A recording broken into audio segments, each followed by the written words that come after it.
So we're about to start with the para single scull.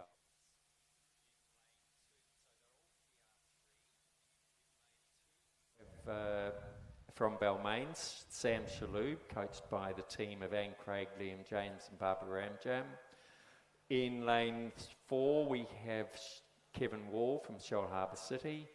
In lane 5 from Balmain, Stephen Lawler, coached by the Balmain team. And in lane 6 from Balmain, James Johnson, coached by the Balmain team. And they're underway.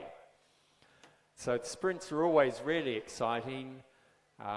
Being only 500 metres, you just start and you go hard all the way. And it does look like we have Kevin Wall out in the lead at the moment.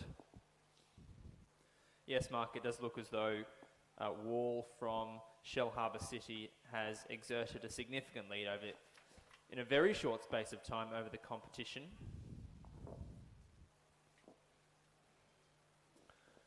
He's got his rate of striking up nice and high. He's probably sitting in the mid-30s there somewhere. He's probably a veteran of doing these sprints, so yeah. Perhaps, yes. I'm not racing sprints this year, but when I've done it previously, I find it more exhausting probably than the 1,000-metre race because you just do not settle. You don't get really into a rhythm, you just keep going. The 1,000 metres is not, I mentioned to Pete earlier on this morning, it's not really a sprint, but the 500 metres is a proper race. It really is very quick. I think Kevin knows he's comfortably in front. He's going only at about 22 strokes a minute now. Yeah, fantastic row from Kevin Wall, who will, in comfortable fashion, take out the first race of the New South Wales Sprint Championships for 2021, the para single scull. He'll be closely he'll followed. be a gold medalist. Sorry. Followed across the line by Stephen Lawler in silver medal place, and it's a bit of a race off between the other two Balmain crews, but Sam Shalhoub has taken it over James Johnson.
Ladies and gentlemen, we will be underway with race 2 in the New South Wales Sprint Championship program in just a moment, with the first heat of the women's under-16 single scull. Now this is a heat, and so we'll have a 1, 2, 3, 4 progression to the final, and the remainder of our competitors will be eliminated. Our scullers are just making their way up to the 1,000 meter, to the 500 meter, to the 1,500 meter block, which is the starting point, of course. My apologies for that one. But I'll just run through the start list before we get there. In lane 1, representing Sydney Rowing Club, is Neve Tierney, coached by Brendan Longman and Donovan Check. In lane 2, representing PLC Sydney, is Bailey Winton Murray, coached by Felix Dew and Carolyn Wong. In lane 3, representing Penrith, is Arabella Logan, coached by Daryl Young. In lane 4, representing Loreto Kirribilli, is Heidi Arends. In lane 5, representing Glebe Rowing Club, is Sophia Miller. In lane 6, representing Penrith Rowing Club, is Eloise McEwen, coached by Daryl Young.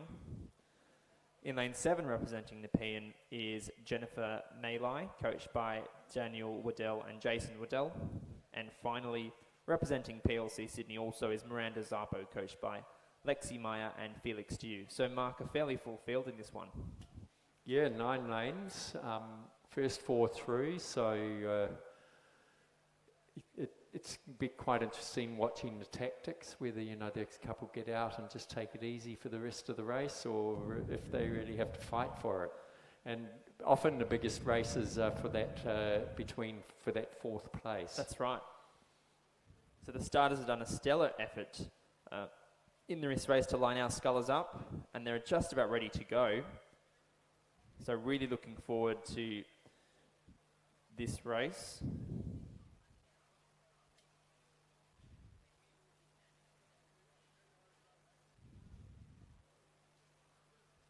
So at the start, it looks like he's just about got a good line there. Very difficult to line up everyone up while they're all drifting.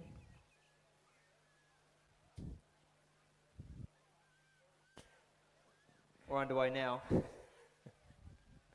So Mark, just looking out across the course, it's only 500 metres of course, but there is just a whisper of wind. I think it's a slight cross breeze, but nothing too disruptive at this point.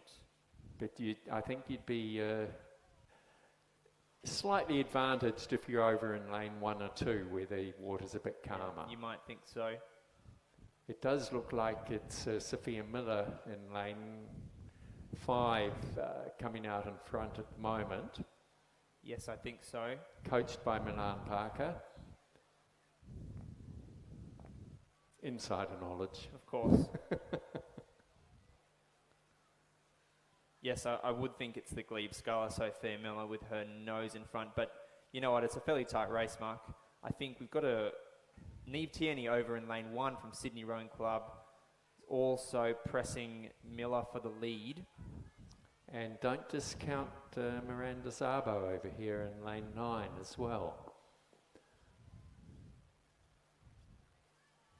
Certainly Miller from Glebe rowing very well out in front. Some clean blade work as she comes through. We've got some 1,800 metre footage on the Bont live stream, so we can see our scullers come through. I think Neve Tierney over in lane 1 is really going for it. She's not going to miss out on this one. Sophia just looks like she's cruising. She probably knows she only has to get in the first 4. Certainly Tierney from Sydney Rowing Club, as you pointed out, Mark, has thrown the rate through the roof, and she's approaching the line now, and she will take out the first heat of the women's under-16 single scull in relatively comfortable fashion, followed by Miller from Glebe, Winton Murray, and then Arends. And they all come across in a whirlwind of horn blasts. A couple of photo finishes, or just a photo finish there between 7th and 8th place.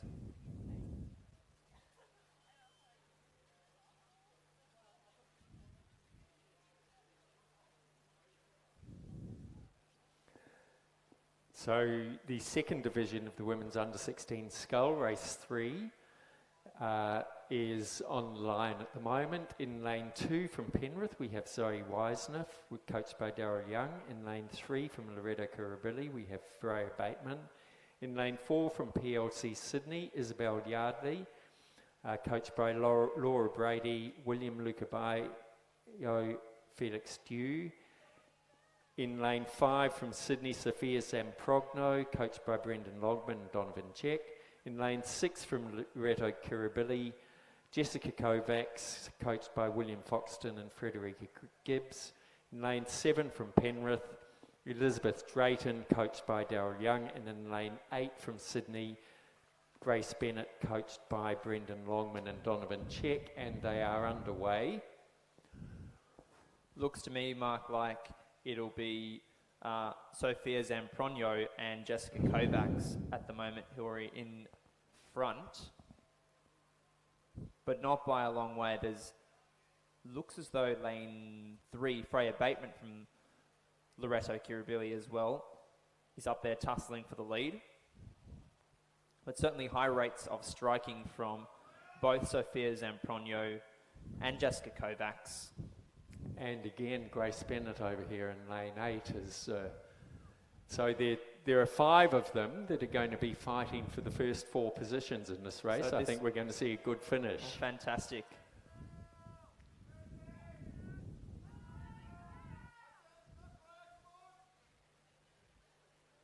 It looks like Grace Bennett over here on the close side, just copping a little bit of side breeze here, so that's not ideal. But it's going to be very close indeed, Mark, for those first 4 positions. It does look as though Zamprogno from Sydney Rowing Club has got her nose just in front of Isabel Yardley from PLC and also Freya Bateman from Loreto Kirribilli. Perhaps that race is going to be between Bennett and Kovacs from Loreto Kirribilli for that all-important 4th qualifying position. But it will be Zamprogno from Sydney Rowing Club who takes out the second heat of the women's under-16 single scull, followed by Yardley from PLC Sydney. Third will be close, but it'll be Kovacs, I think. Kovacs, yes. And Freya Bateman in 4th place, I think it was. So those will be your 4 qualifiers, ladies and gentlemen, for the final, as the remainder of our competitors cross the line. And race 4 is on the line, ready to start. So this is the first heat of the women's under-17 single scull. And again, it's the first 4 through to the final. In lane 2 from Leichhardt, we have Alexandra Bullman. In lane 3 from Loreto Kirribilli, we have Alyssa Fickers. In lane 4 from Nepean, Leila Fonua. In lane 5 from Drummoyne, Emma Melka. In lane 6 from Askham, Yumi O'Carrigan. In lane 7 from Leichhardt, Elizabeth Power. And in lane 8 from Sydney, Liesl Page.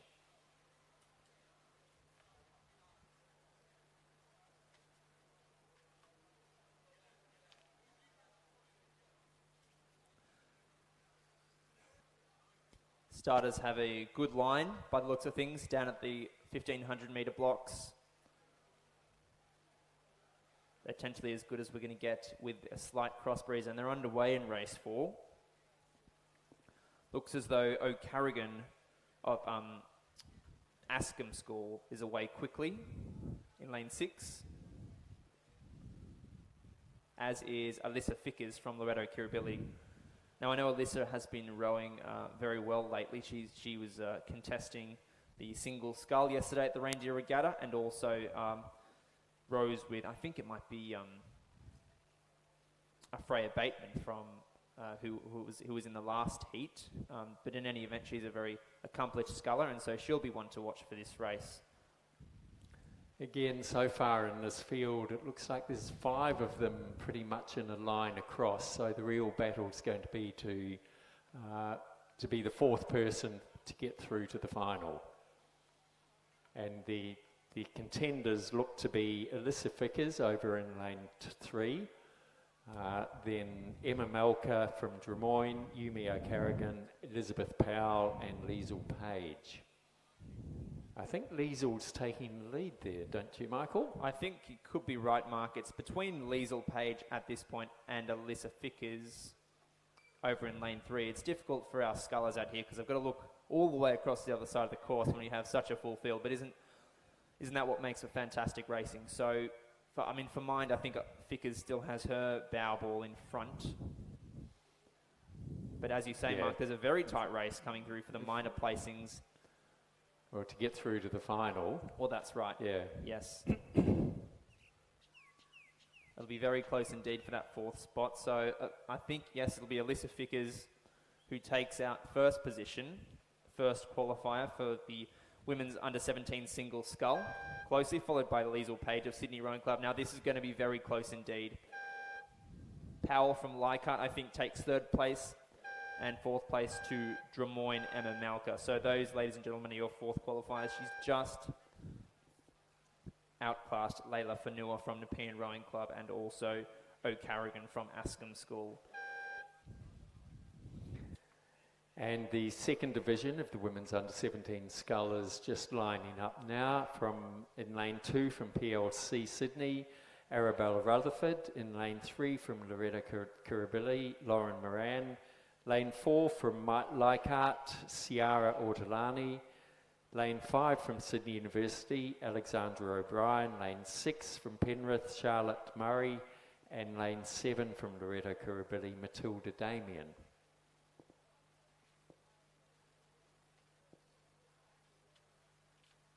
I'm not sure we have a full field there, but it's a bit hard to tell. There's a bit of a glare on the water from where we sit up here in the finish tower.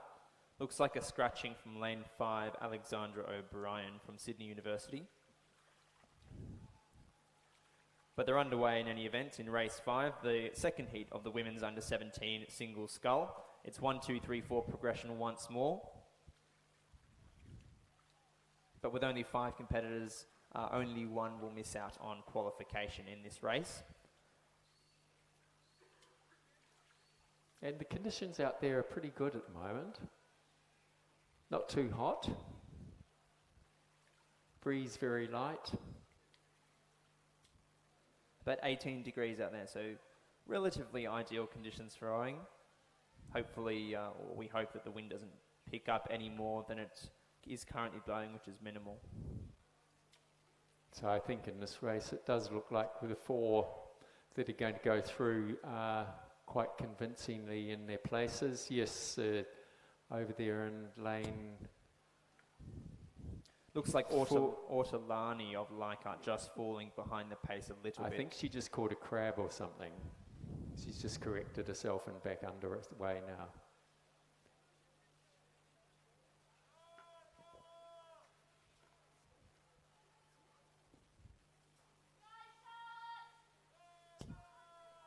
Certainly a convincing row coming through from our Loretto Kirribilli scullers. Lauren Moran in lane 3 and also Matilda Damien in lane 7. I think they are 1 and 2 right now. And certainly it'll be a close race between Rutherford of PLC Sydney and Charlotte Murray of Penrith Rowing Club. But certainly some capable sculling on display here, ladies and gentlemen, from these young women. None of them under much duress. All 4 will qualify for the final, which is race 18. So Damien in first, followed by Lauren Moran. And then by Charlotte Murray of Penrith Rowing Club. And then Rutherford of PLC.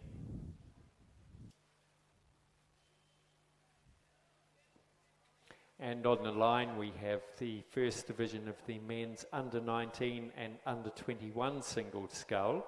Again, there are 2 divisions, so first 4 through to the final. This first heat are all under-19. From Kings we have Alexander Vertsaias. From Nepean in lane 2, Hugh Harold. In lane 3 from Cranbrook, Max Summerhays. In lane 4 from UTS, Robert Russell. In lane 5 from Penrith, Liam Taylor. In lane 6 from Cranbrook, Jack Dawson. Lane 7 from Kings, Angus Wickham. And in lane 8 from Kings, Sam Thompson.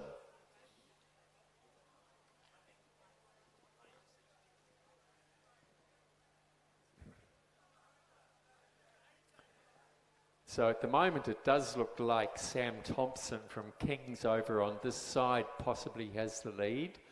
But Max Summerhays from Cranbrook over there in lane 3 is also out in front. It's going to be again, I think, a battle for the 4th place. It's looking pretty competitive, Mark, out there in race 6. For mine, it does look as though Summerhays from Cranbrook could be in front. However, Thompson from Kings is also up there as well. And over on the far side, Alexander Vertsaias. Apologies for any mispronunciations. Gee, it's going to be close though. They are all really working it.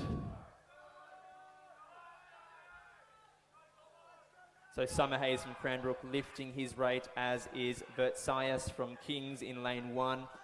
Looks like it could be 1, 2, 3, 4 in lanes 1, 2, 3, 4, Mark. Lane 8 just coming through. It's going to be a photo, I think. That's a photo, yes. I think lane 4 was so that's Robert Russell is the one that just missed out there, but we wait for the official results. So Summerhays from Cranbrook in first place. We're just going to review the footage now.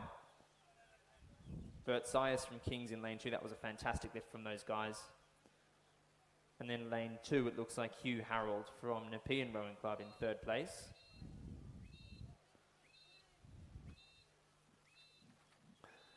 So the second division of the men's under 19-21 single scull. So again, these are all under 19s except for Tate Van Heemst from UTS, a former glebe rower. In lane 1 from Newcastle Uni, we have Caleb Chadwick. In lane 2 from Kings, Isaac Rumble. In lane 3 from Sydney, Finn Woodward. Lane 4 from Kings, Aston Purden. Lane 5 from UTS, Angus Dunstan. Lane 6 from Newcastle Uni, Zink Bosco. Lane 7 from Cranbrook, James Scott Brown. And as I said, lane 8, Tate Van Heemst, who's the only under 21 from UTS. Just while we're waiting for that race to get underway, Mark, it was Sam Thompson from the King's School who took out that all-important 4th place in that previous race 6. So first place was Cranbrook Summerhays, second place was Kings Vertsaias, third place was Harold from Nepean in third, and that 4th place was just edged by Sam Thompson by 0.13, so an extremely tight finish there. That final of the men's under 19 single scull will be at 12:20 p.m. for those watching in the grandstand or at home on the Bont live stream.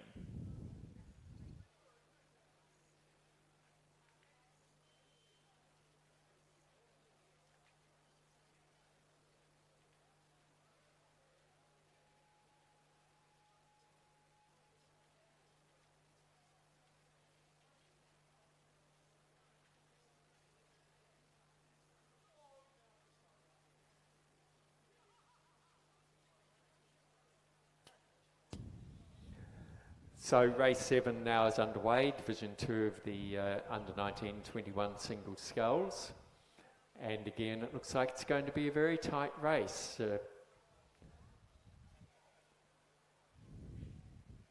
It's very, very hard to pick who is actually in the lead at the moment. I could not even hazard a guess, Mark. That is extremely close by the looks of things. We'll get some footage coming as the scullers come through the 1800 metre finish tower. We just hope the photo finish cameras are working properly all day today. Well, our judges will be working overtime with this tight racing that we're all eagerly looking forward to at the New South Wales Sprint Championships. It does look to me like Tate Van Heemst over here in lane 9 is taking the lead though. But out there in the middle we have the, is it Aston Purden from Kings? Yes, I think really. Purdon in lane 4, I think it is. Yeah. He might have his bow nose, his bow ball in front, but we have got a late lift coming now from Zinc Bosco from Newcastle Uni, who is ploughing through the field. And this is going to be extremely close now, ladies and gentlemen. Certainly for the 4th place. So Definitely. Looks like it'll be Purdon from Kings in lane 1, or it could be Van Heemst from UTS. I think Van Heemst has just taken it, yes. Gee, that's close. And it'll just be Dunstan from UTS who misses out on qualification there. So Tate Van Heemst unofficially in a time of 1 minute 45 seconds. 0.7 back to Aston Purdon from Kings in 2nd place. Zinc Bosco, fantastic lift from him through the line from Newcastle Uni in 3rd place. And in 4th place, James Scott Brown just pipping Angus Dunstan from UTS for that all-important qualifying spot. So I think we're going to see a very exciting final with these boys. Absolutely, and that final is at 12:20 p.m. So do get around that final. So on the line at the moment, about 4 minutes until their start line, we have para-singles. In lane 2 from Penrith as a PR1, we have Rosemary Little, coached by Charlotte Toos-Cutler and Lindsay Callahan. In lane 4 from Balmain, who all the rest of the rowers are PR3s, we have Eleanor Taylor, coached by the team at Balmain, and Craig, Liam James and Barbara Ramjam. In lane 4 from Drummoyne, we have Stephanie Walker, coached by Kathleen Hextor and Rob Glendinning. In lane 6 from Balmain, Bronte Marshall, coached by the venerable Balmain team. In lane 7 from PLC Sydney, Amber Bradley, coached by Izzy Hooton and Felix Dew. And in lane 8 from Balmain, Mika Kelly, who also rows at Glebe, coached by the Balmain team. I think Barbara Ramjam gives her most of her direct coaching. Some fantastic footage from our Bont live stream this morning. So with the PRs, what I do know is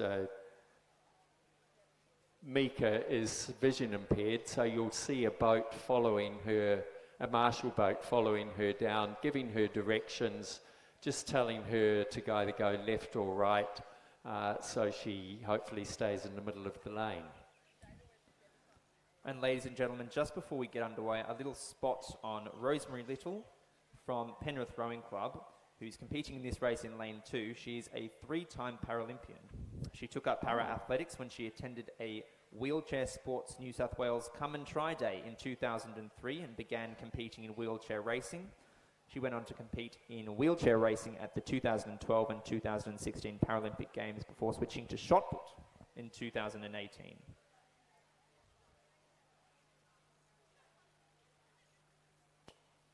And they're underway.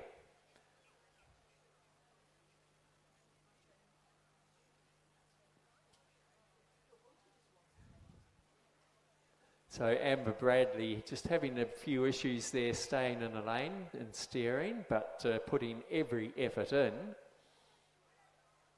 Again, a little bit hard to call at the moment, but it does look like it's Bronte Marshall who's out in front. If I was to take a guess, Mark, I think I'd have to agree with you. Just we've got that chevron formation forming now. Yes, I think it is Marshall. We're just having some steering difficulties, I think, in lane 7 from Bradley, who's just straying into lane 8, I think, Mika Kelly.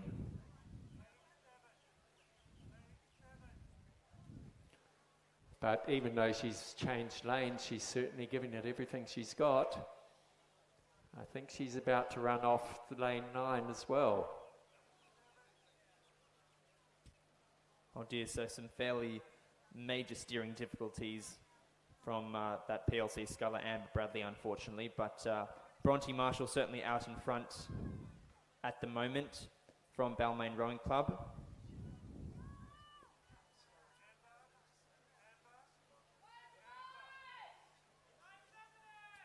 Of course, ladies and gentlemen, Bronte Marshall, New South Wales representative at the Interstate Regatta down in Lake Barrington this year. She placed 3rd in that race. So Bronte, certainly a capable sculler, and she's demonstrating her skill set today, yes, and she commands a fantastic lead over the rest of the field.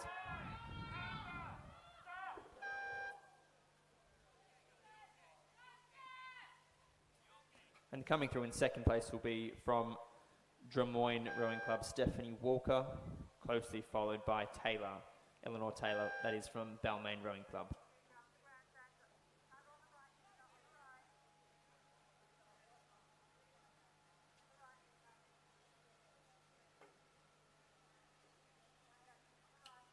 Come on, Mika.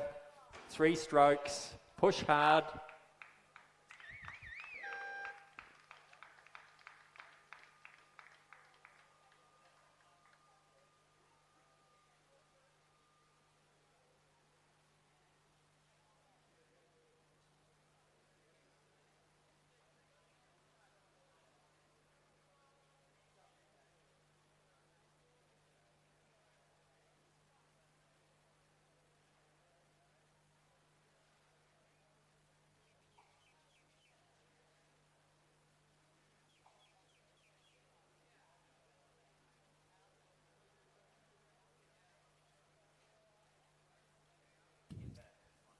Okay, and now for some really exciting racing. We have the Women's Masters pair.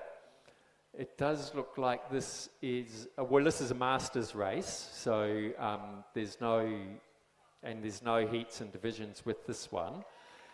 In lane, and it's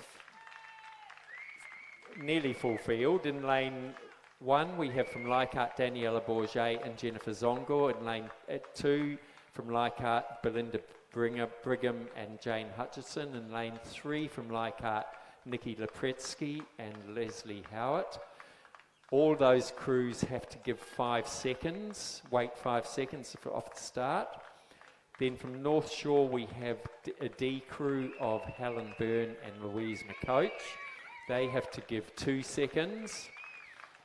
And in lane 5 from Abbotsford, we have Colleen Chapman and Sky Smith. They're E crews, as are North Shore of Peggy McBride and Nikki Blackwell, and the Abbotsford crew in lane 7 of Marcella Cox and Rowena Stewart. So the last 3 crews are all E, and they will be off go.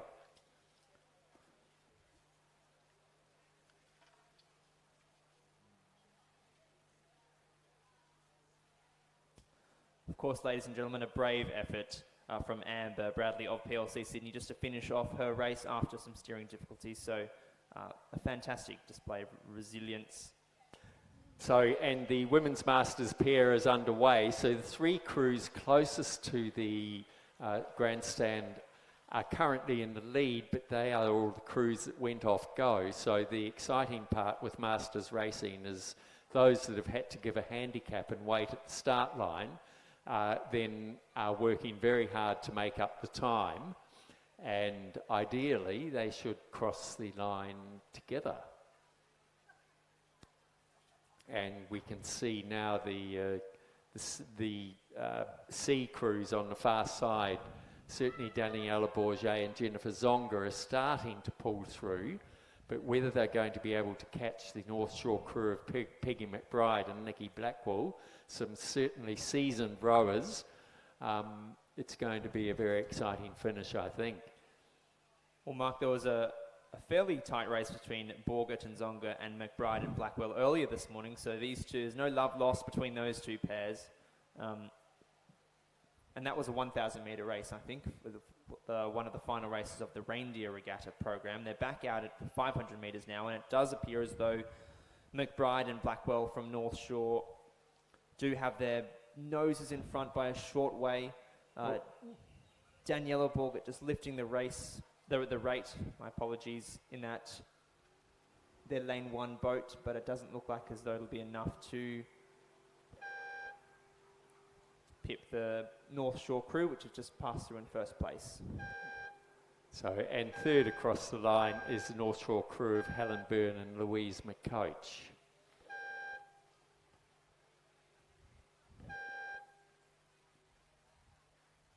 And I hope everyone has their umbrellas. It looks like a shower of rain just starting to come through. Hopefully it will stay light and go away very quickly.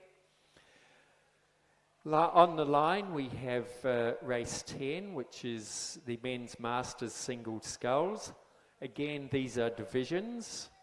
There are 3 of them, and so for the first division, in lane 2 we have from Nepean, Jason Waddell. In lane 3 from Leichhardt, Guimares. In lane 4 from Shoal Harbour, Kevin Wall. In lane 5 from Leichhardt, Charles Buzzacott. In lane 6 from Glebe, Andy Wiggin. In lane 7 from Leichhardt, David Raymond. And in lane 8 from the University of New South Wales, Mohammed Ide. So Mohammed, David and Andy are all C, and they're off go. Charles Buzzacott and Kevin Wall and Juan Guimares are all B, and they have to wait 2 seconds. And Jason Waddell also has a 2-second handicap, even though he's A. But I think the reason for that is that over 1,000 metres, the difference between A and B is 3 seconds. So waiting 1.5 seconds is a little bit challenging. Yes, any kind of handicap over such a short distance, Mark, will be a tough margin to get back. But this should be a fantastic race. There's some quality scullers out here. As I mentioned this morning, ladies and gentlemen, Charles Buzzacott and David Raymond are our incumbent national champions in the men's masters double. And so I'm sure that we'll see some fairly tight racing between those two. But also Juan Guimares of Leichhardt gave them a run for their money this morning. And Andy Wiggin from Glebe off to a really good start. And certainly Jason Waddell in lane 1 from Nepean Rowing Club is an extremely accomplished sculler. He's rowed at Sydney University Boat Club throughout his time and has competed year upon year at New South Wales Rowing Regattas, and is an accomplished sculler in his own right. So he'll be one to watch as well. 31 years of age, so the youngest sculler out on the course. Well, and David Raymond on this side is really up there as well. I think with these sprints, now they sort of come into the 250 metre mark, everything starts to burn because you're just pushing as hard as you possibly can. Yeah, no time to relax in over 500 metres, and it looks like it could be Raymond from Leichhardt. Jason Waddell he must be going 40 strokes a minute there. Oh, there's that fantastic sculling from Jason Waddell in lane 2 over there. Certainly, he's got the lead by the looks of things. He's flying ahead. Absolutely. But I think the others don't necessarily have to... Oh, hang on, this is not a division. This is not a through to final. So you have to... it's just the winner of the division. A convincing victory from Jason Waddell from Nepean Rowing Club. Very close between Raymond and Wiggin. I think Raymond took it. And in 4th place, I think, was Guimares from Leichhardt.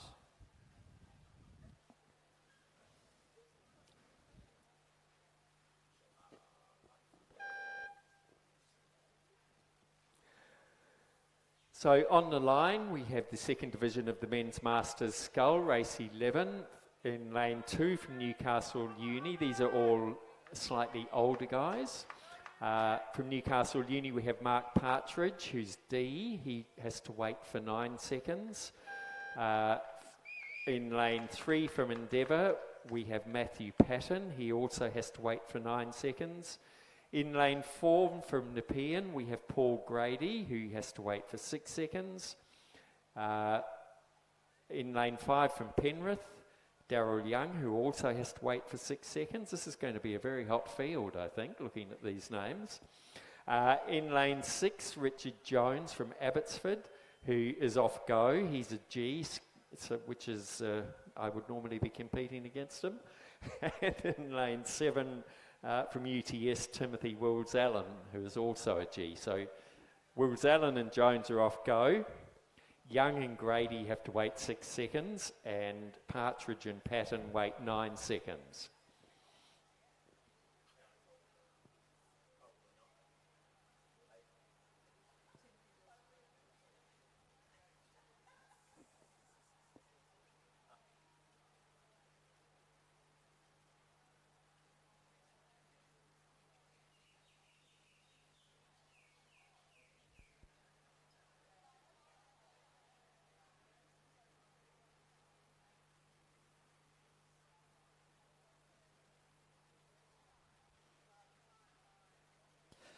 Ladies and gentlemen, just before we get underway for race 11, the men's masters single scull, I'm going to call up Lizzie Chapman to relieve me in the commentary box. I'll be back on later today, so I'll leave you in Mark and Lizzie's very capable hands, and I'll see you shortly.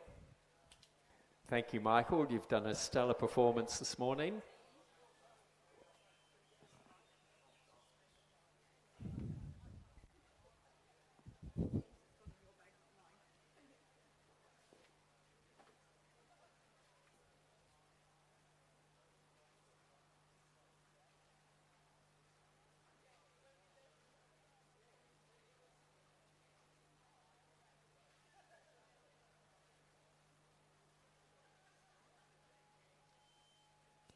And they're off.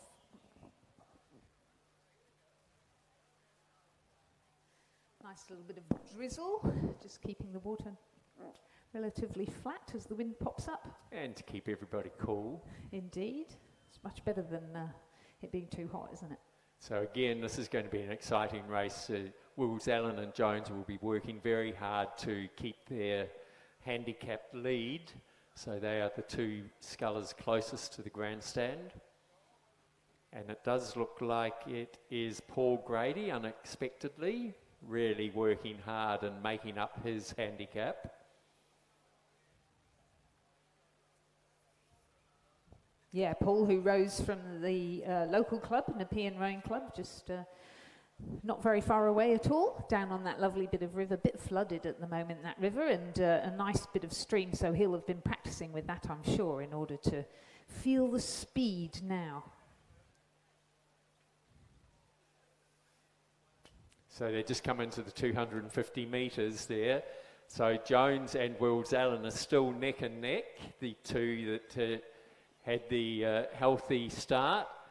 And Paul Grady has just upped his rating, and he is working very hard to break past these other two. Rate 40 at the moment.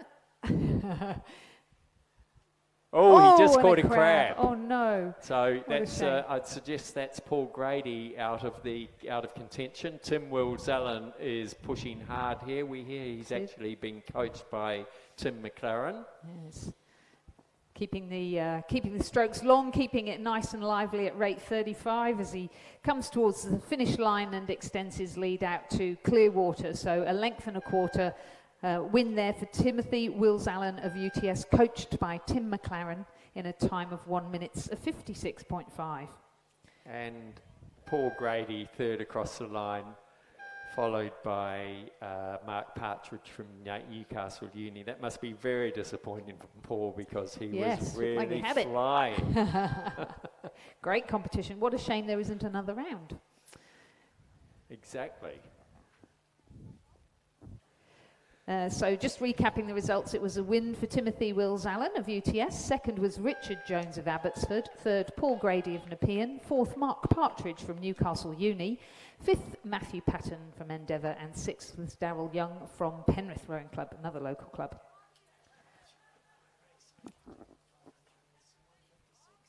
And Division 3 of the Men's Masters single sees another Abbotsford competitor, Steve Hill, in lane 2. Andrew Sapansky from Nepean Rowing Club in lane 3. Andrew coached by Lindsay Callahan.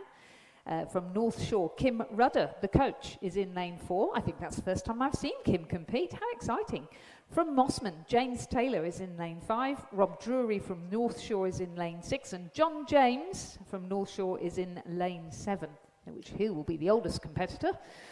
Well, John James is showing here as 84. He's a K. So as you get older, the handicap margins get greater. So John James is off go. Rob Drury, who's 76, has to wait 16 seconds. James Taylor and Kim Rudder, who are just over 70, have to wait 24 seconds, and Andrew Sapansky and Steve Hill both have to wait 29 seconds. So it will be very interesting to see if they can catch John. Very interesting, because we all know what a fierce competitor he is, and 29 seconds in a sprint race over 500 metres is a lot to catch up. It is. That would be one John James is our 1964 Olympian, I think. He is indeed, correct. The Tokyo Olympics in 1964. as opposed to the Tokyo Olympics in 2020, which actually happened in 2021. So yes, indeed. I believe he was in the coxed 4.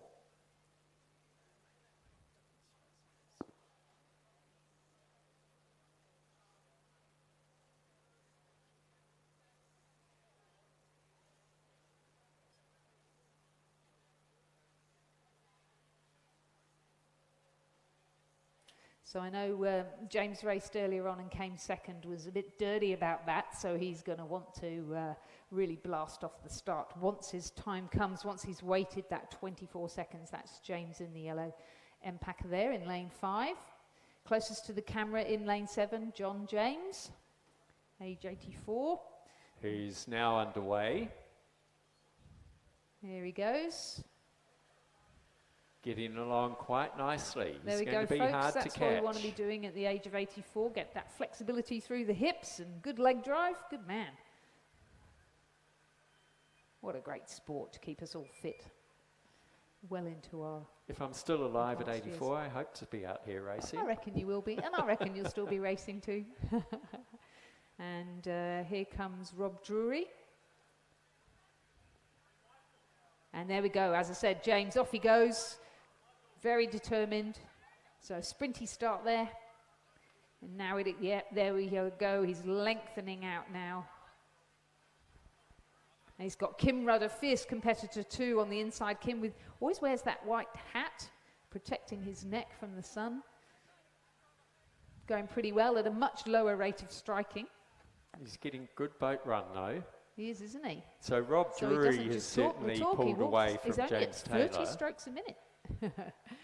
James, meanwhile, on beside him at 37 and a half. What's John James doing? He's at 32. So very different the way that those two scullers, James Taylor and Kim Rudder, have approached it. And then Andrew Sapansky, he's in lane 3 on a PN sculler, and then blasting up the inside. Steve Hill from Abbotsford, looking very determined.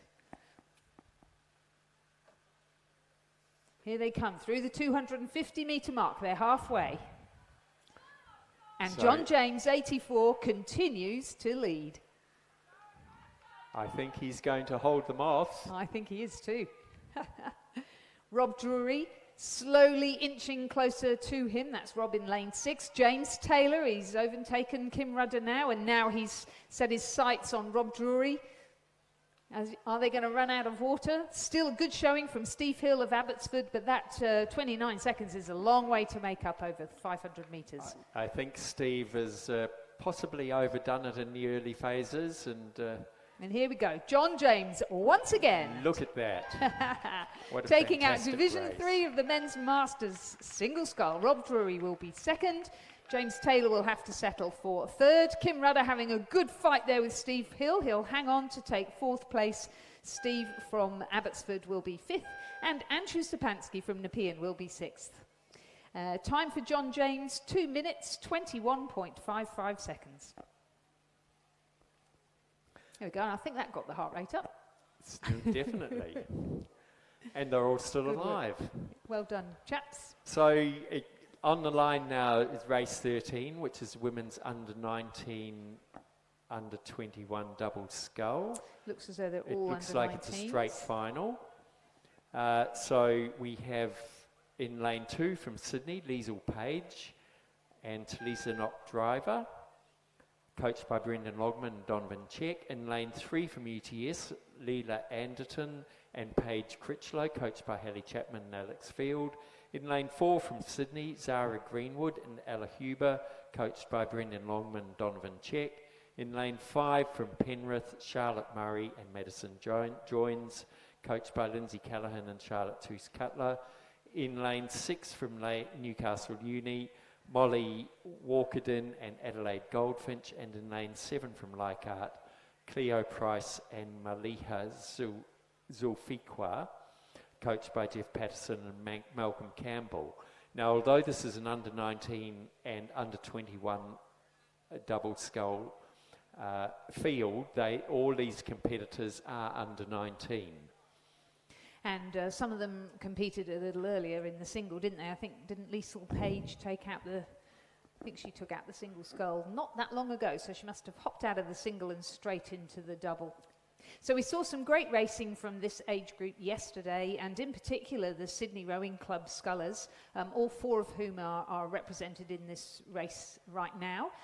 Liesl Page and Talisa Knocker-Driver in lane 2 from Sydney Rowing Club, and Zara Greenwood with Ella Huber in lane 4. They're coached by Brendan Longman and Donovan Sheck, as Mark just mentioned. So certainly looking, based on yesterday's results, looking for a good performance from those 2. And they have the crew of UTS in the middle of that sandwich, Lila Anderton and Paige Critchlow, who also performed really well yesterday over the longer distances. They are coached by Hallie Chapman and Alex Field. So those are the 3 crews from our high performance clubs. Then we've got Charlotte Murray and Madison Joins, who together, I believe, won the under-19 double at the state championships last year. They've been able to get out in their singles during the lockdowns, and here they combine together in their double, coached by Lindsay Callaghan and Charlotte Toos-Cutler, showing really well against these 3 high-performance clubs now, storming down the middle of the course. Newcastle University are next to them, and Leichhardt in the lane closest to the grandstand.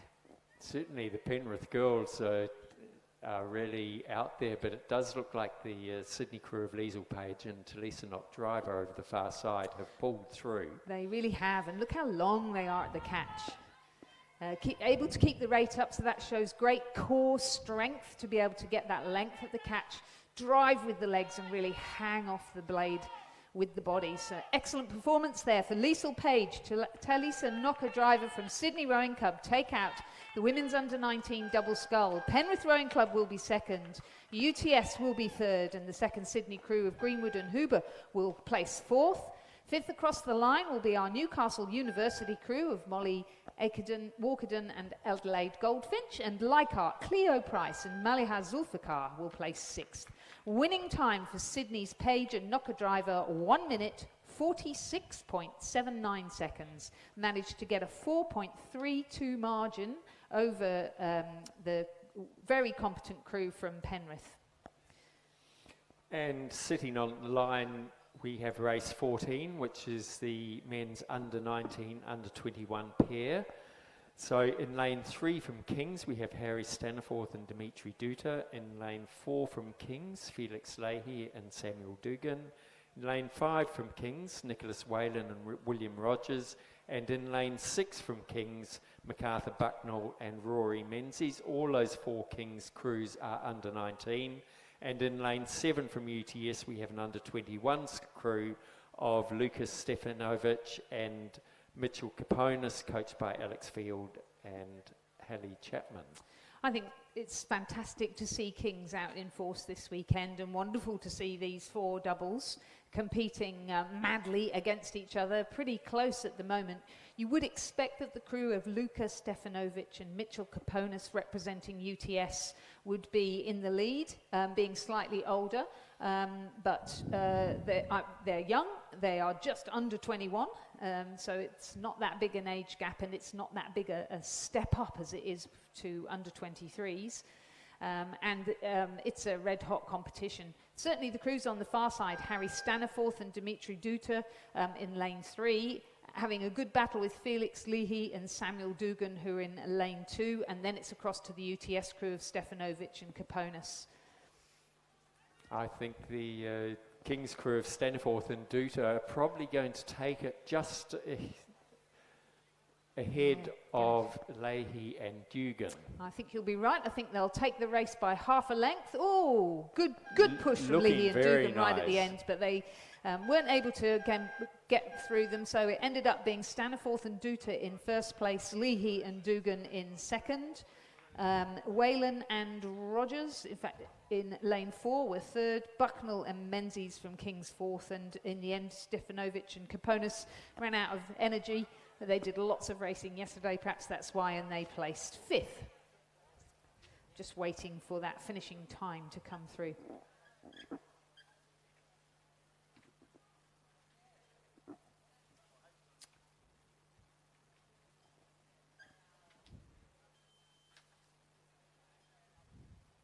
So the winning time for Staniforth and Duta was 1 minute 38.84 seconds, and they won by 0.53 of a second over Felix Leahy and Samuel Dugan. A further 2.6 back to the remaining crews. So well done, Kings. Great performance there from Staniforth and Duta in the under-19 men's coxless pair.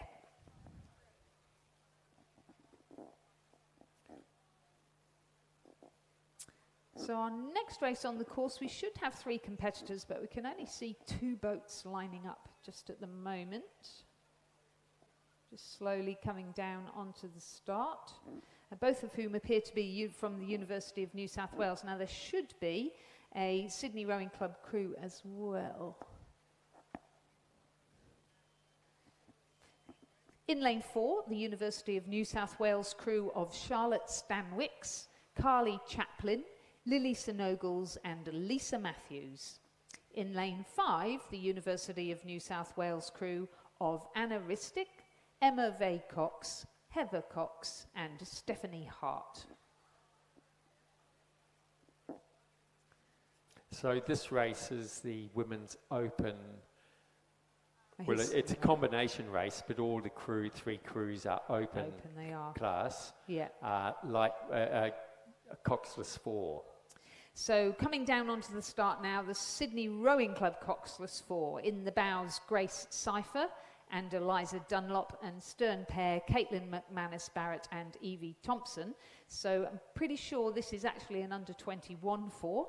So Evie and Caitlin, who represented on the national team last year, I'm trying to remember, I think junior level, and Grace Cypher, who was on the under-21 team. Fantastic up-and-coming lightweight, very impressive, and Eliza Dunlop, who's performing really strongly under the tutelage of Lachlan Carter. So this is Lachlan's the latest talent coming through in his women's squad there at Sydney Rowing Club, based in Abbotsford.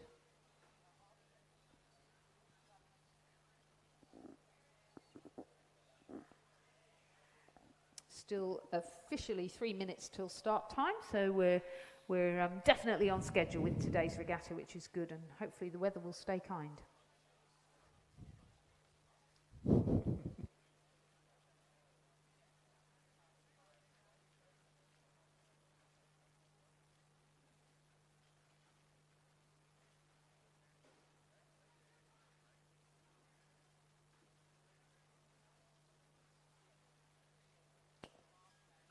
So it does look like the Sydney crew is now at the start line as well in lane 6. That's the lane that will be closest to the stand of Grace Cypher, Eliza Dunlop, Caitlin McManus-Barrett and Evie Thompson, coached by Lachlan Carter and Donovan Check.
So our 3 crews ready in position, just being brought down onto the start line now by the umpire. Lane 4, University of New South Wales, stroked by Lisa Matthews. Lane 5, the University of New South Wales, stroked by Stephanie Hart. And lane 6, Sydney Rowing Club, stroked by Evie Thompson. Sit forward, blades buried, square, and ready.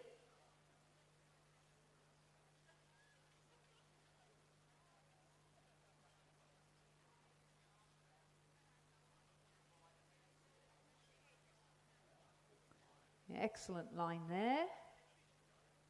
And they're off. That was perfect. Very, very good start there from the girls from Sydney Rowing Club. Evie Thompson, fierce competitor, taking them off in the high 30s there. And now settling into as much as a rhythm as you're going to get in a sprint race. It's going to be a bit hard to call at this stage. Yes, 38.5 they're sitting at now, that Sydney Rowing Club crew. 36, the crew from University of New South Wales on the inside, and a slightly lower the other University of New South Wales crew. And as they come up now to the middle of the race, the 250 metre mark, you can see that that's much higher rate of striking from Sydney Rowing Club is giving them a little bit of a reward in terms of the distance they're able to create each stroke. Now, you can't keep this up for 2,000, well, you can if you're the men's coxless 4 at the Olympic Games. I think they rated about 38 too, but really punchy rate there, sitting up tall, using their big strong legs, and striding away now from the University of New South Wales crew. Excellent showing there from Lachlan Carter's girls at Sydney Rowing Club. They're going to take out this coxless 4 event. Nice tidy rowing from University of New South Wales though, lovely. Congratulations, Sydney Rowing Club, winners of the Sprint Championships in the Women's Coxless 4s 2021. And I was going to say it could be a photo between the two New South Wales crews, but it is the crew coached by, stroked by Stephanie Hart that came across the line first. Just managed to squeeze their bows in front at the end, didn't they? Yes, followed by the crew from stroked by Lisa Matthews. So the time for Sydney Rowing Club in the women's coxless 4, 1 minute 44.55 seconds. And we invite those girls to spin around and come into the medal pontoon. And on the line we have race 16, the men's open. Well, again, it's listed as a combination race, but all crews are open. It's the men's open quad scull. In lane 3 from the University of New South Wales, we have Alistair Hogan, Anthony Ball, Michael Zhu, and Andrew Jiong.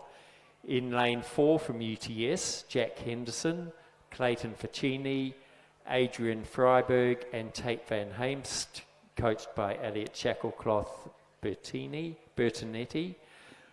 In lane 5 from University of New South Wales, Thomas Gates, Jack Sargent, Michael Pickford and Chris Burns. And in lane 6 from Kings, Tom Watts, Felix Douglas, Cameron Webster and Angus Murrell.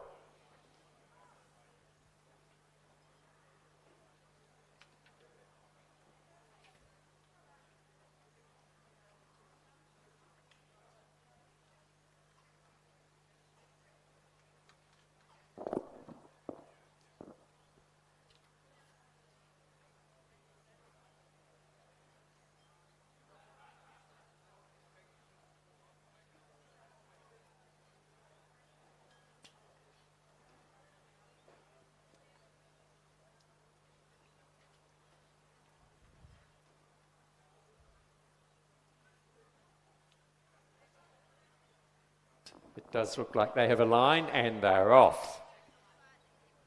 Very strong start from the UTS crew.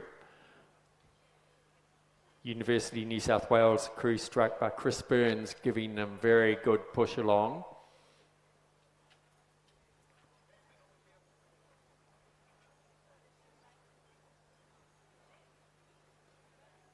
So it does look like the UTS crew is taking the lead, but the Kings crew over on this side are also now starting to get into stride. But yes, the UTS crew striking out and getting into a good lead there.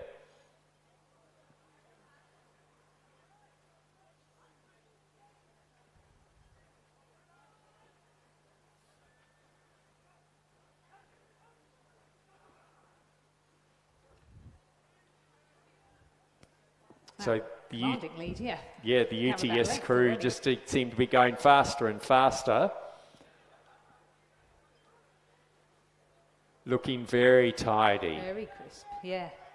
And in the bow seat, is it Tate Van Heest, who just won in the single as well? Yes. And it does look like it's going to be the University of New South Wales crew, stroked by Chris Burns, that's going to cross the line second, although Kings are pushing very hard to try to catch them. Very and good will push. they? Not quite. Very good effort. So first across the line, UTS, the crew of Jack Henderson, Clayton Faccini, Adrian Freiberg and Tate Van Heemst, coached by Elliot Shackcloth Bertonetti. Second, University of New South Wales, Gates, Sargent, Pickford and Burns. Third was Kings, Watts, Douglas, Webster and Murrell. And fourth, University of New South Wales crew of Hogan, Ball, Zhu and Jean. Winning time for UTS, 1 minute 29.61 seconds, and they won in the end by 3.25, so a good length. And now we have a very exciting race.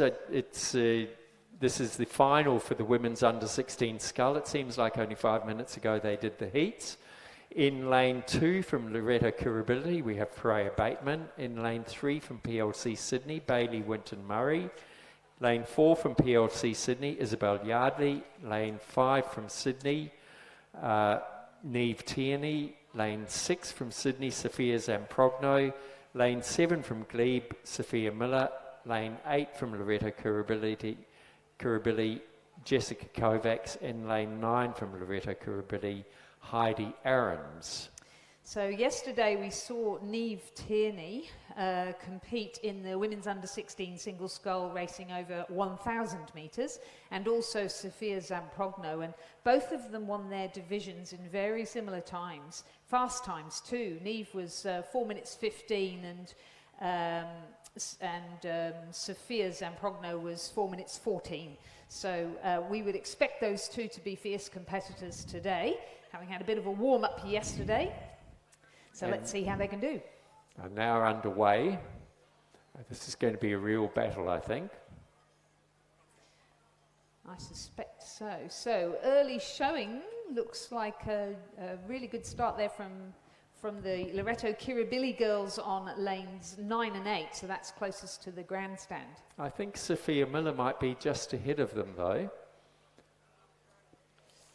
Okay, and so we're now they're into a quarter of the way into the race. And the Glebe sculler, Sophia Miller, yeah, doing very well indeed. And now being caught up a little by Sophia Zamprogno as she gets into her rhythm. Very different doing 500 metres to doing 1,000. So they are in lanes 6, 7 and 6. Sophie Miller in the lovely yellow boat there, in the Glebe colours. And now that second Sydney sculler, Neve Tierney, starts to come into her own here as they come through the halfway mark. And across the other side, it looks like the Bailey Winton from PLC is really pushing hard as well.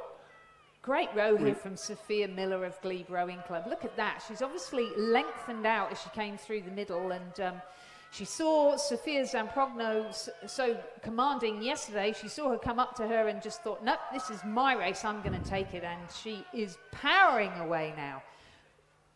Coached by Milan Parker. And she's going to take this out with clear water over Neve Tierney of Sydney Rowing Club. A great win there. Glebe Rowing Club first across the line in the women's under-16 single scull. Second, Neve Tierney from Sydney Rowing Club. Third, Sophia Zamprogno of Sydney Rowing Club. Third, the PLC Sydney sculler Bailey Winton Murray. Sorry, fourth. Fifth was Freya Bateman from Loreto Kirribilli. Sixth, Isabel Yardley from PLC Sydney. Seventh, Jessica Kovacs from Loreto Kirribilli. And eighth, Heidi Aarons from Loreto Kirribilli. The winning time for Sophia Miller was 1 minute 57.30. And she managed to get a 3.51 margin over Neve Tierney. Some great performances there in the under-16 women's single scull, but the win, Sophia Miller from Glebe. And on the start line now, just getting ready to line up, is race 18, which is the final for the women's under 17 single scull. In lane 2 from Des Moines, we have Emma Melker. In lane 3 from Penrith, Charlotte Murray. In lane 4 from Sydney, Liesl Page. Lane 5 from Loreto Kirribilli, Matilda Damien. Lane 6 from Loreto Kirribilli, Alyssa Fickers. Lane 7 from Loreto Kirribilli, Lauren Moran. Lane 8 from Leichhardt, Elizabeth Powell. And in lane 9 from PLC Sydney, Arabella Rutherford. And again, some of these girls were competing at the Reindeer Regatta yesterday, where they were racing over 2,000 metres, so today's race is very different. Yesterday we saw very close times indeed between Alyssa Fickers of Loreto Kirribilli, who today is racing in lane 6, and Liesl Page of Sydney Rowing Club, who's racing in lane 4. They were just 1 second difference. Alyssa was 8.26 and Liesl was 8.25 over 2,000 metres. So it'll be interesting to see. We didn't have any timers at the 500, 1,000 and 1,500 yesterday, so we don't know which of them got to the 500 metres first, but let's have a look today and see how they go. Just wondering if... Oh yes, we had Lucy Searle here yesterday, but Kinross Walleroy aren't here today.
It looks like the crosswind is having a slight impact, because we can see the scullers sitting with their noses pointed into the wind while they're waiting to line up for the start.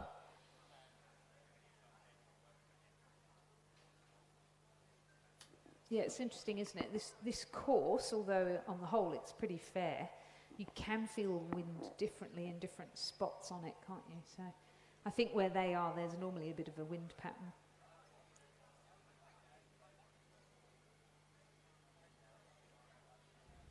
So we're just waiting patiently, or not so patiently. Well, one thing I do know about this course, Lizzie, is if you look at all the trees down the sides, they're not planted in a straight line. They sort of weave in and out, and that is part of the design to deflect the wind. There you go.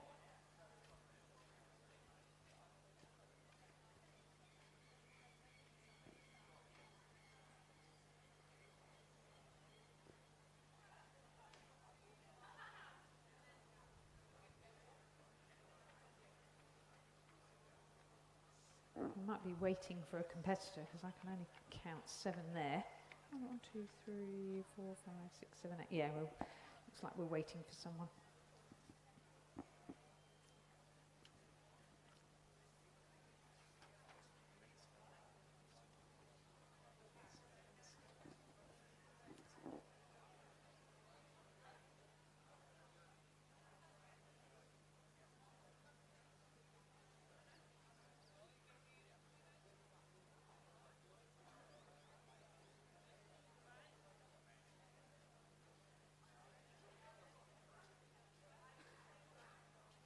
So it does look like they're starting to line up now. Yes, there was a late arrival, possibly somebody out of one of the previous crews.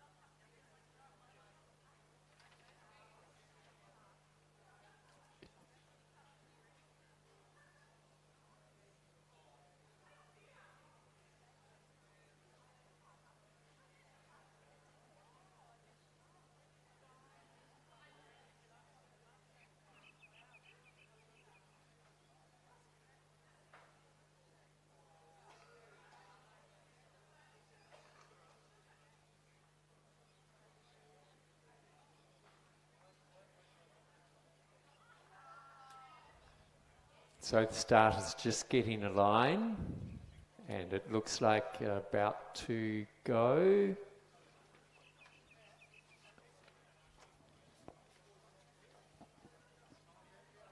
So closest to the camera there, we can see Arabella Rutherford from PLC in lane 9. Elizabeth Powell from Leichhardt looking very focused as she sits forward and ready. And they're off. Lane 7, Laura Moran, Alyssa Fickers from Loreto Kirribilli, and Matilda Damien from Loreto Kirribilli. So those 3 girls there in the middle of the course. Sydney Rowing Club's Liesl Page is in lane 4. Charlotte Murray in the red boat representing Penrith in lane 3. And over in lane 2, Emma Malka from Drummoyne Rowing Club. And they blast off to a great start there.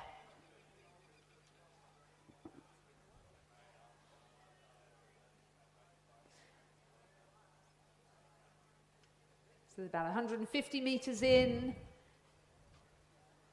and we're starting to sort things out a little bit of missteering there from Arabella from PLC Sydney, just coming onto the buoys, trying to get herself off those and back into the middle of the lane again. Obviously over 500 metres you want to take as straight a line as possible and maximise speed, minimise drag.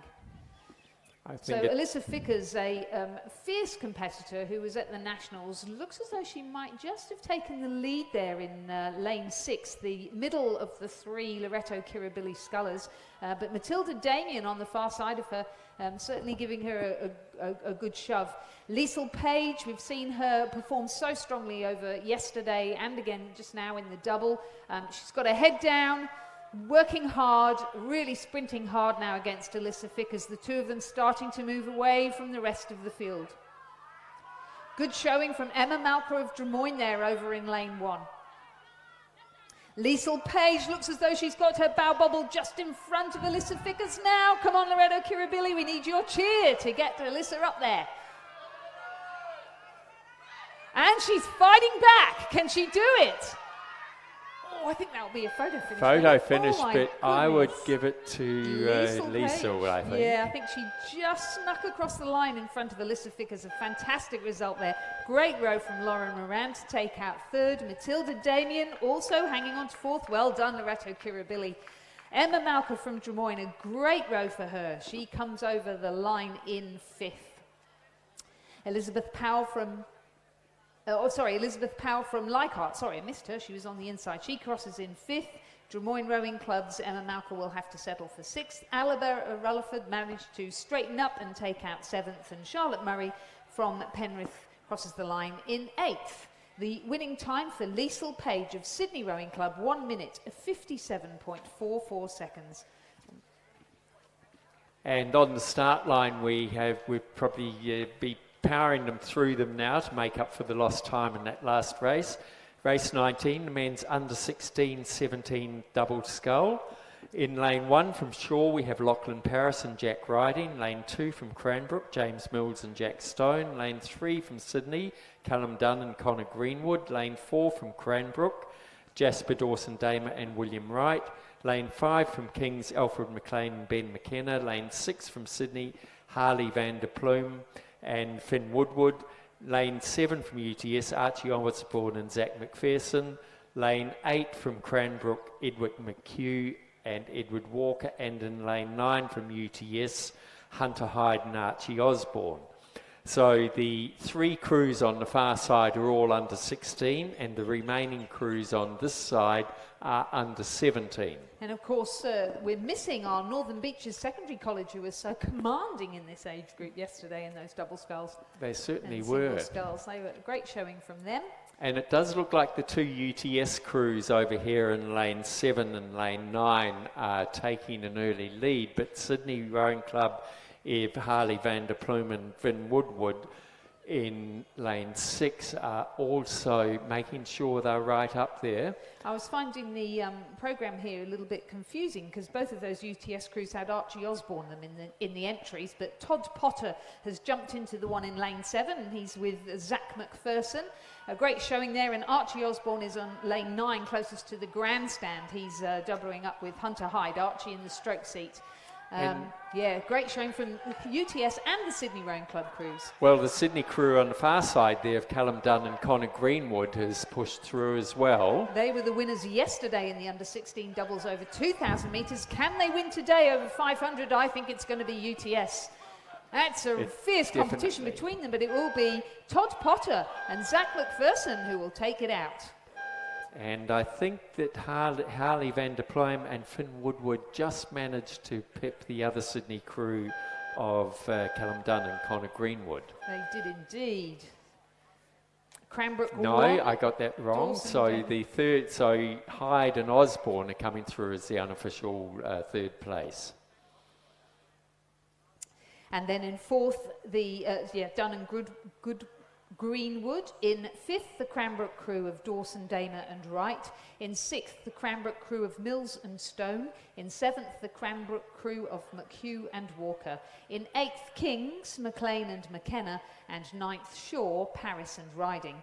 Winning time for Potter and McPherson of UTS was 1 minute 41.07. They were an under-17 crew, and second was the Sydney Rowing Club crew, also under-17 of Van der Pluim and Finn Woodward, just 1.65. I'm trying to find the fastest under-16 crew. Would have been the Sydney Rowing Club crew of Callum Dunn and Connor Greenwood, so they win under-16s. And on the start line, we're back to a Masters race. This is Division 1 of the Women's Masters single scull. There are 3 divisions. And again, we'll start with the youngest and work through to the oldest. In Division 1 in Lane 1 from Leichhardt, we have Nikki Lepretsky. In Lane 2 from Glebe, Jacqueline Harris. In Lane 3 from Endeavour, Teresa Chadwick. In Lane 4 from Glebe, Kate Wareham. In Lane 5 from Leichhardt, Daniela Bourget. In Lane 6 from Mossman, Sarah Hill. In Lane 7 from Glebe, Anne Skilton. In Lane 8 from Mossman, Rebecca Hourigan. And in Lane 9 from Newcastle Uni, Michelle Duzell. So Michelle and Rebecca both go off go.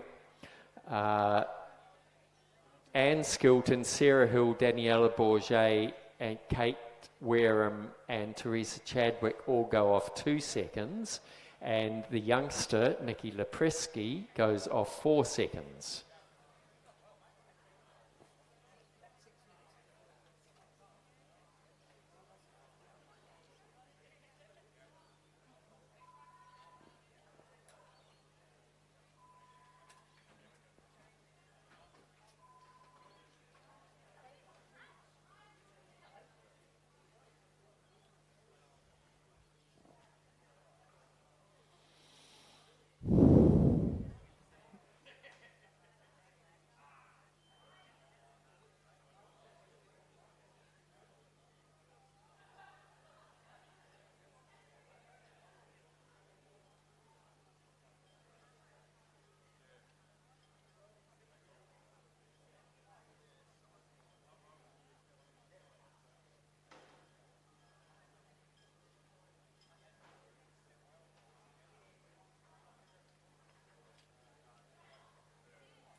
So whilst we've got this very slight break before the start of the women's event, Just a reminder, or just to alert you, that tomorrow here at the Sydney International Regatta Centre, there's going to be an exercise carried out by the RFS. So it is really important that no boats are left on site. So if you were planning, let's hope you weren't, but if you were planning to leave anything here overnight, could you please rethink that and perhaps find somewhere else, perhaps the paddock over at Nepean River or somewhere else where you can park your trailer or take your boats. So just a reminder, please don't leave any equipment, boats or anything else on site overnight because of an RFX exercise that is taking place here tomorrow, with all sorts of things, including helicopters. So we really don't want anything left where it might get damaged. Thank you. That does sound exciting. It's always amazing, especially when they bring in the helicopters that load up with water and then water bomb, and you see them over do you recall? I think it was it was either a spring regatta or a yes.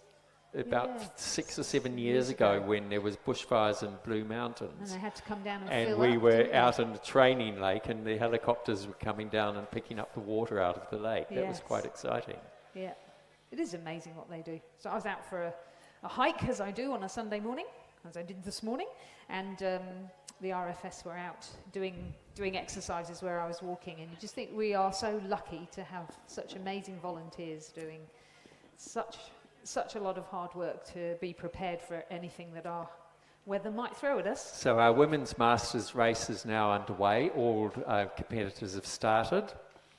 And so with Rebecca Hurrigan and Michelle Duzel over in the lanes closest to the grandstand can hold their lead over the other women as they try to catch up those couple of seconds. And it does look like Daniela Bourget, unsurprisingly, is really striking out in the middle there, over in lane 5. And challenging her on this side is Sarah Hill from Mossman as well.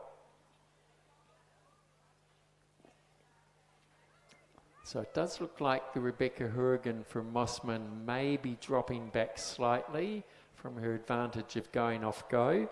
Michelle Duzel pushing very hard on this side in lane 9. And across on the other side there, we have Glebe, of course, Jackie Harris, who's done about 10 races already. It seems she just turns around, goes back on the water again. Yeah, she's a weapon. A powerhouse, very determined racer. Sarah Hill doing really well, isn't she? She's having a good battle with Daniela Bourget there in the middle of the course, lanes 6 and 7. Michelle Duzel still going really strongly, hanging on in there. Yeah, but Jackie Harris I think Jackie has the lead here. Yeah, she's looking very smooth. powered through. Interesting, the different ratings between Daniela there and Sarah Hill. Jackie has a very clear lead there. She's just easing off, I think, to cross over the finish line.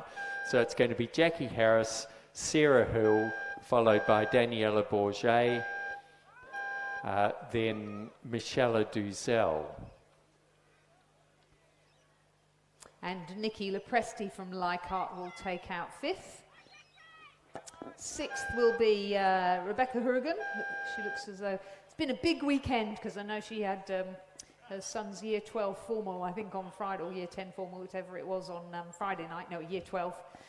I think it's a big ask for parents with kids in year 12 and year 10 this year, because those formals would have gone off after 18 months of being locked indoors. So, congratulations to them for surviving it. Anne Skilton took out the 7th position. She was representing Glebe. Then 8th across the line was Anne Barrack. I don't think that can be right. No. Teresa Chadwick, sorry, and Kate Wareham from Glebe crossing in 9th. Winning time for Jackie Harris of Glebe Rowing Club was 2 minutes, 8.93 seconds, less the 2 seconds to wait, so therefore 2:06. Right, 2:06.93. So race 21 is the second division of the Women's Masters Single Scull is online. In lane 1 from Endeavour, we have Jules Bosco. In lane 2 from Des Moines, Caroline Vernon.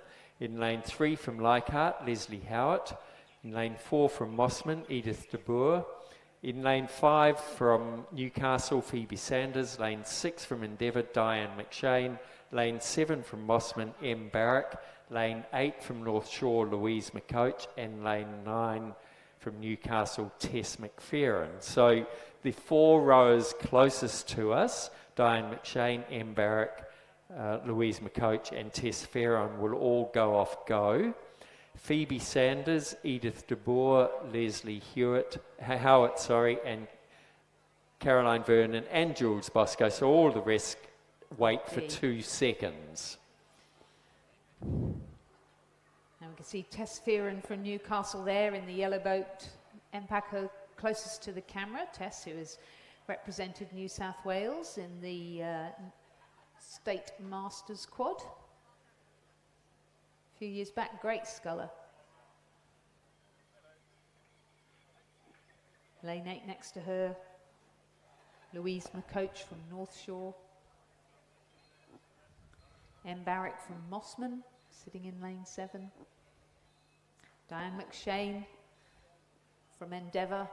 I think we have to congratulate the starter. He's getting some he or she is getting some very good lines here today. It's not easy. Not at all.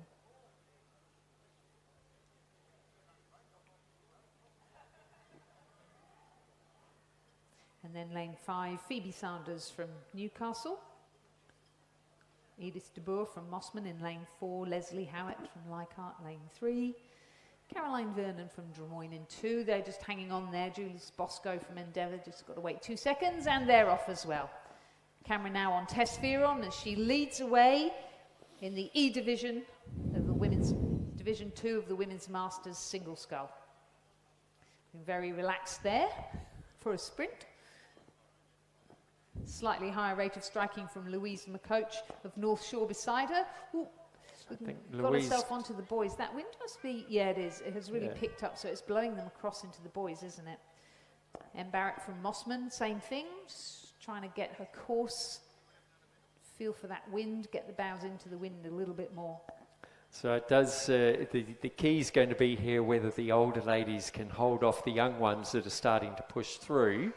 And it does look like Edith de Boer is really starting to get into her stride now out there in lane 4. And also Caroline Vernon of Des Moines Rowing Club, coached by Robin Mackney. Of course, Verno's always a very strong competitor. Absolutely, yeah. And I know she's been working really hard on her single sculling this season, obviously having a forced period of time in the single, which has been of somewhat of benefit. I think it's been fantastic to see how many people are racing in singles this weekend. I think I got that wrong. It wasn't Edith de Boer. I think it's Phoebe Sanders from Newcastle that's really working hard to go through the lead. But the 3 ladies on this side, M. Barrack, Louise McCoach and Tess Ferron, are not going to relinquish their spots easily. That's great. But it does look like Tess Ferron on this side in lane 9. She's played it well, hasn't she? She's just cranking her rate up now, coming into the finish. Yes, but so is Phoebe Sanders out there in the middle. Yeah, great. Yes, Phoebe Sanders there. Yeah.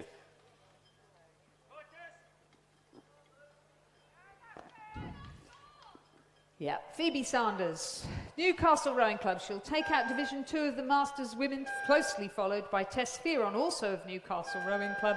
And then a blanket finish almost. Photo for Caroline Vernon on the far side? No, I think Caroline came 5th. I think it was lane 8 and 8 and 7 will be a photo. So that's Louise McCoach and M. Barrack. But I would guess that Louise McCoach got it. I could be wrong though.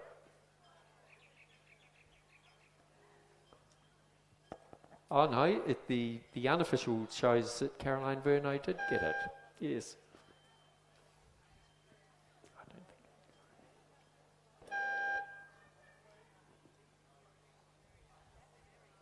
think. But certainly a great win there for Phoebe Sanders, well, taken out by Newcastle Rowing Club. Phoebe Sanders crossing the line in a provisional time of 2 minutes 13.45 seconds. Tess Fearon just 1.85 of a second behind her. They will place first and second in Division 2 of the Women's Masters Single Scull. Third, from North Shore, Louise McCoach.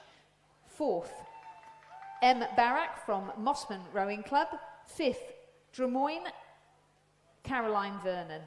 Sixth, Edith de Boer from Mossman Rowing Club. Seventh, Endeavour, Diane McShane. So Eighth, the official... Leichhardt, Leslie Howitt. And ninth, Endeavour, Jules Bosco. Yeah, did you get the official there? Yes, that's the official one. Yep. Okay. So I think we Okay. called that correctly. I think we did. Yes. Division 3 of the Women's Masters Single Scull just coming onto the line now. Across the far side in lane 1 from Endeavour, Diana Trescott, coached by Peter Bond. In lane 2 from St George, Christine McCready, coached by Bruce Williams.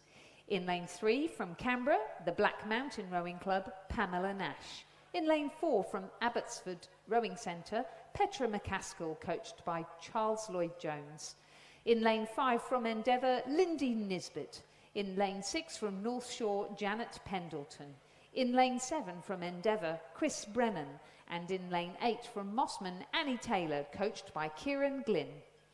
And Anne Taylor will start off go. Chris Brennan, Janet Pendleton and Lindy Nisbet and Petra McCaskill all go off 6 seconds.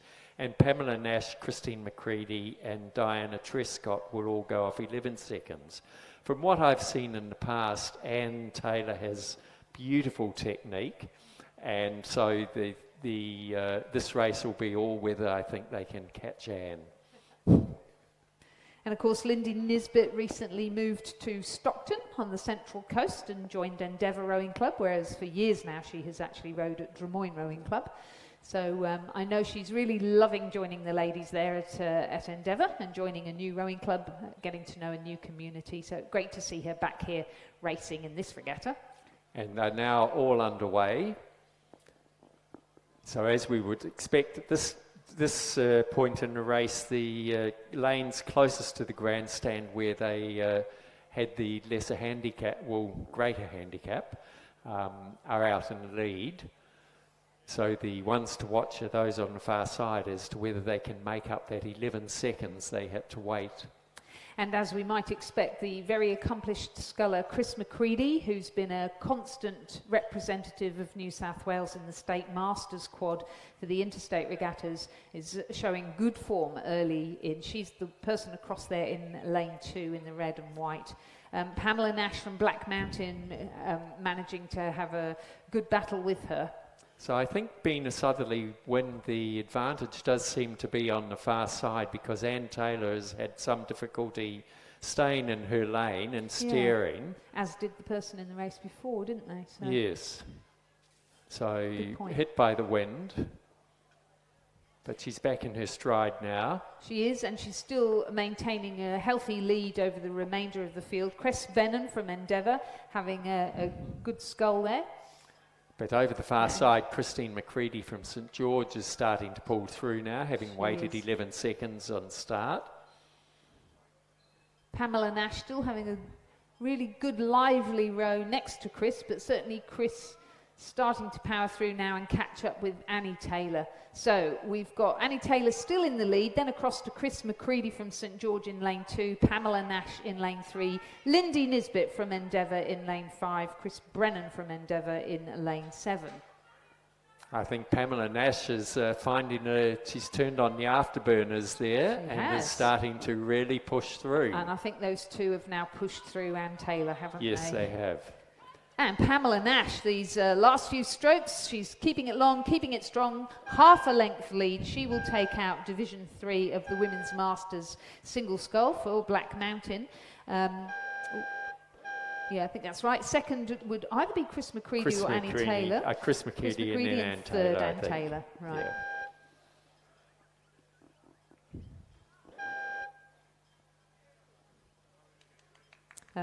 Fourth looks as though it was, I thought it was Lindy Nisbet actually, either Lindy Nisbet or Janet Oh, bit of reshuffling going on there with the official results. We might just sit and wait it out. Certainly a win for Pamela Nash of Black Mountain over in lane 3. And here it's through. So second Chris, sorry, yeah. So it was Pamela Nash, followed by Christine McCready, Anne Taylor, then Janet Pendleton and Lindy Nisbet, followed by Chris Brennan and Petra McCaskill. And on the start line now is the Men's Masters Coxless 4. There are 2 crews.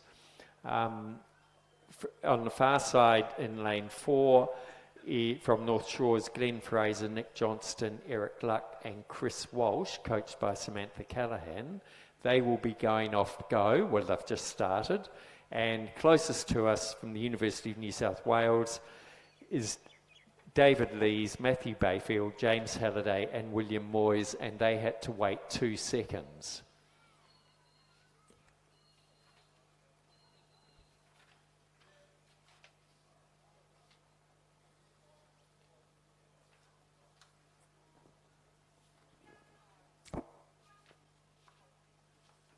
I was just having a look, so I was thinking, wasn't that the last race yesterday that we saw those crews? So we did. We had North Shore, that same North Shore crew raced yesterday, and looking very good at the moment, striking out and taking a very healthy lead.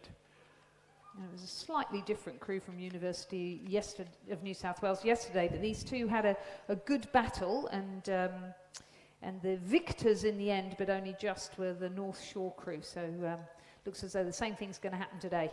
The North Shore crew looking very polished there.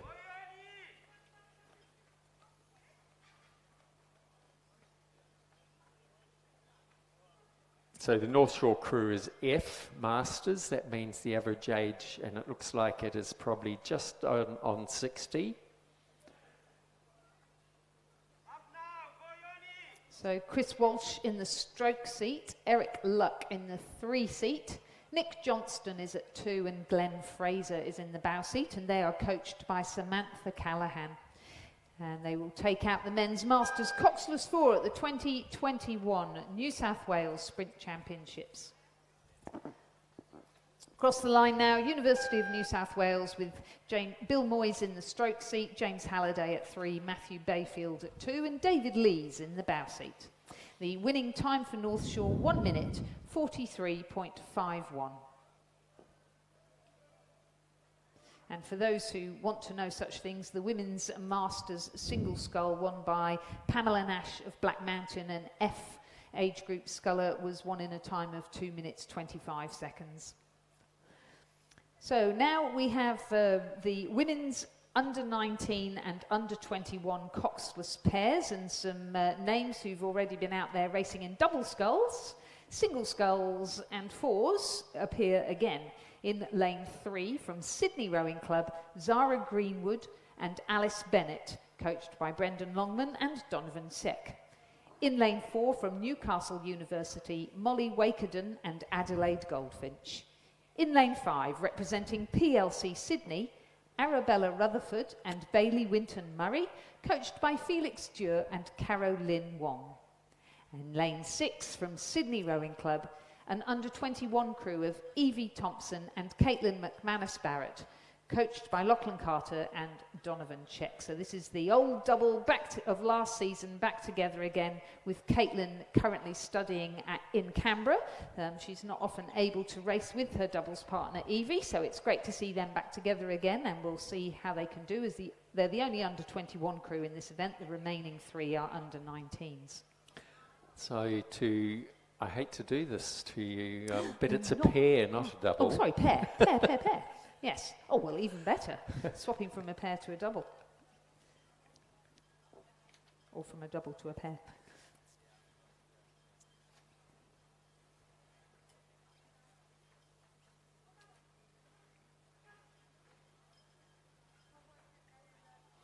So obviously some excitement with this race, as there's a bunch of cheerleaders and admirers, possibly coaches, have all moseyed down to the water's edge. The excitement builds.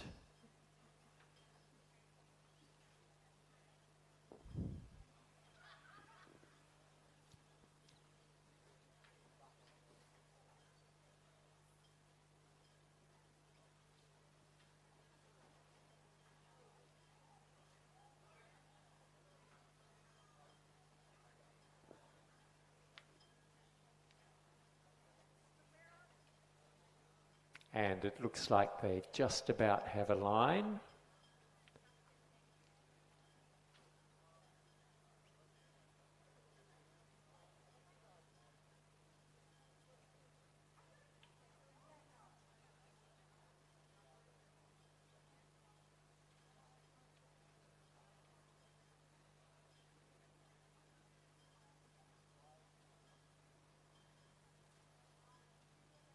And they're off. So great start from Evie Thompson, Caitlin McManus-Barrett from Sydney, closest to the grandstand. And they look like they're already taking out quite a nice little lead. So these are the two under 21 girls, the rest are under 19.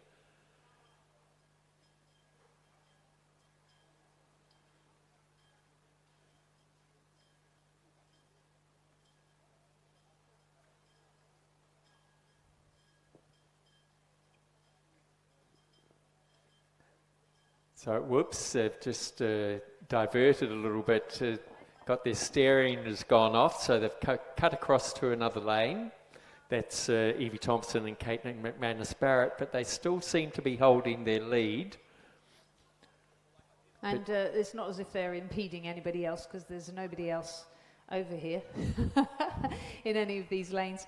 Well, they're doing remarkably well given how much course they're actually covering. Both of these girls were in the youth team for New South Wales, which is under 21 age group last year. They were in the youth women's 8 that raced at Lake Barrington against the rest of the world, our Australian world, doing really well here. And the other Sydney pair of Zara Greenwood and Alice Bennett holding their own against Arabella Rutherford and Bailey Winton-Murray of PLC, who of course performed so strongly in singles earlier. So Evie Thomas and Caitlin McManus-Barrett, although they've taken the scenic route, yes. they've certainly still a good clear win. It's a nice pair, so we'll look forward to seeing what's going to happen during the rest of this season with those two, having had such a great season last. The PLC crew, Sydney, staying calm, staying together, managing to take out the under-19 title in the women's coxless pair. The other Sydney Rowing Club crew just having a bit of a struggle there to get across the line, but they've done it. And Newcastle University's Molly Walkerden and Adelaide Goldfinch round out the field. So first in the under-21s, Evie Thompson, Caitlin McManus-Barrett, and they take out the race. And first in the under-19s, PLC Sydney, Arabella Rutherford and Bailey Winton-Murray. So now I expect we're going to see some very good racing here. Race 25, the final of the men's under-19, under-21 single scull. In lane 1 from UTS, we have Tate Van Heemst, who's the only under-21. The rest are all under-19. In lane 2 from UTS, Angus Dunstan. In lane 3 from Nepean, Hugh Harold. In lane 4 from Newcastle Uni, Zinc Bosco. In lane 5 from Cranbrook, Max Summerhays. Lane 6 from Kings, Aston Purden. Lane 7 from Kings, Alexander Vertzayes.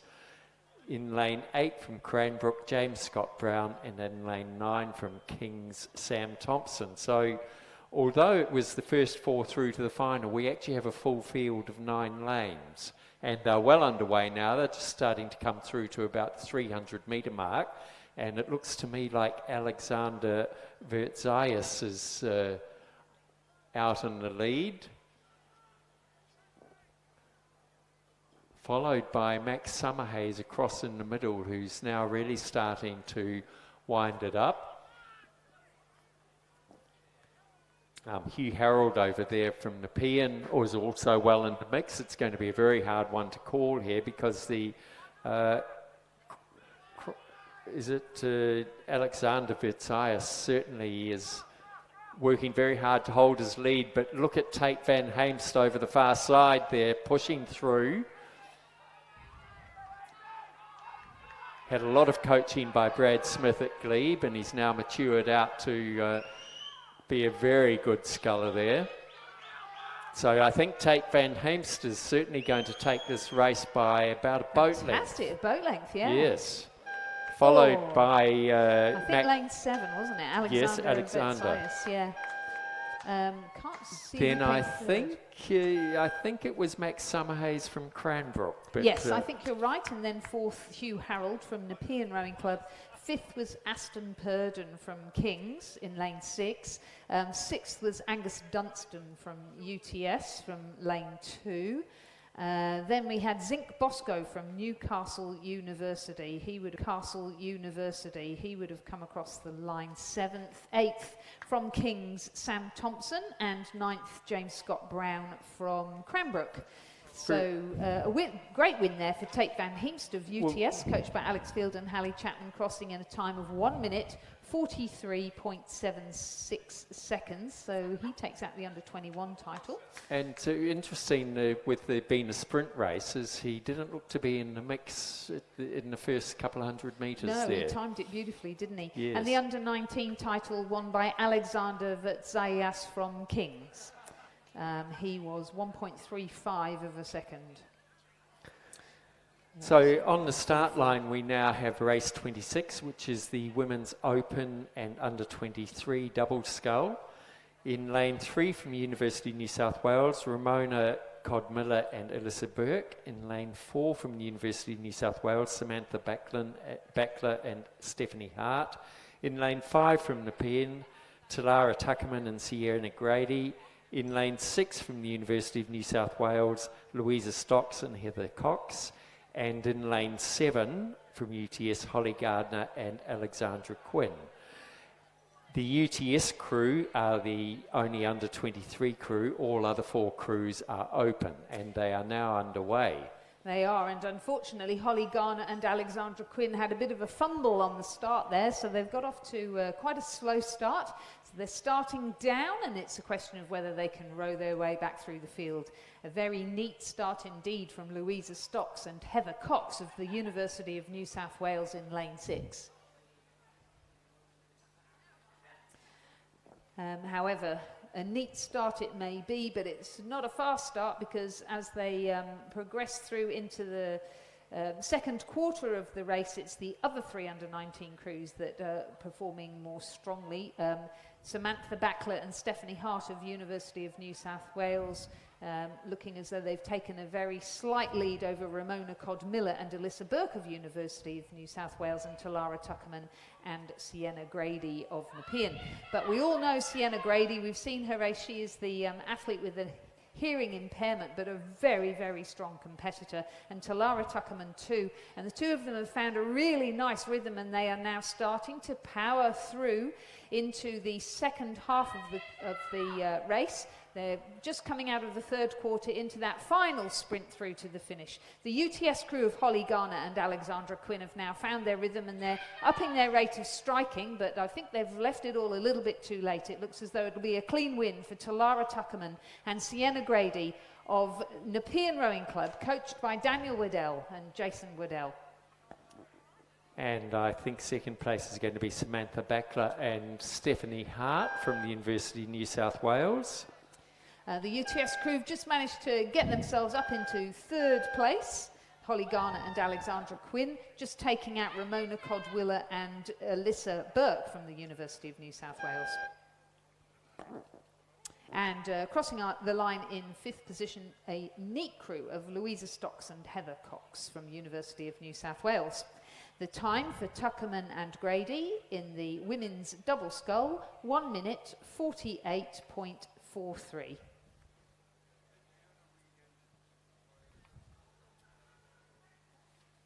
Coming onto the start line now is going to be the men's coxless pairs. All of these are open crews, even though some of them are under 23 in age. Oh, we've got a good mix here. So in lane 3, we will have I'm pretty sure it's an under 23 pair, but Luca Roncolato and Alexander Wood from UTS. They are coached by Alex Field and Hallie Chapman. In lane 4, the lightweight crew of Peter Waldersea and Michael McRae are co-commentators, who are coached also by Alex Field and Hallie Chapman. In lane 5, from Newcastle Rowing Club, Remy Keats and Chris Keats. And our final coxless pair is another UTS pair, Ned Power and Henry Blackwell, also coached by Alex Field and Hallie Chapman. Good luck to Newcastle, I say, looking at the names in those UTS pairs. Well, they're keen. They're at the start line first.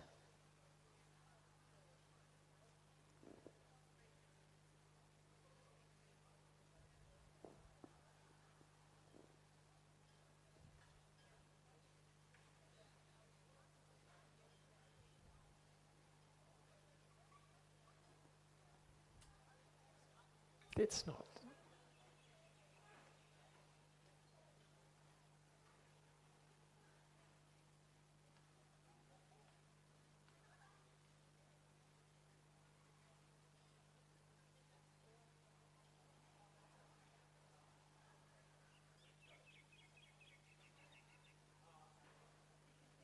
We're a little bit confused because the crew of Peter Waldersey and Michael McRae, we can see on screen, it's certainly not them. So whether we have the correct start list or not, we're not quite sure.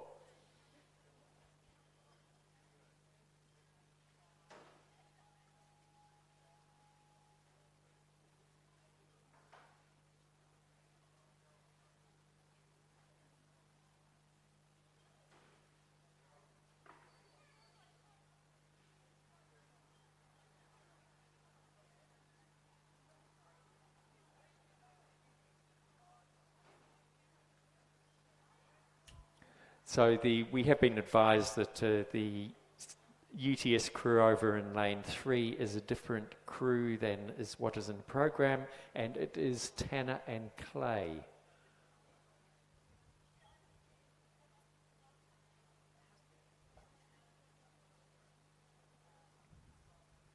So the UTS crew over this side of Ned Power and Henry Blackwell have taken out a good strong lead, but they are being pushed on the far side by Luca Roncolato and Alexander Wood. Newcastle boys of Remy Keats and Chris Keats trying to hold their own, but I think they've just dropped back and are starting to be overtaken by the other UTS crew. But certainly Ned Power and Henry Blackwell over this side have just upped their rating. They must be doing about 38, 40 strokes a minute there and flying. They're going to take this by a good couple of boat lengths. A very nice row there by Ned Power and Henry Blackwell. Followed across the line over the far side by Luca Roccolato and Alexander Wood. Then the Newcastle crew of Remy Keats and Chris Keats. And the crew that we're not quite familiar with from UTS in 4th place. And the winning time for Power and Blackwell of UTS was 1 minute 39.08. Won by a commanding 6.64 seconds. Having a good regatta. So we have a little bit of a break now before our next race, which is the men's under 17 coxed quad scull, where we have crews from Sydney, King's School and Cranbrook.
So the next race due to start in a couple of minutes, but the crews do look like they are nearly on the start line, so they may start them early. It's race 28, the men's under 16 and under 17 coxed quad scull. All crews are listed as under 17. In lane 2 from Sydney, we have Patrick Walker, Connor Greenwood, Harley van der Plum, Finn Woodward, coxed by Grace Bennett, coached by Patterson, Longman and Check. In lane 3 from Kings, we have James Davis, Ben McKenna, Thomas Engsel, Joel Bradford, coxed by Henry Fagan. In lane 4 from Kings, Axel Lindemann, Peter Zagas, Lachlan Costello and Lachlan Wong, coxed by Thomas Seaton Cooper. In lane 5 from Cranbrook, Jasper Dawson-Damer, Edward McHugh, Callum Dunn, William Wright, coxed by Edward Walker, coached by David Cameron. In lane 6 from Kings, Samuel Hines, Ethan Zhu, Anton Teal, Louis Todd, coxed by Fergus Lawson. And in lane 7 from Kings, Tom Whalen, Charles Baker, William Rogers, Campbell Wickham, coxed by Dana Skelvins.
So they're just on the start line now, just trying to get a line.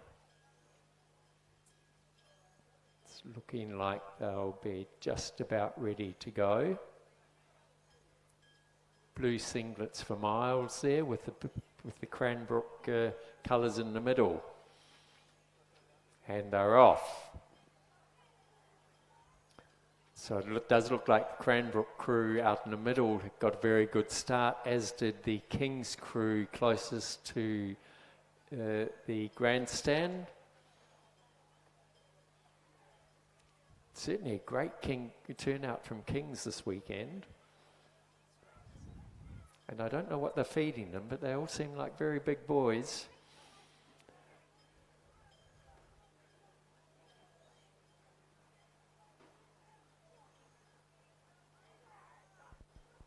So it does look like the Kings crew on this side, stroked by Campbell Wickham, is taking the lead.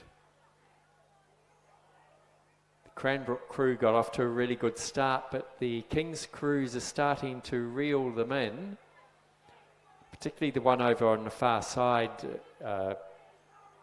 sorry, that's a Sydney crew over the far side, stroked by Finn Woodward, is starting to pull through, but it is the King's crew over this side, stroked by Campbell Wickham.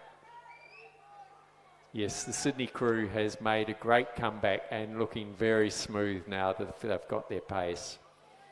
And they'll be followed by the second King's crew, stroked by Joel Bradford.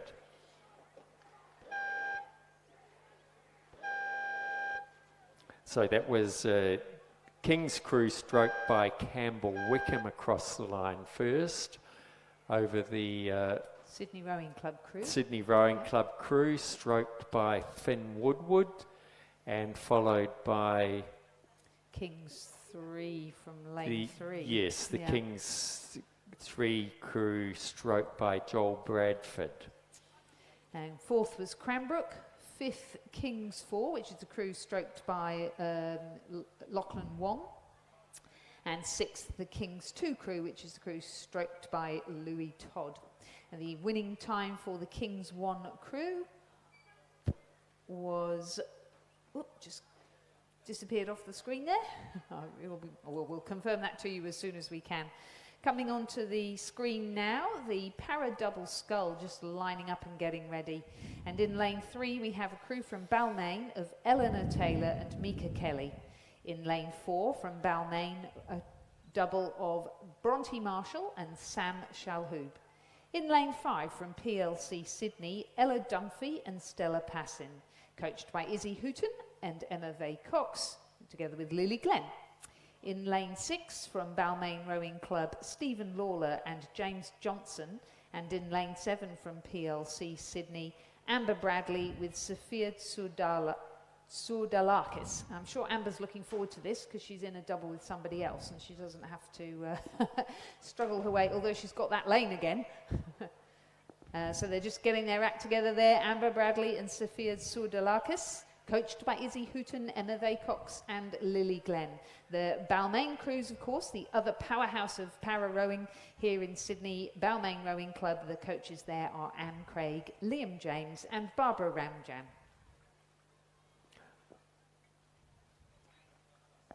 So it does look like the men, Stephen Lawler and James Johnson, got off to a good start and are holding the lead at the moment.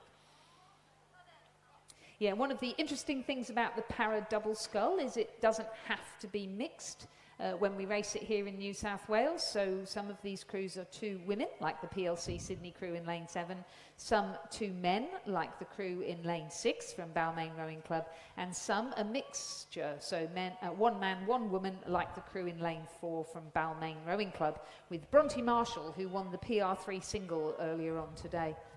But the PLC crew on this side of Amber Bradley and Sophia Soudalakis doing quite well, aren't they? Doing well. They're certainly finding their form, and whether they can catch the men's double. Yes.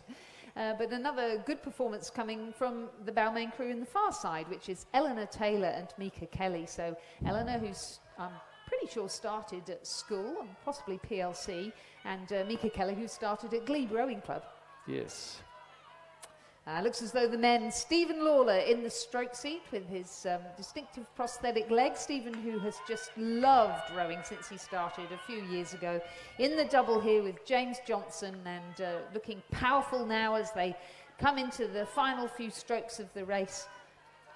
Sam and Bronte gradually catching up Amber Bradley and Sophia Soudalakis, but I think that the 2 girls are going to hang on to take out second place, PLC Sydney second, and then the Balmain Marshall and Shalhoub combination will take third. Excellent race. Fourth across the line, Eleanor Taylor and Mika Kelly of Balmain Rowing Club, and our PLC girls, Ella Dunphy and Stella Passin, will take out 5th position. Excellent race. Well done. The winning time for our Balmain men, 2 minutes, 6.86.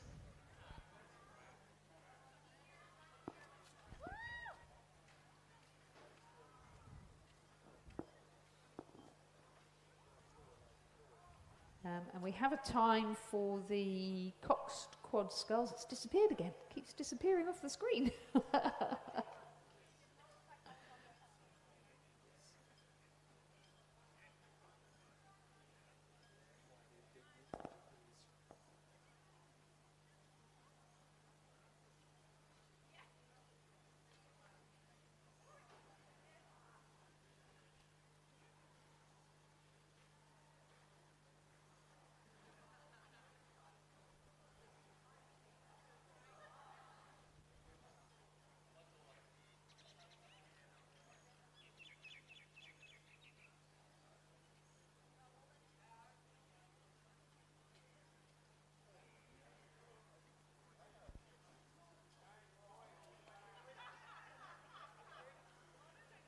And ladies and gentlemen, we do have a 15-minute break now, so we'll reconvene at 12:55 with the Women's Masters Quad Scull, race number 30 on our programme.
So, ladies and gentlemen, shortly be bringing to you the race for the Women's Masters Quad Scull Sprint title of 2021, race number 30 on our programme. In lane 4, we have a crew from North Shore of Zita Briones, Louise McCoach, Ruth Gibson and Olivia Tong, coached by Kim Rudder. In lane 5, we will have a crew from Abbotsford Rowing Centre of Jodie Panagopoulos, Colleen Chapman, Marcella Cox and Rowena Stewart, coached by Charles Lloyd-Jones. And in lane 6 we will have a crew from Endeavour, a quad scull of Katrina Whiteley, Kim Stedman, Diana Trescott and Diane McShane, coached by Peter Bond. So the crew from Endeavour is the E age category and they will be the first of the crews to go. Abbotsford is a D age category, they will have to wait 2 seconds, and North Shore a C age category and they will have to wait 4 seconds.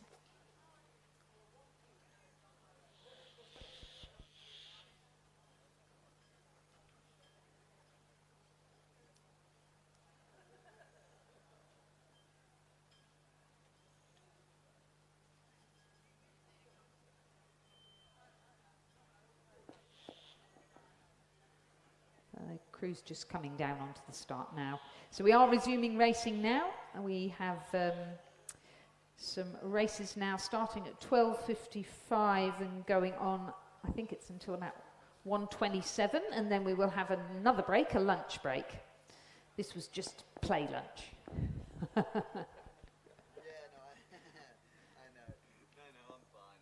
I saw your message. I was like, So that steady cross breeze is still blowing, which means that the crews on this side of the course, so lanes 8 and 9, will probably feel the wind a lot more than those over in lanes 1 or 2, where you can see the water's quite calm. So only 3 crews in this race, so we've got lanes 4, 5 and 6, so it sounds like that should be fairly even for them all, do you think? I think so, yeah. I see they've put the youngsters in lane 4, so...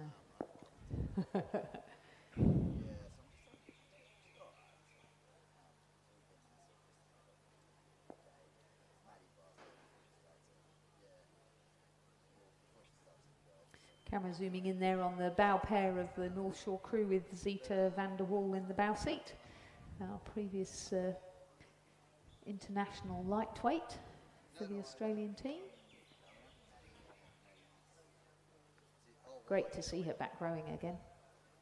oh, no. So he stayed here. So he stayed so I drove out this morning.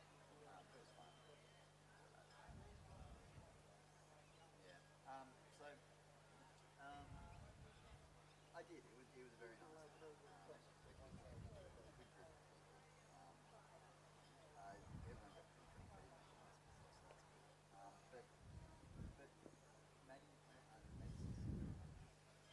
Okay, we have our crews on the start line, sitting forward and ready. The aligner just making some final adjustments to line those bow balls up together. And our first crew is off, that's Endeavour. They go off go, 2-second gap, and now Abbotsford will take off. It seemed like a long 2 seconds Yeah, there. I think they must have missed their start actually. I think they waited for the full 4 seconds, which was the C grades gap, wasn't it? So Endeavour off to a good start there. Katrina Whiteley in the bow seat, Kim Stedman in the 2 seat, Diana Trescott at 3, and Diane McShane in the stroke seat. And it looks like the North Shore crew on the far side is making up their Deficit handicap quickly. and starting to pull through. But will they be able to catch the women over here from Endeavour? Well, they've certainly made a big dent in that lead already, haven't they? And they're not even at halfway, so I'm going to go out on a limb and say they're going to win this in commanding style. And they do look very polished. They do. So that's Olivia Tong in the stroke seat, Ruth Gibson in 3, Louise McCoach in 2, and Zita Briones in the bow, and coached, of course, by Kim Rudder.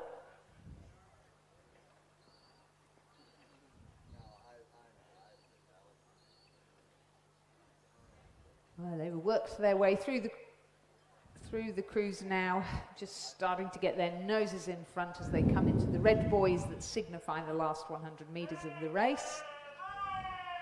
Still really good, strong sculling there from the ladies from Endeavour, trying to hold off the Abbotsford crew.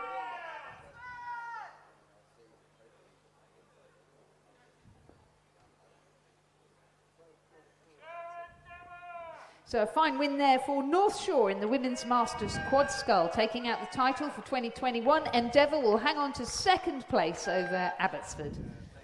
The winning time for North Shore, 1 minute 55.28 seconds. A margin of 4.91 by the end. And lining up on the down start line is now the Men's Masters Double Scull.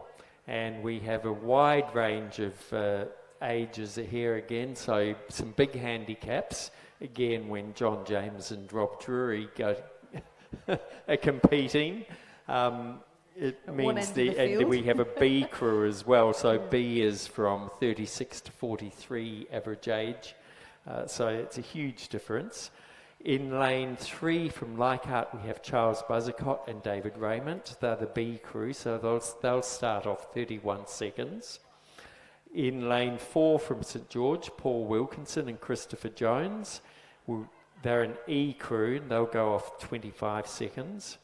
In lane 5 from Abbotsford, Steve Hill and Richard Jones are a G crew, and they'll go off 19 seconds. In lane 6, Michael Tyler and Kim Rudder from North Shore. And they are an H crew, so they'll go off 14 seconds. And then the venerable John James and Robert Drury from North Shore, they're a J crew, which means an average age of over 80, or they're just on 80 looking at the ages. So they go off go. So I think as we've seen in previous races, the others are going to be working to catch them. Certainly the way those two rode their singles race, I expect that they're going to hold their lead here. But we have some outsiders here have come in. Paul Wilkinson, Christopher Jones, I don't think raced earlier. No, I don't remember their names either. So we're just waiting for John James and Rob Drury in their double scull to come down onto the start. They're just paddling down their lane now.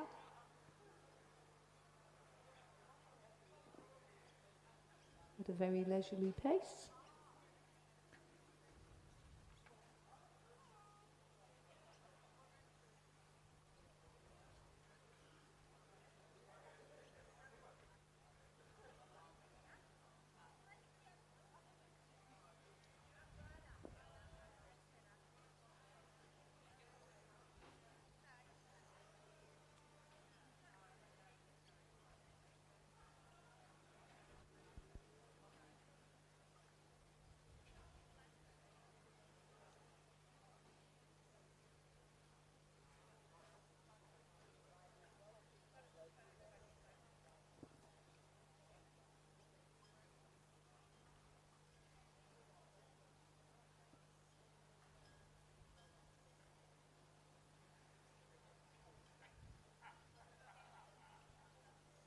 All right, they're just about here, so I think the aligner will now start to be able to get those crews sorted out in our final of the Men's Masters Double Scull.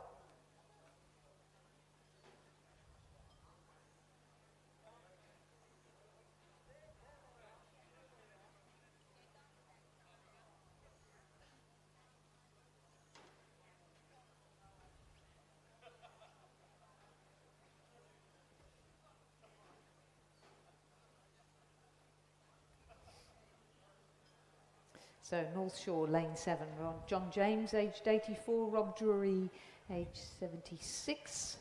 They will go off go. As Mark mentioned, 14 seconds for Michael Tyler and Kim Rudder, who we can see there on camera, to wait. Having a bit of a chat. Bit of sledging going on. Probably. Perhaps not. And then we can see the blue colours of the Abbotsford Rowing Centre there, Steve Hill in the stroke seat and Richard Jones. I think And the other way there's round, actually. Oh, sorry, Yeah. yes. Then Paul Wilkinson in the bow of the St George crew, stroked by Christopher Jones. And the youngsters over on the far side of David Raymond and Charles Bizicott.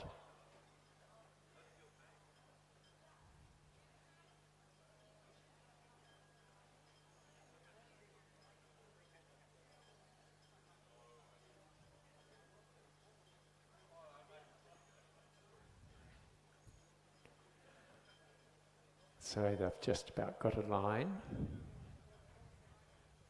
And of course, with such big handicaps, you hope that you don't drift onto the buoys or while you're waiting for that 31 seconds. And it's interesting, isn't it? It just looks really still at that 500 metre mark, and Yes. it's quite breezy at the end here by the finish tower where we So are. John James and Rob Drury have just got off to a very nice start. Looking very strong as they come along. So the Michael Tyler and Kim Rudder have just started after the 14 seconds. Steve Hill and Richard Jones are underway. Paul Wilkinson and Christopher Jones are now underway, and we will shortly see the youngsters of Charles Bizicott and David Raymond go, and they have just started. So it's going to be interesting now to see if they can all form a straight line by the time they get to the finish line. I think from what we've seen this morning in the men's Masters singles, the others will be doing very well if they can catch John James and Rob Drury. Yeah. Even with that handicap. So Abbotsford look like they've got themselves into a nice rhythm there. Steve Hill and Richard Jones. And Bizicott and Raymond looking pretty sharp over there on the far side. Leichhardt Rowing Club there, coached by Jeff Patterson and Steve Sherry. I know they've both recently bought their own single sculls, so obviously taking their season quite seriously. And as you would expect, being much younger, you can see them really starting to fly through compared to the other crews, and they do have calmer water over that side. They do, and they've got a nice rhythm going as well. Looks pretty strong on the finish. Yes. So they've worked their way through St George. They're now working their way up to Abbotsford. In the meantime, Michael Tyler and Kim Rudder seem to have found a second surge there, and they're now coming back at the Abbotsford crew. But Abbotsford raise their rate of striking. They don't like that at all. I don't think any of them are going to catch these old veterans here. I don't think so either. Valiant effort from both Leichhardt and Abbotsford, though. And what a beautiful row by Rob Drury and John James. All class. Form is permanent. And second position for Leichhardt. Excellent row from the two of them. Abbotsford settling for third.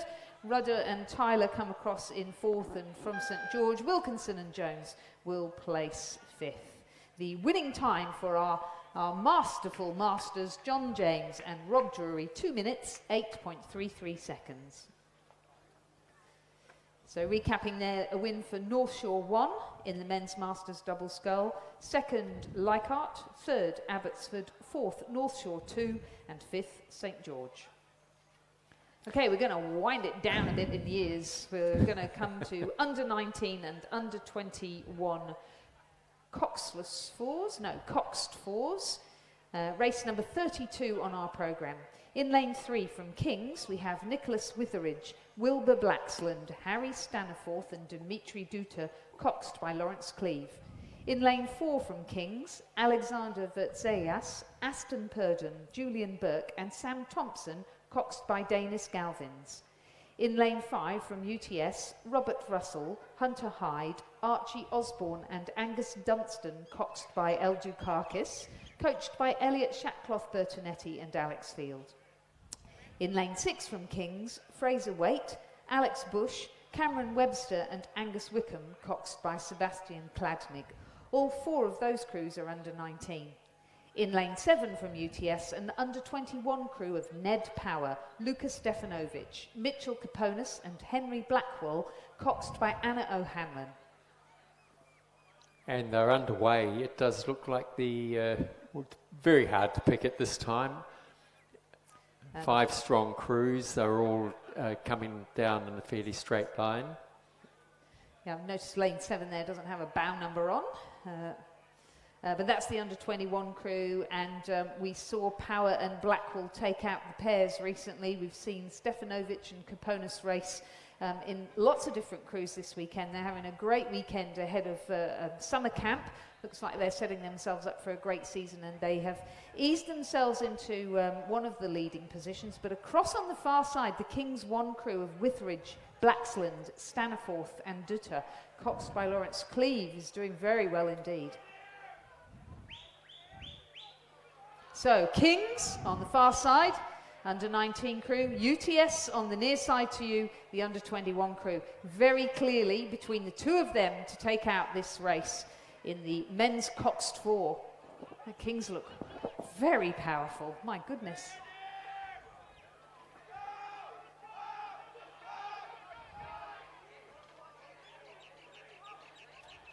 And Kings has certainly pushed through and taken the lead there.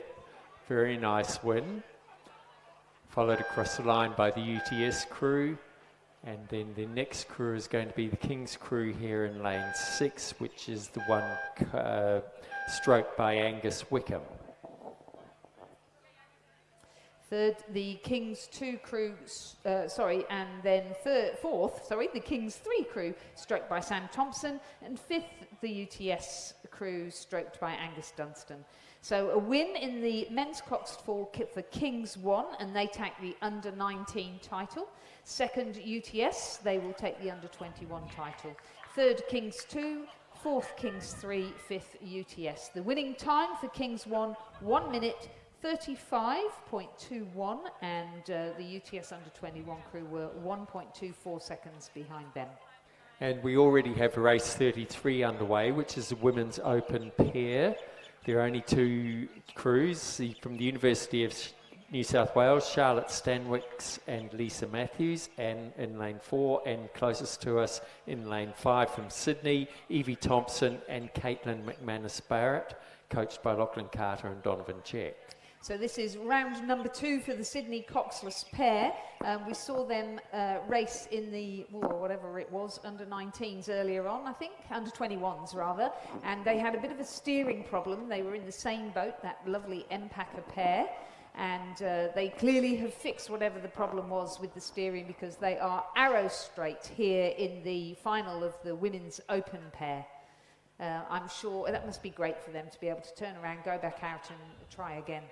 Oh, and as soon as I said they were arrow straight, they've done a little bit of a curve towards us.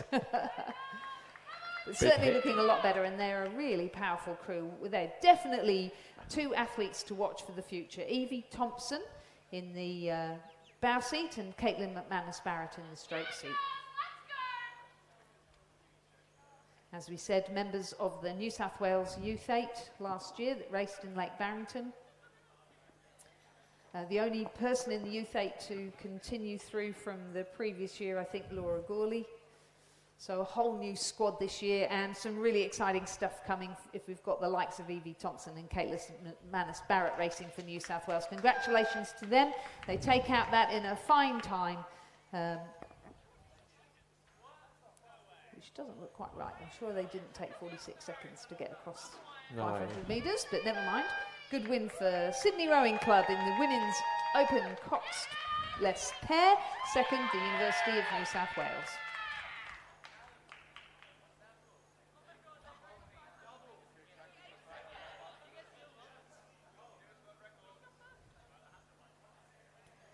Okay, we're moving on to a much bigger round this time, the men's open and under-23 single scull. In lane 2, representing Nepean Rowing Club, our veteran Jason Waddell, coached by his brother Daniel Waddell. In lane 3, from Leichhardt Rowing Club, interesting name, Kern Guimares, coached by Steve Sherry. Quan Guimares. Quan. And in lane 4 from Newcastle, our first under-23 single sculler, Remy Keats. In lane 5 from Penrith Rowing Club, Liam Taylor, coached by Lindsay Callahan and Charlotte Toos-Cutler. In lane 6 from Newcastle University, Zinc Bosco. In lane 7 from UTS, And the New South Wales Institute of Sport, Marcus Delamata, coached by Alex Fields and Tally Chapman. And in lane 8, representing Newcastle University, Caleb Chadwick.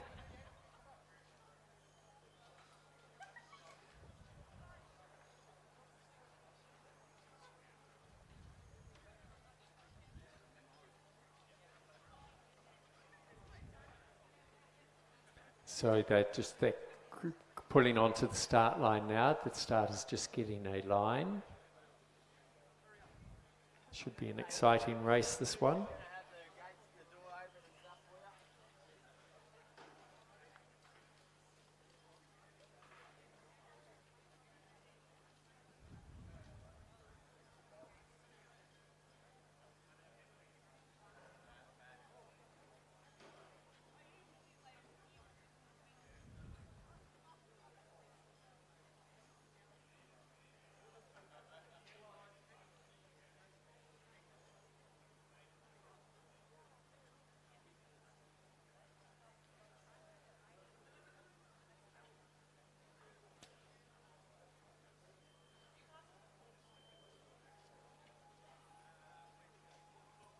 Good start there from Marcus Delamata of UTS, represented last year at the under-23s.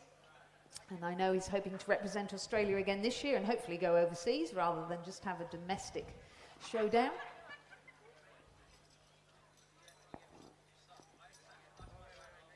And of course, across on the far side, never to be underestimated in a sprint race, Jason Waddell from Nepean Rowing Club.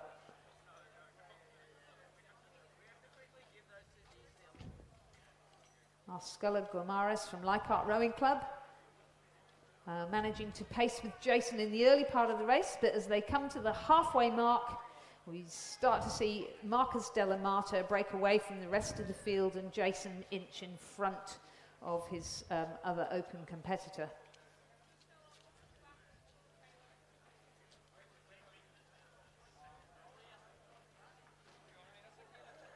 So we have had a scratching. That's Liam Taylor from Penrith Rowing Club, who was supposed to be in lane 5. And now Jason Waddell winding it up as he comes into the final stages of the race. Having a look across, challenging Marcus Delamata. Can Marcus manage to keep his bows in front of that wily old Jason Waddell? He's throwing the kitchen sink at it now. He can see that finish line. Good race, very good race, but Marcus will take it out by 3/4 of a length over Jason Waddell to take the title in the men's under-23 single scull. Jason will be our first competitor in the open single scull. Third across the line was Juan Guimares from Leichhardt Rowing Club. Fourth, Remy Keats from Newcastle Rowing Club. Fifth, Zinc Bosco from Newcastle University, and 6th, Caleb Chadwick, also from Newcastle University. Winning time for Marcus Delamata, 1 minute 39.51, and Jason Waddell 1.89 seconds behind him to take the open title.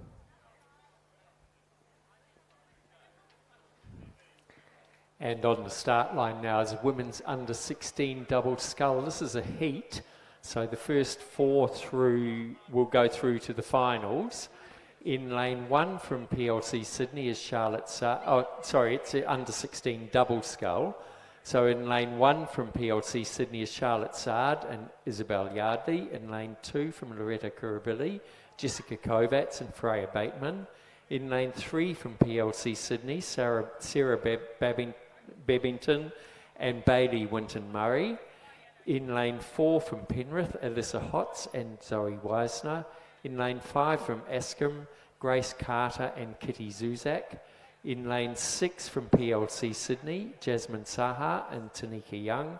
And in lane 7 from Sydney, Sophia Zomprogno and Neve Tierney.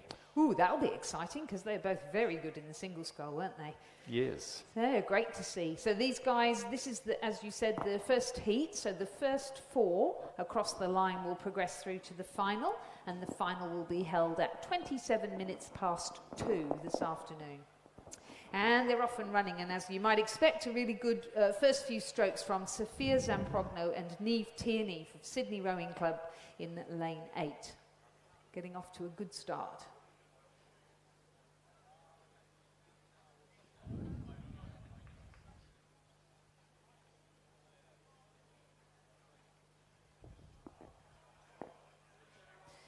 And who's that? 2 crews in from then.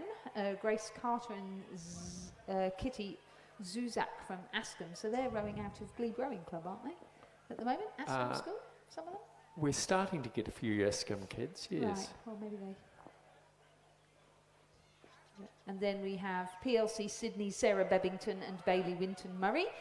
So Bailey was in a double scull just before, wasn't she? So back again, and she's done a single. And then a really competitive crew from Loreto Kirribilli of Jessica Kovacs and Freya Bateman, coached by Will Foxton and Freddie Gibbs. Having a good battle there, the Loreto Kirribilli and PLC Sydney crews. On the far side, a plucky row coming from Charlotte Sard and Isabel Yardley, coached by Felix Dieu, Laura Brady and William Lucabio.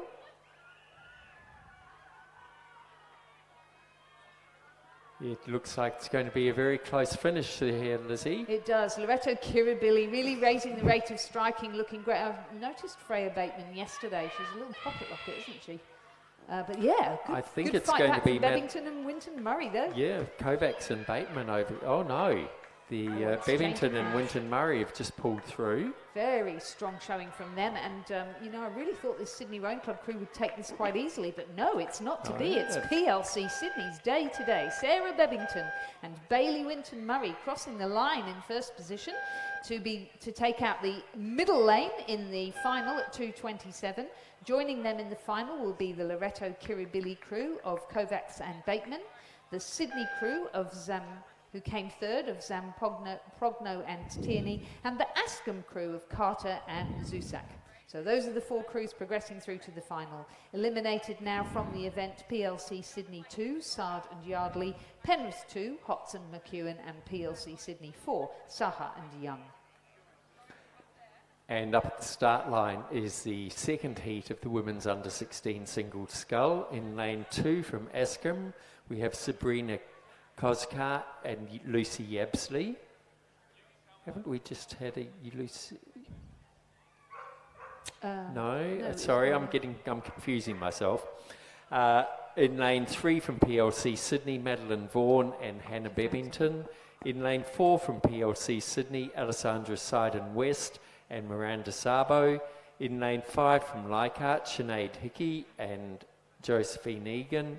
In lane 6 from Penrith, Elizabeth Drayton and Arabella Logan. And in lane 7 from PLC Sydney, Jasmine Gifford and Alyssa Chang.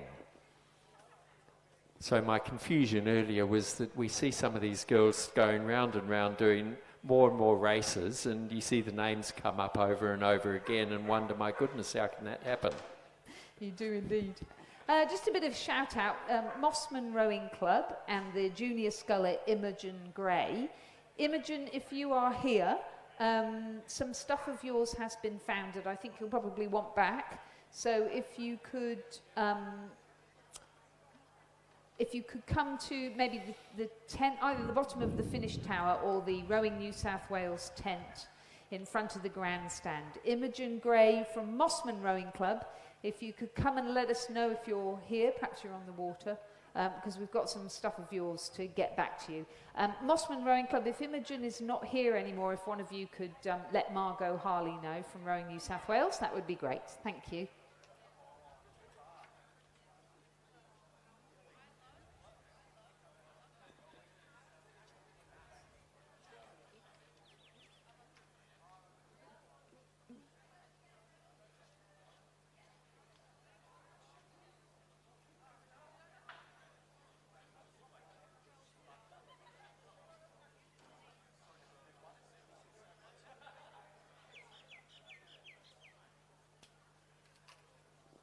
So we just have the women's under-16 double scull second division lining up at the start.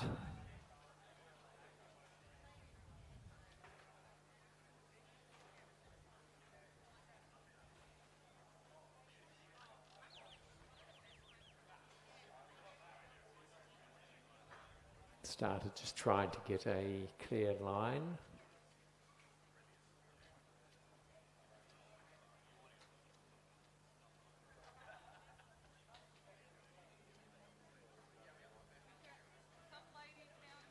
Does look like the PLC girls over here in lane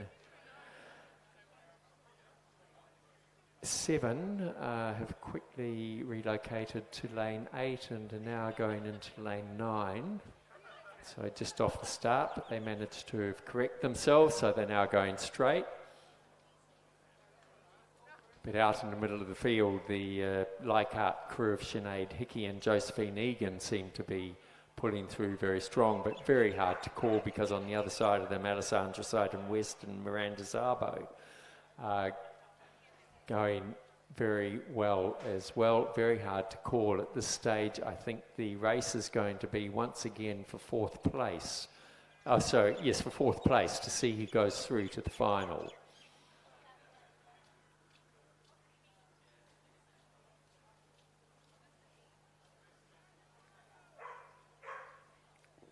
So across the far side, the Ascombe girls of Sabrina Koska and Lucy Yabsley are finding their form.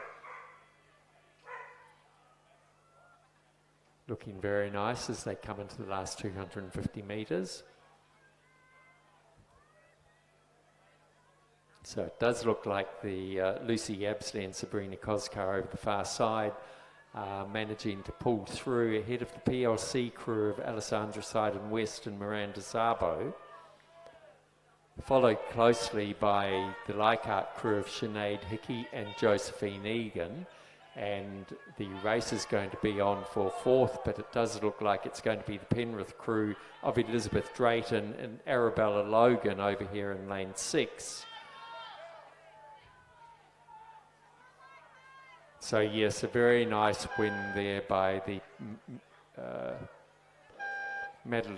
Sabrina Koska and Lucy Yabsley, followed by Alessandra Seiden-West and Miranda Szabo, then the Leichhardt crew of Sinead O'Hickey and Josephine Egan, and the Penrith crew of Elizabeth Drayton and Arabella Logan will go through to the final. The other crews unfortunately eliminated. So as our final crew crosses the line, just recapping the results of the second heat of the women's under-16 double scull, a win for Ascombe, Koska and Yabsley. Second, PLC Sydney, Seiden-West and Szabo. Third, Leichhardt, Hickey and Egan. And fourth, Penrith, Drayton and Logan. They progress to the final. Eliminated from the event are PLC Sydney, Vaughan and Bebbington, and PLC Sydney, Gifford and Chang. Winning time, 1 minute 56.7 seconds. That compares with 1 minute 55.79 seconds in the first heat. So very close indeed. Right. And that looks like 2:27 will be a race to watch, the final of the women's under-16 double scull. On the course now, Heat 1 of the women's under-19 single scull. In lane 3 from Sydney Rowing Club, Liesl Page. In lane 4 from Sydney Rowing Club, Taliesin Knocker Driver. In lane 5 from UTS, Paige Critchlow. In lane 6 from Leichhardt, Cleo Price. And in lane 7 from Penrith Rowing Club, Madison joins. And Madison is coached by Lindsay Callaghan and Charlotte Toos-Cutler, and she's currently in the lead over Taliesin Knocker Driver of Sydney. I've just been advised that all these 5 entries will go straight through to the final, because in the second heat, which had 5 people as well, 1 has withdrawn, so there'll be a final of 9. But so what they'll be fighting for now is the best lane in the final race. Indeed they would, and Madison Joins really wants a good lane, but Taliesin Knocker Driver has other ideas. So Madison looks across at Taliesin. What are you doing? This is my first lane, she says, and Taliesin Knocker Driver says, no, it's mine. A real battle on between these two great under-19 single scullers, but it will be Madison Joins from Penrith Rowing Club who will take out the best lane. and take out this first heat of the women's under-19 single scull. A great race between those two girls. Taliesin Knocker-Driver will have to settle for second. Liesl Page will be third, and Paige Critchlow fourth. Cleo Price fifth across the line, but she's into the final because, as we said, the withdrawals from the previous heat, no, the next for heat. the next heat, sorry, do mean that we'll be able to progress all 5 scullers through. And Madison joins, taking out that heat in a time of 1 minute 59.63 seconds, 0.79 of a second ahead of Taliesin Knocker-Driver. So in the second heat, in lane 3, we have UTS. From UTS, Sarah Berretree. In lane 4 from Sydney, Zara Greenwood. Alexandra O'Brien from Sydney University has withdrawn. So in lane 6 from UTS, we have Lila Anderton, and in lane 7 from Sydney, Ella Huber. So I don't know if these girls have been advised that they're all through to the final, but they certainly look to be still racing hard. Indeed. And that final will be at 7 minutes past 3 this afternoon.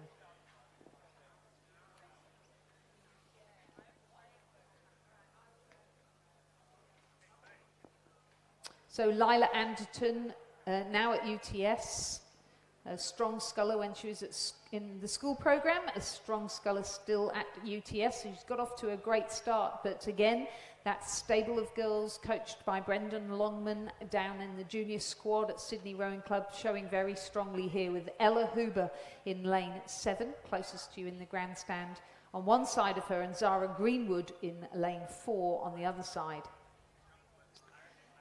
As they come through the halfway mark, Ella Huber has taken a slight lead over Lila Anderton of UTS. Then it's back to Zara Greenwood of Sydney, who's having her own private battle with Sarah Berretree of UTS. Sarah Berretree, who started her rowing at Nepean Rowing Club here in Penrith, now in the squad run by Hallie Chapman over there at UTS, and performing pretty strongly in this rather strong field of junior scullers, and in fact making a move now on Zara Greenwood of Sydney Rowing Club. She's got her bow ball in front, but it will be Ella Huber of Sydney Rowing Club. Mishaps barring any mishaps will take out this second heat of the women's under-19 single scull to progress through to one of the centre lanes in the final at 3:07. A good win for her there. A couple of lengths of clear water over Lila Anderton of UTS, who I think is going to conserve her energy for the final. She had a clear 1-length lead over Zara Greenwood of Sydney Rowing Club, and just fading at the finish there, Sarah Berretree of UTS coming in 4th. Winning time for Ella Huber, 2 minutes, 2.6 seconds, so somewhat slower than the 1:59.6 of Madison Joins, but to take into consideration the fact that Ella Huber did have a almost 6-second lead over Nyla Anderton. So 3:07, these girls will meet again, and we'll see what they can do in the 8-lane final. And that concludes our racing for this morning. That is, we're now at the proper lunch break, and I think we reconvene at about 2:27, don't we? I think it's yes, about I'm an not hour's sure. I won't be here this afternoon, but thank Right, you, well, Lizzie, thank for you. your highly informed and very educated and highly knowledgeable commentary. Thank you very much, and likewise, a pleasure doing commentary with you. Look forward to the next time, and we'll see you folks again as racing reconvenes.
Ladies and gentlemen, just a reminder please that the Regatta Centre has a multi-day event tomorrow and Tuesday on the island, so please make sure that all of your boats, equipment, trailers, vehicles, etc. are taken off site at the end of the regatta and not left here. The event is going to use all of the island. All the racks, roadways, car park and grassed areas need to be cleared. So a reminder, please take everything with you at the end of today, or if you need to leave it in Penrith, make arrangements to leave it somewhere else, as the RFS are going to be in here doing practice. And we need to have everything cleared so that nothing gets damaged or gets in the way. Thank you.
Well, good afternoon, ladies and gentlemen. Welcome back to the afternoon session of the 2021 Rowing New South Wales Sprint Championships. I'm joined in the commentary box by Peter Waldersey this afternoon. We'll take you through this afternoon's program. How's your lunch, Peter? Fantastic, Michael. How's Fantastic. yours? Oh, stellar. Bloody Absolutely. Fantastic. So we're going to turn our attention to race 39 in your programs very shortly. It's the final of the women's under-16 double scull. Just to run through the crews quickly, in lane 2 representing Penrith is Elizabeth Drayton and Arabella Logan, coached by Daryl Young. In lane 3 representing Penrith is Sophia Zampronio and Neve Tierney, coached by Brendan Longman and Donovan Check. From PLC, in lane 4 is Alessandra Seiden-West and Miranda Szabo. In lane 5, also from PLC, is Sarah Bevington and Bailey Winton-Murray. Representing Askham in lane 6 is Sabrina Koksar and Lucy Yabsley. In lane 7, representing Loreto Kirribilli, is Jessica Kovacs and Freya Bateman. In lane 8, from Leichhardt, is Sinead Hickey and Josephine Egan. And finally, also from Askham in lane 9, is Grace Carter and Kitty Zuzak. Now, Pete, these are some names we've seen repeatedly over the course of the regatta. Yeah, they definitely are. So these are some pretty impressive underage athletes that are racing in this double race, my apologies, with some pretty decent coaching staff there. We've got Brendan Longman and Donovan Check, as well as Felix Dewar, who is doing a great job there at PLC as the head coach there, I believe. Freddie Gibbs, who we've seen throughout the day. So it'll be a good race to watch, this one, as they line up for this 500-metre sprint race. That's right, it's a splash and dash in the Sprint Championships this afternoon, so medals on the line in this one as well. I think we're lucky with the weather this Ivo as well. We had a bit of rain over lunchtime.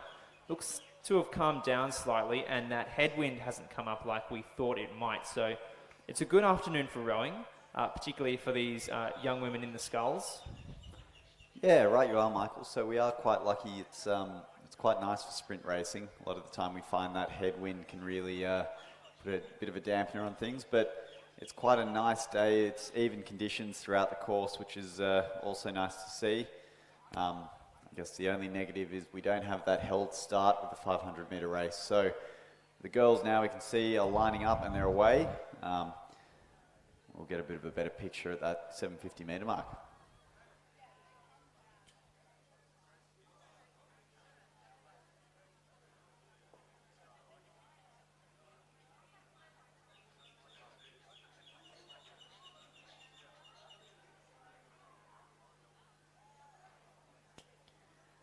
And it is a quick start here in these sprint races, and as they are sprint races over 500 metres, there usually isn't that much of a variation between the crews, so we won't really have a great idea of who's in the lead here until they get a little bit closer. But it's fair to say that Sydney combination has been doing good stuff, so there'll be a crew to look out for there.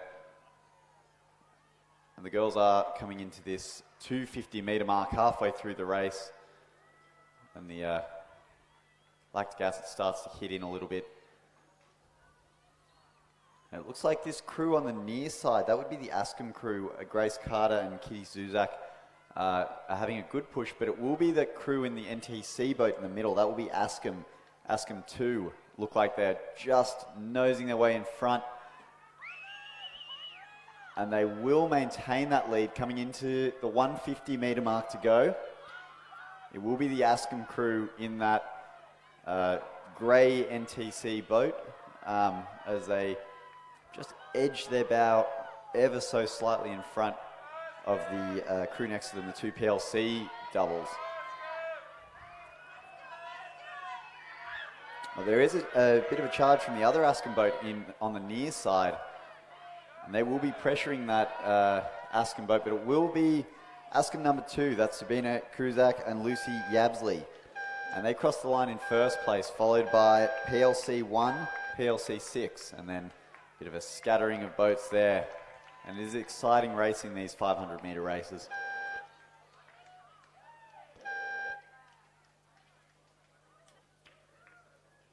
and that race was done in an unofficial time of 1:55.59.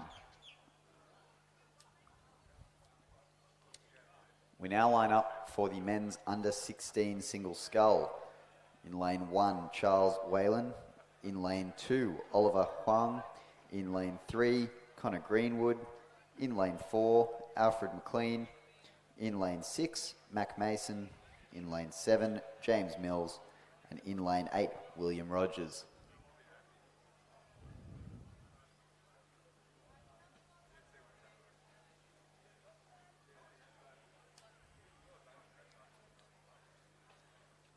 You can see as they line up there, probably just edged a little bit past that 1500 metre mark. Now just trying to get as steady a line as they can. It is a bit harder in these underage events. A little bit less experience from the athletes, but also without the held start, it does add a little bit of extra difficulty to the whole process.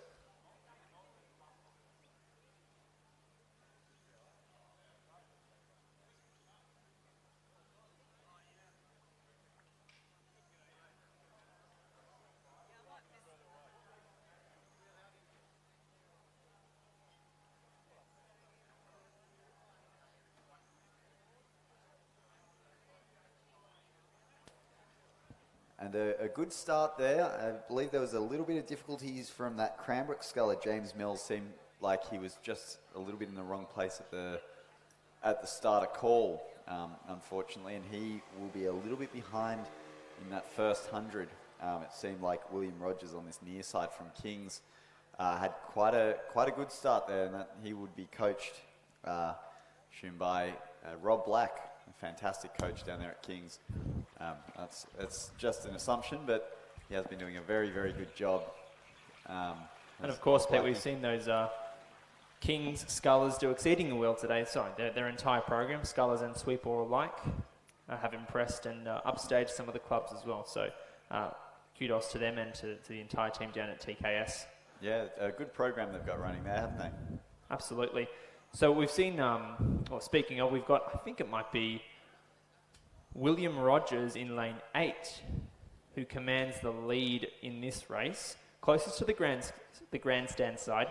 He's sculling well, but I just can't quite see over to the other side at this point whether he's in line or in front of Connor Greenwood from Sydney Rowing Club in lane 3. It looked at the 250 like he had a length, but Connor is raising the rate, and you would wonder whether he has managed to take over that lead, but it looks like it will be the King Scull, William Rogers, coming into this last 50 metres with quite an impressive scull there, as he just keeps that lead of about half a length to a length. And looking fantastic as he does so. Comes across the line with a time of 1:49. So Rogers 1, Connor Greenwood from Sydney in second, and there's a photo finish for third and fourth.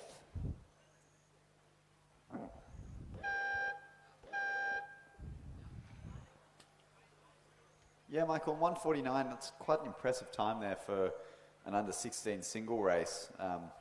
Really, it's very speedy indeed. Quite a good job there from William Rogers, so that's a name to look out for in the future. And as well as that, seeing the splits off that, really not a lot in it, so some quick times out there today. And the staff down at the King's School will be happy with that one.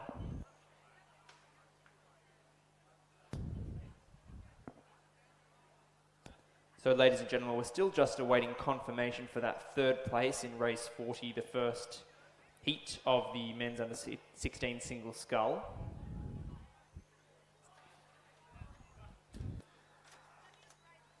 Yep, and we are underway now with race 41. It's the men's under 16 single as we await the results of the previous race. We have Ethan Zhu, Callum Dunn. Callum Dunn there is entered twice for Cranbrook and Sydney.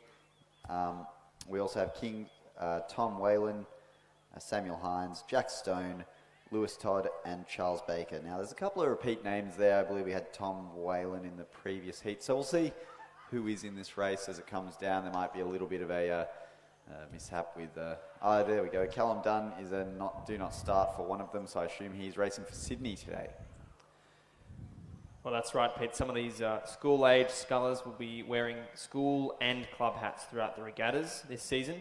And speaking of, it does look as though could be another King's sculler for mine, Pete, in lane 8. Charles Baker, who commands the lead in this race. He's just casting my eye out across the field. We've got footage on the Bont live stream at the 1800 metre mark.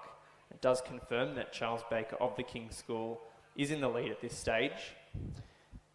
Yeah, and again, Michael, we've been talking about the King's School and what a fantastic program they've got there, and they're really dominating this under 16 single and under 17 single that we have coming up later. But as you said, it is the King's Sculler at this stage in the centre of the field in lane 4, I believe. Well, it's not over till it's over, Pete. There's some strong push coming from Callum Dunn of Cranbrook, I believe. Or it might be... My apologies, it's lane 8 Kings, Charles Baker, who is going to take this one out. Really impressively there. Quite a fair margin, so very good from Charles Baker. And then followed by Tom Whalen, and in 3rd place, Callum Dunn, racing for Sydney Rowing Club. So, ladies and gentlemen, those are your top 4 qualifiers into the final of the men's under-16 single scull. Charles Baker of Kings in 1st place. Tom Whalen also of Kings in 2nd place. Callum Dunn of Sydney Rowing Club in 3rd place. And Jack Stone of Cranbrook in 4th place. And he had a very fast finish indeed.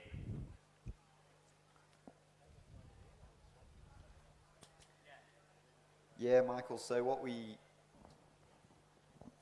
see today, which we haven't seen in previous races this weekend, is that we have our heats and finals now. So before we had divisions where if you won your division, you won the event. But because this is a championship event, a championship race, we have 1st, 2nd and 3rd. So we have heats and finals. So the progression rate is 1st, 2nd and 3rd of the heat will progress through to the final. And that's race 55 for this under 17 single that we have coming down now. And that's contended in lane 2 by Finn Woodward. In lane 3, James Davis from Kings. Lane 4, Wilbur Blacksland, also from Kings. We have a scratching in lane 5. In lane 6, we have Joel Bradford, also from Kings. Lane 7, Axel Lineman, Kings as well. And in lane 8, we have Zach McPherson from UTS, coached by Alex Field and Hallie Chapman. Looking like a fairly tight field in this one, Pete. There's just a lick of wind across the course now, just as the guys come through the 1750 mark on the course. So it'll be interesting to see how our scullers react. Oh gosh, it's too tight to call at this point. Perhaps it's Finn Woodward in lane 2 at the moment. It was very close there for 1, 2 and 3. It looked, as you said, Michael, like Finn Woodward there. My apologies, he's got a DNS, so he did not start. So that would be our King's Sculler, James Davis, I assume, in the lead at this point. I assume followed by the other King's Sculler, Joel Bradford, and Zach McPherson was in 3rd place there through the 250. There was probably a quarter of a length in it there, Michael, so really not a lot to call. And James Davis really lifting the rate now. What a rate rise there from James Davis on the far side. And he will really tussle for the lead there with the other King's Sculler, but he will retain that lead just through the last stretch, just from, I believe that was Joel Bradford, followed by Zach McPherson in 3rd place. So he'll be our final qualifier through to race 55, the final of the men's under 17 single scull. So there you have it, ladies and gentlemen, your first 3 qualifiers in the men's under 17 single scull from the King's School, James Davis, also from the King's School, Joel Bradford, and Zach McPherson of UTS in 3rd. Unfortunately, Wilbur Blacksland of Kings missing out on qualification. Moving right along, though, cracking pace set by these 500 metre races, Pete, is the second heat of the men's under 17 single scull. Like last time, it's a 1, 2, 3 progression. Oh, isn't that a fantastic lineup on the Bont live stream? Absolutely beautiful. Starters doing a fantastic effort. The wind is swirling, and we've got a fantastic line. So just to run through the crews quickly. In lane 2 from Cranbrook is William Wright. He's coached by David Cameron. In lane 3 from Kings is Alex Bush. In lane 4, also from Kings, Lachlan Costello. In lane 5, representing UTS, is Hunter Hyde. In lane 6 from Kings is Peter Zagas. And finally in lane 7 is Lachlan Wong from Kings. Looks like we've had a mishap a little there. bit of a mishap there, yeah. It looks like that was the sculler, perhaps Lachlan Wong. I might be wrong there, but we have had a little bit of a mishap. I think someone's just hit some buoys and caught a bit of a crab. So That's always a shame. that is a shame. We'll see. It looks like King's Sculler, I believe it was Lachlan Wong there in lane 7. Unfortunately, just clipped a buoy and managed to stay in the single, which is a tough effort when you do have a bit of a steering mishap, especially over these shorter courses. So we'll see how that race unfolds. And we've had another one, it looks like, Michael, just a little bit further in the field. So a little bit of, I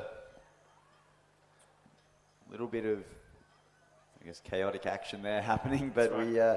we come back to the field. It looks like it might be Lachlan Costello at this point leading.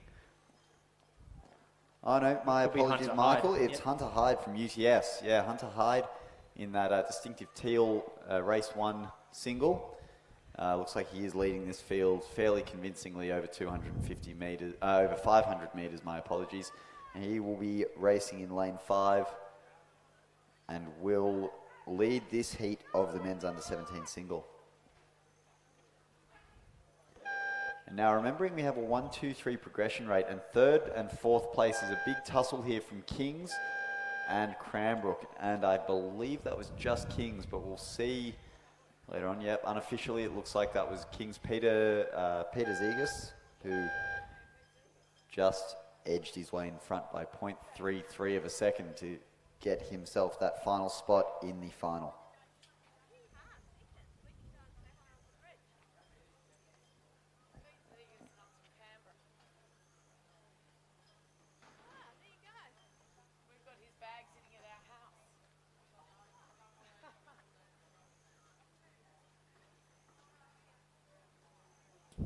Pete, we have a start now in race 44, the 3rd heat of the men's under 17 single scull. As you said, Pete, 1-2-3 progression through to the final, and the rest will be eliminated. The final is in at race 55,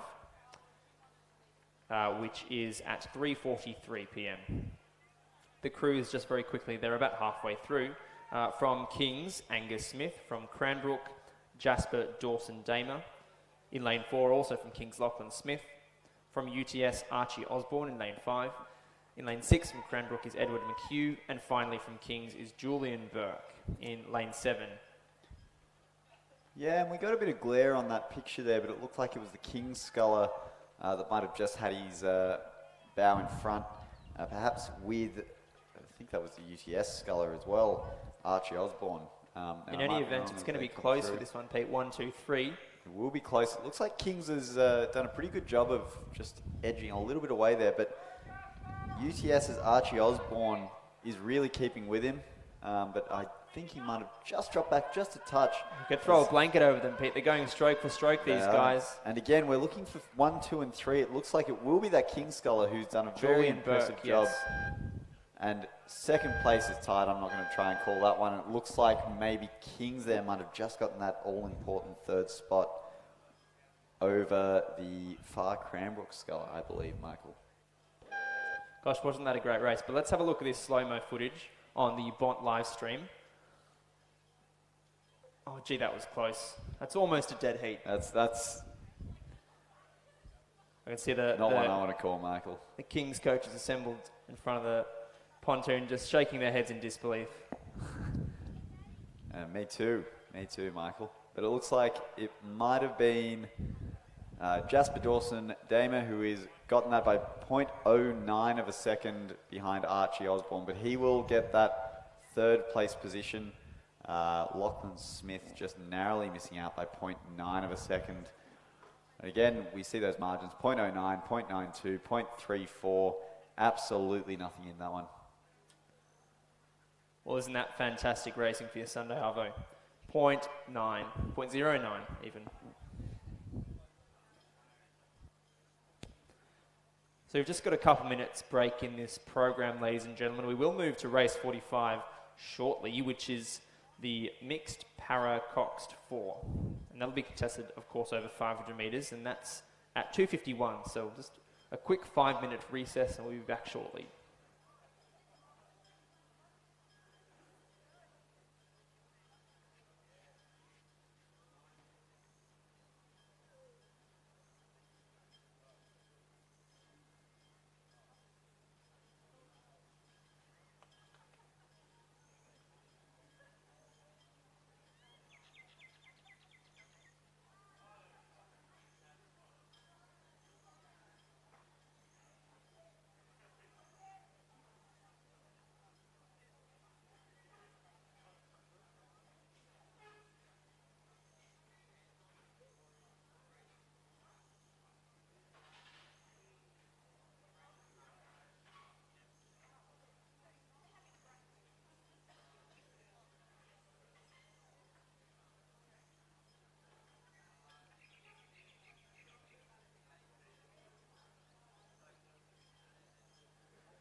And just in this short recess, I will take this opportunity to remind everyone that at the conclusion of your race, we would appreciate your assistance in returning your bow number to boat shed 1, as we do have limited bow numbers and we want the regatta to be run smoothly and efficiently. So please, at the conclusion of your race, as soon as you can, drop your bow number back to boat shed 1.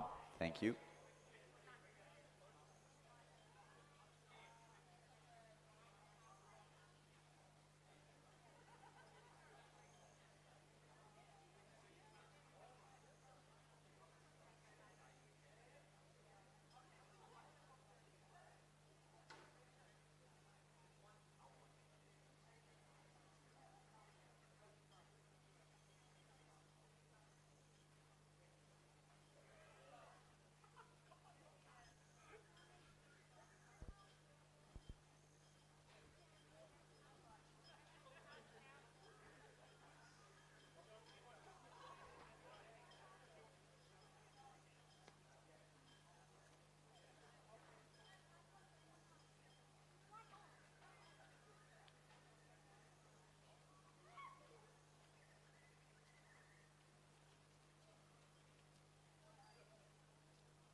And Peter, on the course now, we have race 45 just assembling at the start line. It's the mixed para coxed 4.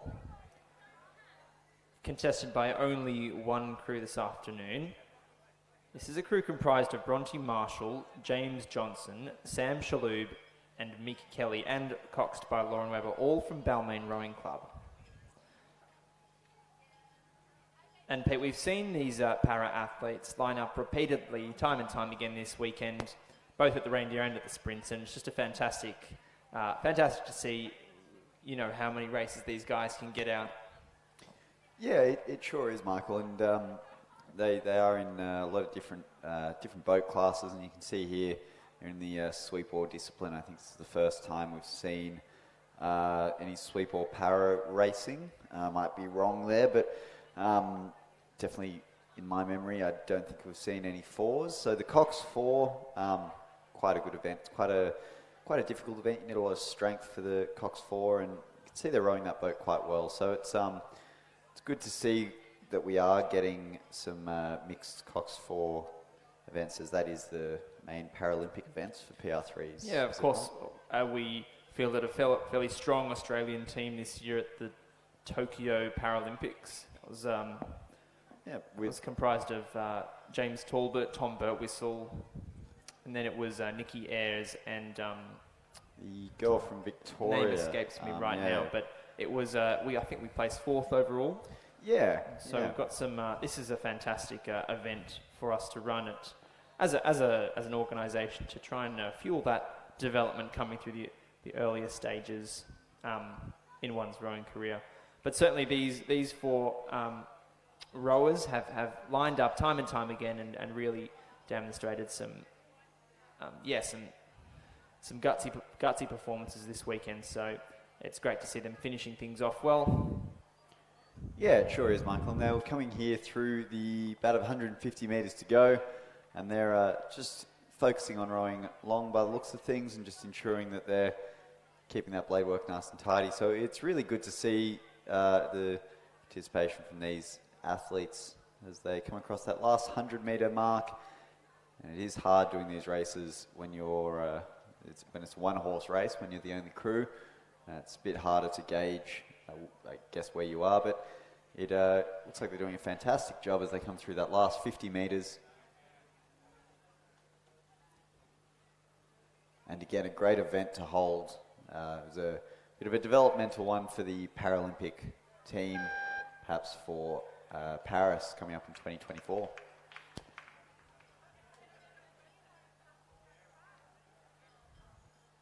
Alexandra Viney is the name of the last rower from the Paralympics. That's the one, yeah. Name escaped me at the time. But yes, it would be great to see those guys assisting the development of our Paralympic program under the steady hand of Lizzie Chapman, who, rest assured, ladies and gentlemen, is working tirelessly to bring you a top quality Paralympic team for Paris. But for the moment, we return to racing in race 46, which is the women's under-17 double scull. The girls are away now, but I'll just run through the crews quickly. In lane 2 from Loreto Kirribilli is Alyssa Fickers and Lauren Moran, coached by Michael Berenius and Elliot Hunt. In lane 3 from PLC is Emma Burgess and Tanika Young, coached by Laura Brady and William Lucabio and Izzy Hujan. In lane 4, representing PLC, is Victoria Mortensen and Alia Steele, coached by Felix Diu and Carolyn Wong. In lane 5, representing Loreto Kirribilli, is Matilda Damien and Claire Flanagan, coached by Michael Bernarius and Elliot Hunt. In lane 6, representing PLC, is Charlotte Cameron and Alexandra Reed-Queenie. And finally, in lane 7, from Nepean Rowing Club, is Jennifer Miley and Layla Fanua, coached by Daniel Waddell and Jason Waddell. Yeah, thank you, Michael. And a good lineup here, good lineup of athletes and coaches in this women's under-17 double scull. And I did just miss that, but it looked like coming through first place there at the moment was Loreto Kirribilli in lane 2. I could be standing corrected there, but I believe Loreto Kirribilli coming into that last 150 metres. You can see them on your screen there. Rowing quite cleanly, quite long for this 500-metre race. in the 500 metre discipline, you can get away with rowing a little bit shorter and a little sharper, but that length, stroke length is definitely what we want to see in these younger years as the athletes develop themselves into open age. So that will be Loretto Kirribilli in lane 2 taking out the lead in this women's under 17 double scull race, followed by the other Loretto Kirribilli crew, Matilda Damien and Claire Flanagan in lane 5. And third place there will be lane 4's PLC Sydney. In fifth, my apologies. In lane 4, in fourth place we have lane 7, Nepean. No, it's just a photo for the 5th and 6th finish there, Pete. But certainly our winners of that race was Loretto Kirribilli. That's Alyssa Fickers and Lauren Moran. And Pete, I've said it once, but I'll say it again. Those two are names to remember. I've seen them line up multiple times this weekend, and certainly they've been regular featurers of Loretto Kirribilli's top crews, both at the state championships and throughout the Rowing New South Wales calendar. I think Alyssa Fickers may have even taken out a Rowing New South Wales award this season, but I could be wrong there. But certainly those girls are up and comers, so do remember the names. Yeah, they're pretty up there. One of the crew names we see a lot in these underage events. So, as you said, Michael, we will be watching out for that in the future. We now move to the Women's Masters Coxless 4. In lane 4, we have North Shore. This is a C-grade crew going off 4 seconds. We have Ruth Gibson, Catherine Boland, Nicola Kennedy, and Olivia Tung, and they're coached by Kim Rudder. In lane 5, we have the other North Shore crew. That's an E-grade crew going off go. We have Helen Byrne, Louise McCoach, Peggy McBride, and Nikki Blackwell, also coached by Kim Rudder. So, Pete, 2 North Shore crews out on the course. This one's for bragging rights. There's not much in it right now, I don't think, which is great to see. The intra-club competition is strong and alive and well over there on the Lane Cove River. And a fairly high rate of striking from both crews. It's fantastic to see some tenacity and ferocious competition over such a short distance, when usually we would be racing 1,000 metres for Masters and 2,000 metres for other events, and there's nothing in it. There's nothing in that one. But remembering, Michael, that one of these crews did start 4 seconds behind, so that close racing will be interesting to see. It does show that the North Shore 2 crew, which is in lane 4, furthest away from us, would probably have more speed than the North Shore 1 crew in lane 5. So we would expect that crew to be a little bit ahead coming into this last 100, but we'll soon find out, because that was neck and neck, wasn't it?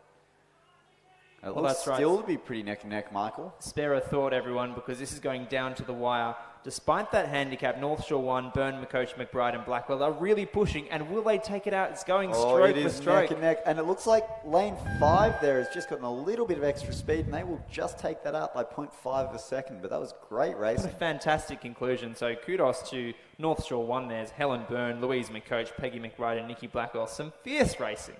Absolutely fantastic stuff there, yeah. No love lost between those 2 crews, Pete. So a fantastic display of, I suppose, teamwork and friendly competition, you would hope, between those 2 crews from North Shore Rowing Club. But a fantastic spectacle. 2-horse race is always good one to watch. Could be at Henley. Yeah, exactly. Might as well have some boys, some booms around the sides and get the whole Henley vibe going. That's right. It's fantastic to watch. Now we move to the Men's Masters Pair Race 48. This is competed by St George in lane 3. That's Clement Birdsall and Christopher Jones, coached by Bruce Williams. In lane 4, we have Glenn Fraser and Nick Johnston. That's North Shore crew. In lane 5, UNSW, David Lees and Matthew Bayfield. In lane 6, North Shore, Eric Luck and Chris Walsh. In lane 7, University of New South Wales 2, James Halliday and William Moyes. Now we have the North Shore 2 and University of New South Wales crews in lane 6 and 7. So they're the 2 crews closest to us. They will be going off go, as they are both F-grade crews. We now have the UNSW and North Shore 1 crews in the middle of the field going off 3 seconds as their E-grade crews, and St George will be going off 9 seconds as they are a B-grade crew. So that's all based off age. The different ages will get, or different average ages of the crew will get different handicaps, different starting handicaps.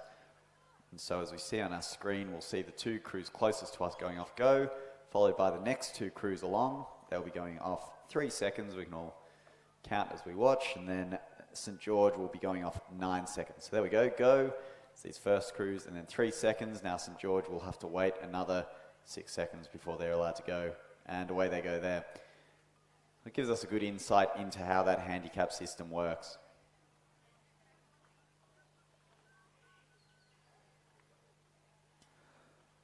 Yeah, they are underway, Pete, as you said, and the wind is swirling down towards that first part of the race. Crews look to be handling it fairly well at this point, and if I was to hazard a guess, I think it's that crew in lane 6 from North Shore. That's Eric Luck and Chris Walsh at this stage who command the lead.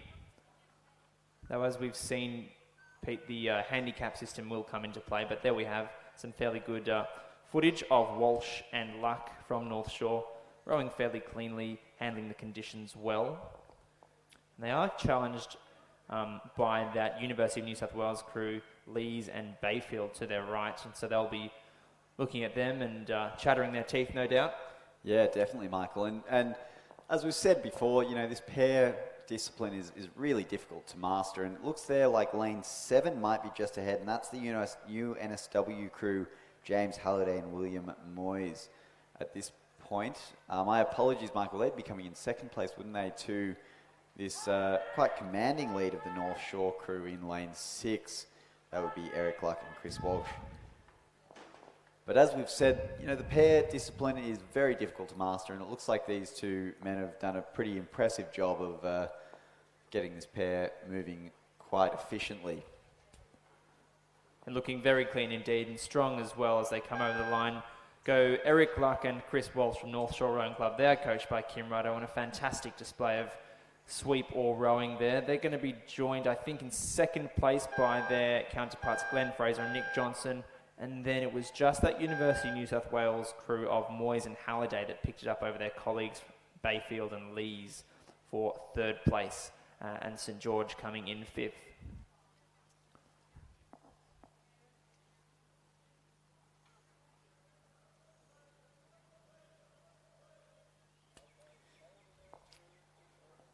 And we now move our attention to race number 49. This is the women's under-19, under-21 single scull. In this final, all of our competitors will be under-19 scullers. So all of the competitors coming down now are all under-19. We have no under-21s entered in this race. In lane 1, Leichhardt Cleo Price, coached by Jeff Patterson and Mal Campbell. In lane 2, UTS's Paige Crithlow, coached by Hallie Chapman and Alex Field. In lane 3, Sydney's Zara Greenwood. In lane 4, Sydney's Talissa Knock Driver. In lane 5, we have Sydney's Ella Huber. In lane 6, we have Penrith's Madison Jones, my apologies. And in lane 7, UTS's Leela Anderton. In lane 8, we have Sydney's Lizel Page. And in lane 9, UTS Sarah Berachiri. And they're underway there. It looks like, at that point, just looked like lane 8, Sydney's Lizel Page might have just gotten her bow in front, but it's a little bit too hard to call in these longer, shorter, big races, Michael. Pete, looks like our sculls will be enjoying a tail breeze right now. It can be a little bit challenging to manage the balance in a tail breeze, but certainly at this point, you'd like to think that the sculls are enjoying a bit more of a helping hand. It's easy to keep the rate up and just keep the boat ticking along nice and cleanly through the water, but certainly at this point of the race there are no clear leaders, so we could be in for an exciting finish. I couldn't even give you a guess, Pete, at this point. No, I'm not going to attempt, I think, Michael. I think this one's a bit too close to call. They do all look like they're giving each other a fair tussle coming into that 250 metre mark. Well, this is what it's all about, isn't it? Just 8 or 9 sculls lining up and just going toe to toe. Yep. Oh, and here we go, Michael. Nothing in it. Look at that. Absolutely nothing in it. It looked like maybe it might have been lane 4, Sydney. That would be, or lane 4 or 3, maybe Zara Greenwood may have just had a bow in front, but we're not really going to know until they come past the finish line, I don't think, Michael. Yeah, I think it might be Noak Driver from Sydney Rowing Club in lane 4 with her bow ball in front. But look, anything after that is up for grabs. This is a final, so this is for the silverware, ladies and gentlemen. You are right, Michael. I think it is lane 4. They're just edging away in front. It looks like maybe lane 8 is having a little bit of a battle for second place. And she just edges up on that other Sydney crew, but it will be lane 4. Oh, this is very close. Absolutely nothing in it. I think lane 8, lane 5, and lane 6. And I'm not brave enough to call that one, but I think it might have been 8, 5, and 6. I believe there it was Lizel Page in second place. Ella Huber. We're going to see the replay, the slow-mo replay here. And it is lane 8. They're just edging away ever so slightly for second place. And that, without the bow number there, I believe that's lane 5. So that would be Ella Huber. That's the one, yeah. Just a touch ahead of Madison Jones. 0.35 of a second, unofficially. Well, isn't that fantastic racing? And now we turn our attention straight back down the course for race 50, which is underway. It's the men's under 19, under 21 double scull. To read through the crews quickly because they are underway. In lane 2 from Kings is Felix Douglas and Samuel Dugan. In lane 3 representing Cranbrook is Jack Dawson and Max Summerhays. In lane 4 from Kings is Tom Watson, Angus Murrell. Also from Kings, Anton Teal and Rory Menzies. In lane 6 from Cranbrook is Oliver Klotz and James Scott Brown. Also from Kings, lane 7, Fraser Waite and MacArthur Bucknell. And finally in lane 8 and under 21 crew, that's Cameron Ogilvie and Tate Van Heemst from UTS. Yep, and Kate and Tam, we have seen them racing before. They do a fantastic show out there for UTS. But it looks like at this stage, well, it's a bit close to call, but it looks like that Cranbrook crew might just be ahead of Wallace and Gromit from UTS in lane 8. It's going to be close, whatever it is, though. And it will be lane 6 there, Cranbrook, and it's going to be close for second place between UTS or Kings there in lane 4. I believe it was just UTS, and then there was a scattering of crews there for third place.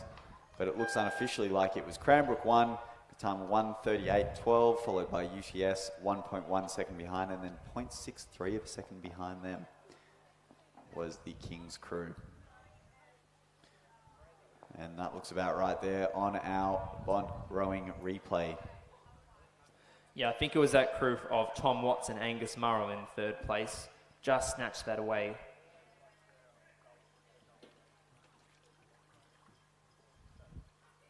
From their Kings colleagues there, I think.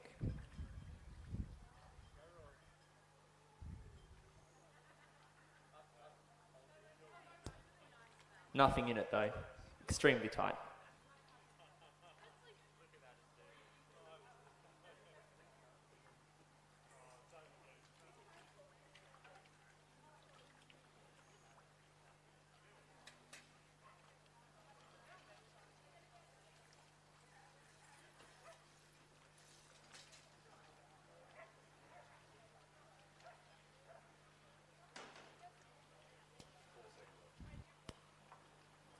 So ladies and gentlemen, do take this opportunity to catch your breaths after that breathtaking racing. We have about 8 minutes before our next race gets underway, which is race 51, the men's open lightweight under 23 coxless 4. And this will be contested by 3 crews who will be lining up on the start line shortly. Just as the rain starts to come down and the water starts to become a bit more turbulent, but we'll be back in just a moment for that race.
And we are underway here in the men's open lightweight under 23 coxless 4. Now, all these crews are open crews.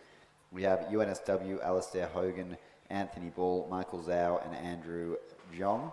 That's in lane 4. In lane 5, we have UNSW, Thomas Gates, Jack Sargent, and Michael Pickford, and Chris Burns. And in lane 6, the UTS crew, Ned Power, Lucas Stevanovic, Mitchell Kaponis, and Henry Blackwell. Now that UTS crew has been training this combination a fair bit, so you could assume that they'd be quite well drilled in this race. But surely this UNSW crew always have a good amount of fight in them, so we'll see over this shorter distance. It does at this point at the 250 look like that UTS crew has a pretty commanding lead. It looks like about a length of clear water, maybe half a length of clear water as they come into this last 100 metres. And they've got that rate of striking up just a touch more than the two UNSW crews. It looks like that UNSW crew on the far side, though, not giving up without a fight. It will be UTS, my apologies, out in front. Really raising the rate in this last 50 metres. Big Henry Blackwell in stroke seat takes them up to cross the line in first place, and it will be a tight race here for the two UNSW crews. And that lane 5 crew in that lovely yellow Empacker will take second place, stroked by Michael Pickford, who is a very senior member there at UNSW and surely will be a good man to have in that stroke seat. So he'll be able to lead the crews as best he can. So the final unofficial result there, we have UTS in first place in a time of 1:31.83, and then 7.19 seconds behind UNSW 1, and then a margin of 1.22 seconds behind that crew is our second University of New South Wales crew.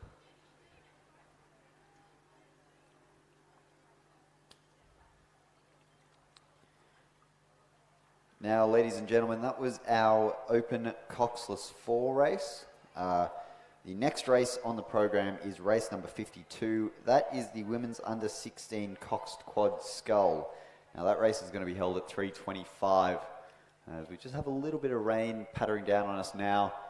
I'm sure there is a chance that if we have all crews there, they will get them underway slightly early so we don't have athletes out getting cold in the rain. The last thing we want is for anyone to get unwell in the conditions. So we'll see how that plays out, and I'm sure the very experienced officials will play that one by ear.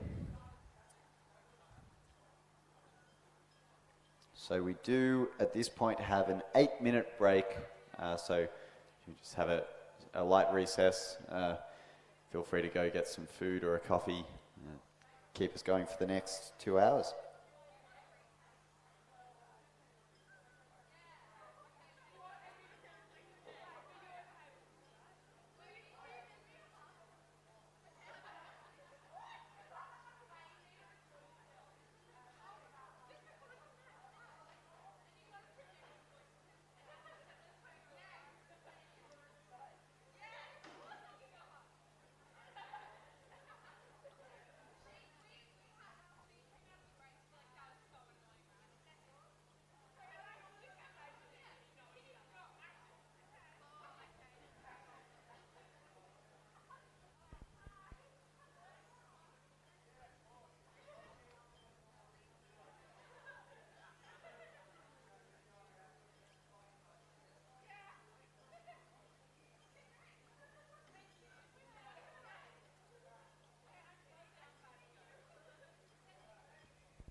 Ladies and gentlemen, get excited because race 52 is lining up on the start line. It's the women's under 16 coxed quad scull. This is a straight final, and we have a fairly full field contesting this race. Just to run through the crews quickly, they're approaching the start line. In lane 1, representing Leichhardt, Josephine Egan, Lauren Meaney, Sinead Hickey, and Emma O'Brien, and coxed by Cleo Price. In lane 2, representing PLC Sydney, Alyssa Chang, Jasmine Gifford, Hannah Bebbington, and Jasmine Saha, coxed by Tanika Young. In lane 3, representing Loretto Kirribilli, Georgia Moran, Rachel Risbury, Ava Charles, and Mabel Oxenham, coached by Ruby Kozub. And their coach is Frederica Gibbs. In lane 4, representing PLC also is Isabel Yardley, Sarah Bebbington, Bailey Winton-Murray, and Miranda Szabo, coxed by Lily Dukakis.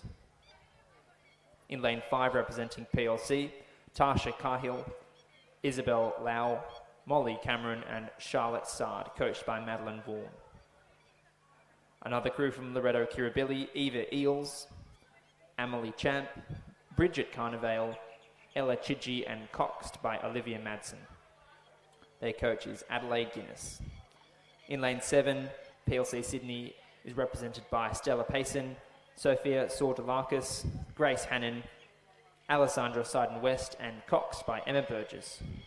And finally, and they're just about to start, is Loretto Kirribilli's Chloe Alsop, Annalise Radachaj, Kate Whitson, and Elsie Hutton, and coxed by Annabelle Peel. Yeah, thanks, Michael. And a good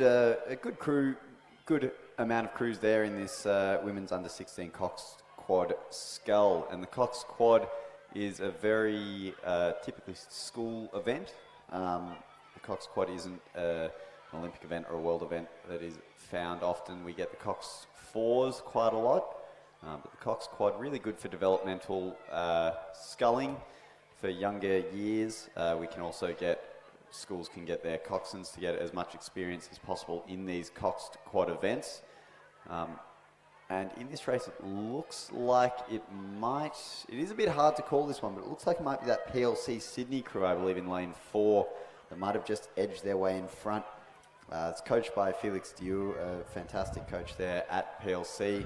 We do have some good coaching staff here with Lara Wainwright, Freddie Gibbs, some very formative coaches, but I think, Michael, it is that PLC crew, still with about a length lead coming into this last 150 metres. Yeah, I think that's right, Pete. That's the crew of Isabel Yardley, Sarah Bebbington, Bailey Winton-Murray, and Miranda Szabo. They've got about a length lead over the rest of the field, so they're looking fairly safe for that gold medal. The silver and bronze is less clear at this point, and we've really got plenty of support from the grandstand, so do cheer these young women on, folks. They're almost home. They can see the red boys now, and it's starting to hurt. So we've got a close battle happening between Loretto Kirribilli and PLC in 7 and 8 on this side. For second place, it'll be close, though. It'll be a close one. What do you think, Michael, between lane 7 and lane 8? It looks like it'll just be lane 7 there for PLC that will edge just narrowly in front of that Loretto Kirribilli crew for third place there in Loretto Kirribilli. Second place will be PLC Sydney.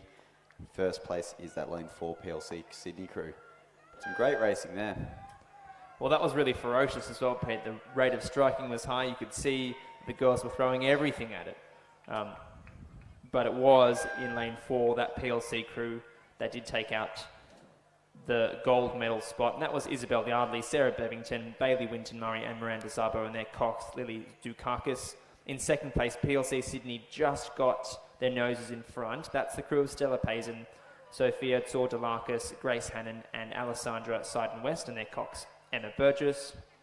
And then in third place, Loretto Kirribilli, Chloe Alsop, Annalise Radachaj, Kate Whitson, and Elsie Hutton, my apologies. Yeah, their cox was Annabelle Peel. So that was a fantastic race, and that's 1, 2, and 3, your winners of the women's under 16 coxed quad scull for the Sprint Champs.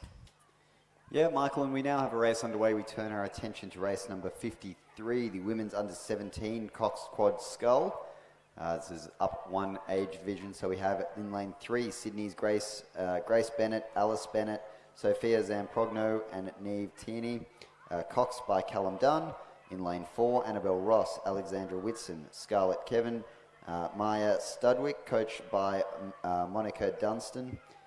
In lane 5, Arabella Rutherford, Eliza Steele, and Victoria Mottensen, my apologies. Charlotte Cameron and Alexandra Reed Queenie is the cox there.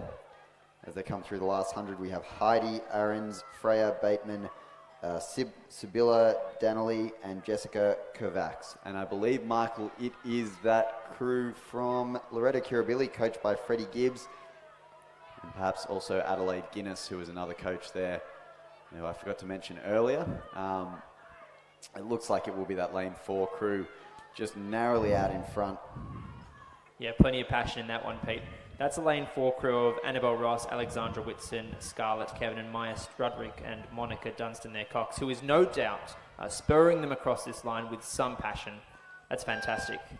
It is always good, Michael, to see those school crews really handing it to the club crews. The clubs have a little bit more of a field they can pick from, so it's fantastic to see a good school program there, run by some fantastic coaches there at Loretto Kirribilli. And a great effort there from Sydney's Rowing Club in lane 3 to get second place. And fantastic to see some sportsmanship from that winning Loretto Kirribilli crew, congratulating each other and their competitors, and waving to mum on the far side of the bank as well. So congratulations, girls, well deserved.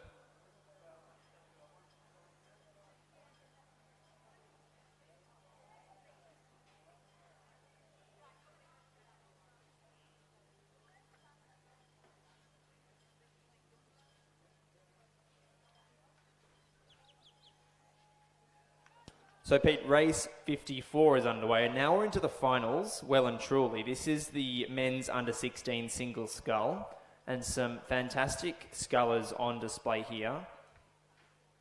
Many from the King's School, actually, but I'll just run through the lineup as they come down. In lane 2 from Cranbrook is Jack Stone, coached by David Cameron. In lane 3 from King's, Campbell Wickham. Lane 4 from King's, Tom Whalen. Lane 5 from King's, William Rogers. Lane 6 is Charles Baker. In lane 7 from Sydney is Connor Greenwood. In lane 8 from Sydney is Callum Dunn. And finally, also from King's, is Charles Whalen. So a bit of a family affair, Pete, in this, the men's under-16 single scull final, and certainly plenty of a competition between King's and Sydney Rowing Club. Looking fairly close, though. Yeah, it's a very close one here, Michael, isn't it? So this is a final event, so it is for the silverware, and it looks like it will be King's just out in the lead. And I believe, Michael, it looks like those 3 King's scullers in the middle will be 1, 2, and 3, which is fantastic. And we have said it before, the King's program is doing a very good job out here today, and of course yesterday as well. But by the looks of things, it will be 1, 2, 3 are going to be Kings. I think William Rogers or Tom Whalen might just be out ahead. I think it's William Rogers at this point in lane 5, and he's been doing a fantastic job all weekend. So, yeah, it's that nice chevron pattern. We've got our officials are doing their jobs well. It's been seated correctly. William Rogers in lane 5 takes this out, the men's under-16 single scull. It'll be Charles Baker in second and Connor Greenwood in third. So those are 1, 2, and 3, ladies and gentlemen. Tom Whalen in 4th and Callum Dunn in 5th.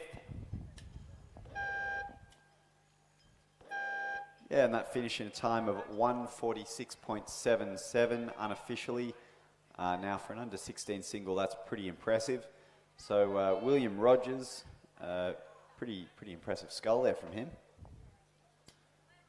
Said it before, we'll say it again. Remember these names, folks. These guys will come up through the school program and no doubt burst onto the scene as underage athletes in a few short years.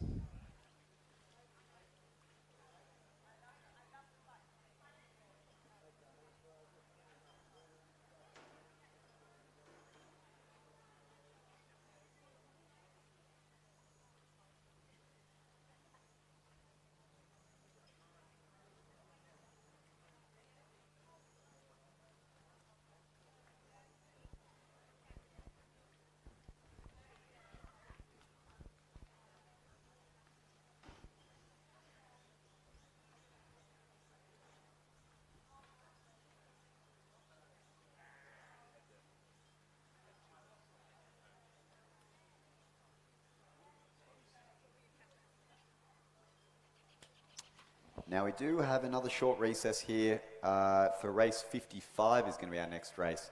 That's the final of the men's under 17 single scull. Now these guys did have a heat earlier.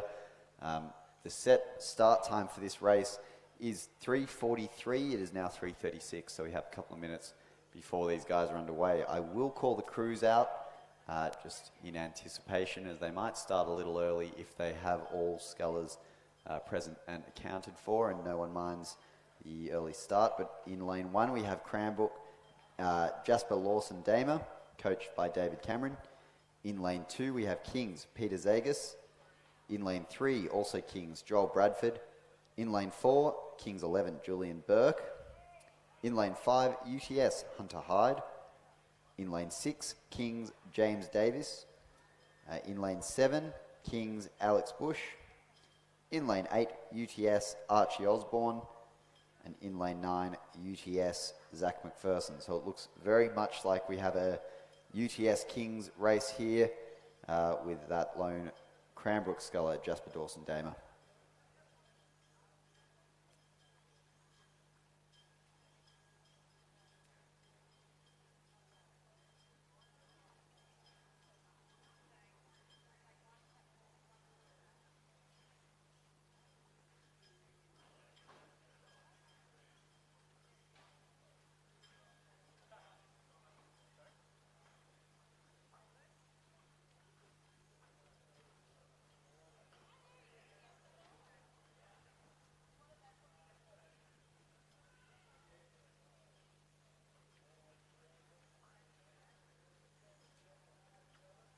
So ladies and gentlemen, it looks like we might be underway a couple of minutes early in race 55, the men's under 17 single scull final. And fortunately, it does appear as though the wind has died down somewhat, so hopefully our starters and our competitors down there at the 1500 metre start block aren't having too hard of a time, just making their adjustments ahead of that start. It's great to have 9 lanes full of young and eager scullers. It's just what you want to see, isn't it? Yeah, really fantastic to see these young scullers quite enthusiastic for this 500 metre racing. We did see in that picture before, we had some of those teal boats. I think it was Zach McPherson in the boat closest, racing in the James Medway. And he does look a little bit like James Medway himself. He does a little bit, Zach yes. McPherson, if we see there, yep. If anyone knows the great James Medway, you can see the resemblance. But it's good to see these young scullers lining up in anticipation for a very short, but I'm sure very fierce final of this men's under 17 single.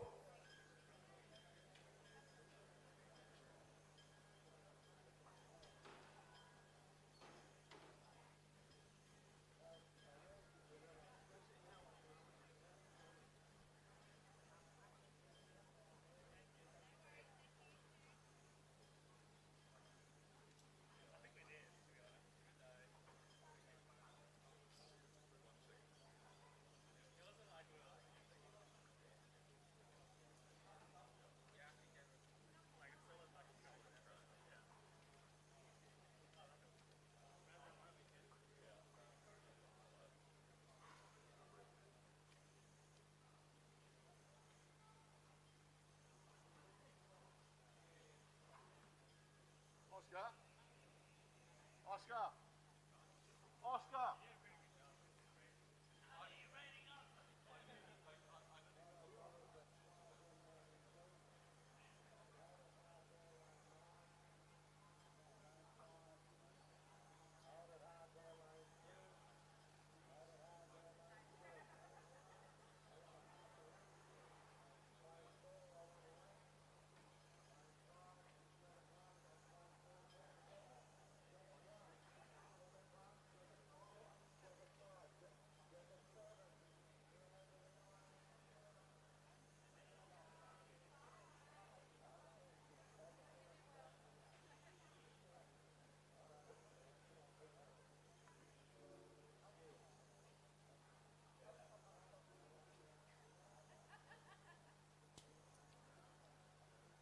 So after some difficulty down at the start line, just coordinating our scullers in a straight line, looks like we have a line almost. Looks as though, Pete, we don't have a start perhaps from... Oh no, it looks like we've just got a lane spare in the middle there. Yeah, right you are, Michael. It Or looks perhaps like not a start from lane 1. it might also be there that lane 9 is starting in lane 0. Looks like he might... In any Yes, event, he we're is. underway. We're underway. It does look like our James Medway lookalike is starting in lane 0, so he is going to have to watch out for this finish pontoon, but he's not actually starting in lane 9. Now, that might be a athlete not being judged thing. It might just be a bit of a, I don't know, a steering mishap. We don't know, Michael, do we? But in any event, a good race we have so far. It looks like it might be that middle sculler from UTS, just edging out in front. We saw in our picture there. Yeah, Pete, that's Hunter Hyde from UTS. He had a cracking heat, and just looks like we've got some steering difficulties over here in lane 9 from Zach McPherson of UTS. And there was perhaps an oar lost, a bit of a crab caught by, I think it was Julian Burke of the King's School in lane 4. But in any event, the remainder of the field, save for those two difficulties, are looking fairly close. Lane 7 and lane 9 looking fairly close. So that's Alex Bush and Zach McPherson. They were very close there, and it looks like it will be Archie Hunter Hyde, who is in lane 5, who will be leading this race. But it is going to be a close one there for second place. At this point, it will be the King Sculler in lane 7, followed by Zach McPherson. So that's Alex Bush and Zach McPherson. And Alex Bush just scaring some birds away as he comes across that last 50 metres. He is giving it all he's got, and he might just have a little bit of an edge on Zach McPherson, but it will be lane 5's Hunter Hyde in first place. Oh, it's close for second place, It is though. close. Oh, and I'll tell you what, I'm not going to be able to call that one, Michael. That is... And they all come over in a flurry of hooters. They sure do. And we can look at the margins there, Michael. This is why we love 500 metre racing. 0.73, 0.30, 0.79.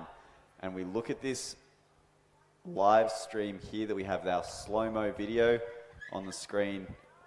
That's Zach McPherson coming through there in third place behind Alex Bush. And you can see there the scattering of athletes all coming across the line at the same time. Very close indeed, yes.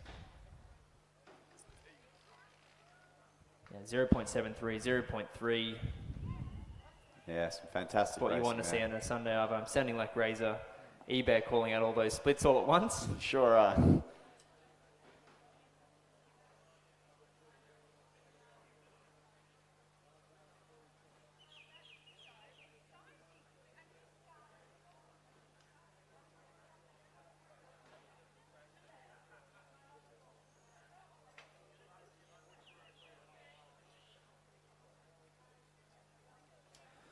And ladies and gentlemen, we return now to Masters rowing in race 56, Division 1 of the Women's Masters Double Scull.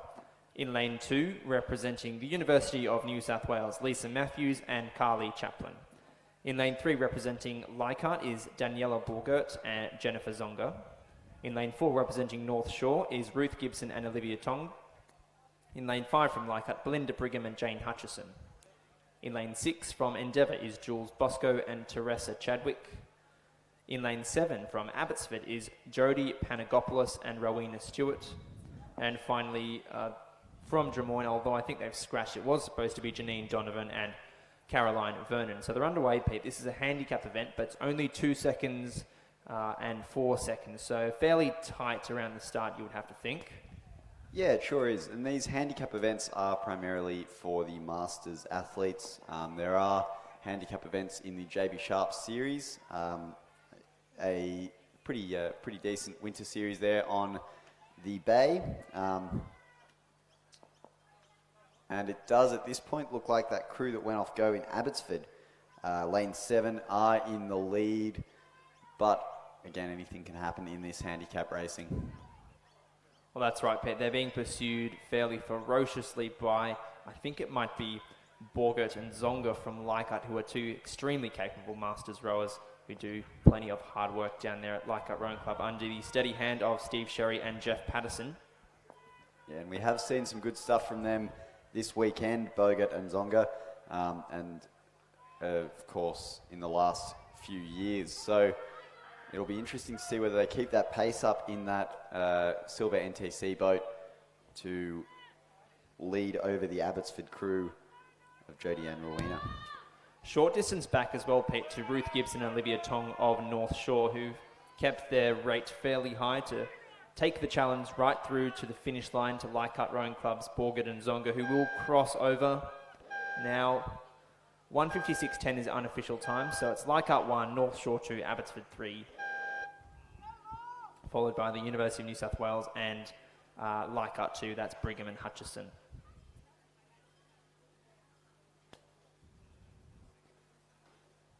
And just finalising that field there, we have Endeavour in lane 6, that's Bosco and Chadwick, coached by Peter Bond.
And ladies and gentlemen, just a couple of minutes wait until the next race commences, which is race 57, Division 2 of the Women's Masters Double Scull. So we'll call that in just a moment. The crews are making their way up to the start line at the 1500 metre blocks.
So as the crews in race 57 near the start line, I will run through the names. We have a scratching in lane 2 from Newcastle, as you'll see on the Bont live stream screen. That was supposed to be Tess Fearon and Phoebe Sanders. In lane 3, representing Abbotsford, is Colleen Chapman, and Marcella Cox. In lane 4 from Endeavour Rowing Club is Katrina Whiteley and Diana Trescott. In lane 5 from North Shore Rowing Club, Vicky Grundy and Sarah Collane. In lane 6 from Abbotsford, Petra McCaskill and Sky Smith. In lane 7 from Endeavour, Lindy Nisbet and Diane McShane. And finally, in lane 8 from Mossman is Anne Taylor and Margaret Small. They're just about to get underway, Pete, so we should time this perfectly, I think. Yeah, right you are. And it looks like the two crews on, no, I apologise. The Newcastle crew has scratched, so it will be the crew closest to us, the Mossman crew in lane 8 will go off go, and then they go. We will then have the two next crews, lane 7 and 6, will go off 10 seconds, so we have a little bit of time to wait. And they're off now, and then 13 seconds will be lane 4 and 5, followed by 16 seconds with our last Abbotsford crew, so they'll be the youngest crew on the field. And the race is about 25 seconds through, so all crews are away, and it looks at this point like it is still Anne Taylor and Margaret Small with that lead, although their rate of striking is lower than the other crews, so we would expect that there might be a little bit more pace in the crews further away from us, but we'll see as they come through the 250 metre mark where everyone is.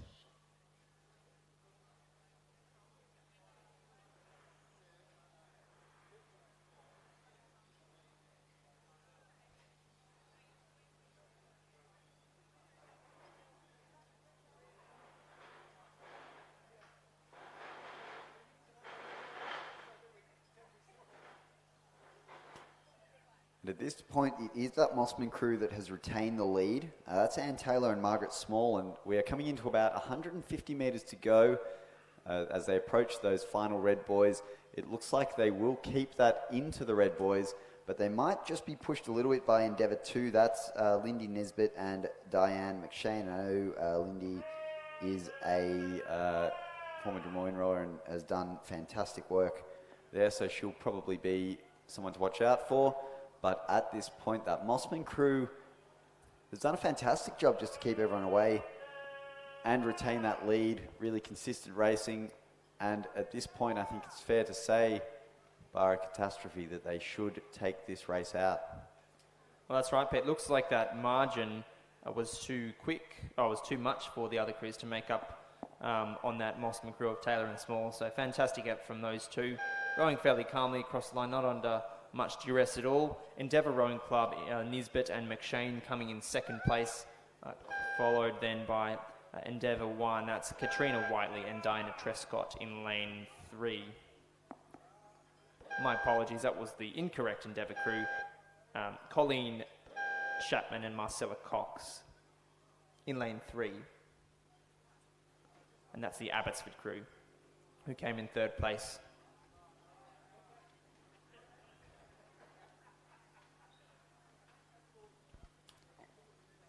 Yeah, thanks, Michael. And we are now at about 3:54, 3:55.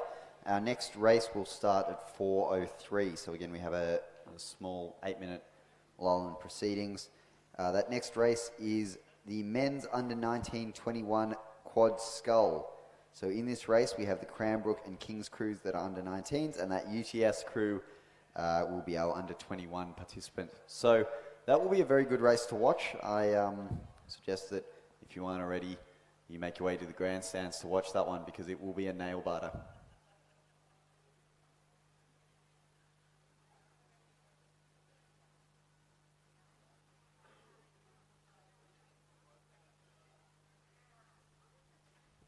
Ladies and gentlemen, just while we have a brief lull in proceedings, I would like to remind everyone to return your bow numbers as soon as possible to Boat Shed 1, to the Rowing New South Wales Bay, so that we can clean up promptly after the regatta.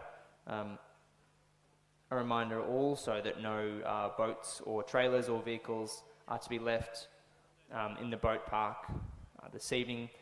The regatta centre does have an event on Monday and Tuesday requiring use of the whole facility out here at Penrith, so do make sure that you are effective in your clean-up of your given area. And I'd just like to take the opportunity as well to run through and thank our sponsors once more, who are our major sponsors for the year, for the 2021-22 season.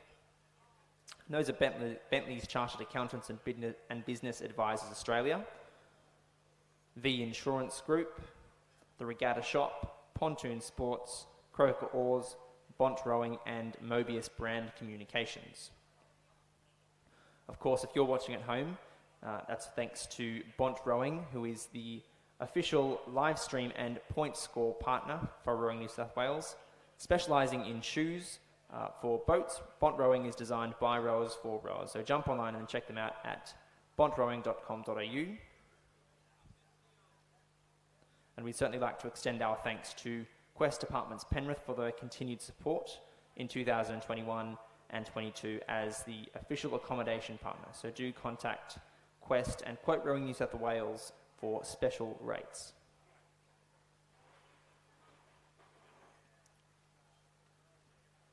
And as I said, or as Pete said, there'll be a brief break before our next race, which is race 58, gets underway, which is the men's under 19 21 quad scull, which kicks off in a couple of minutes' time. So look forward to that.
Now we do have all three crews for this next race, race 58, men's under 19 21 quad scull.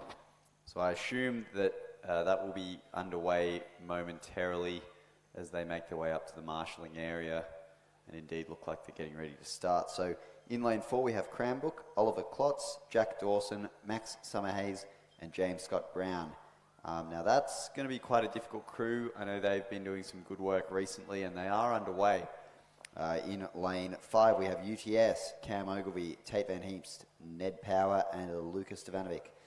They've also been doing some good work, so it'll be interesting to see how they go. We have in lane 6 Kings, Nicholas Whalen, Felix Lee, Rory Menzies and Samuel Dugan. Now all three crews here will be quite hard to beat. It will be a quick race. The whole Kings program has been very impressive the last 2 days. That Cranbrook crew as well has got some really formative names in the boat. The UTS crew, a little bit older, the under 21 crew, have a couple of lightweights in there, but some really strong names there, coached by Alex Field and Hallie Chapman. So it'll be interesting to see, but it looks like we might have a little bit of a blade clash here between the Cranbrook and UTS boats. They're just a little bit close for comfort. As the Kings crew looks like they're striding ahead just ever so slightly. And it will be the King's crew striding ahead to lead this race. Very impressive there from Kings as they're a bit younger than the UTS crew. And the UTS crew will be coming second there. And a nice 1-2-3 finish. And that Kings crew, look at them go. Really, really quite impressive rowing. Some big lads coming across the finish line there.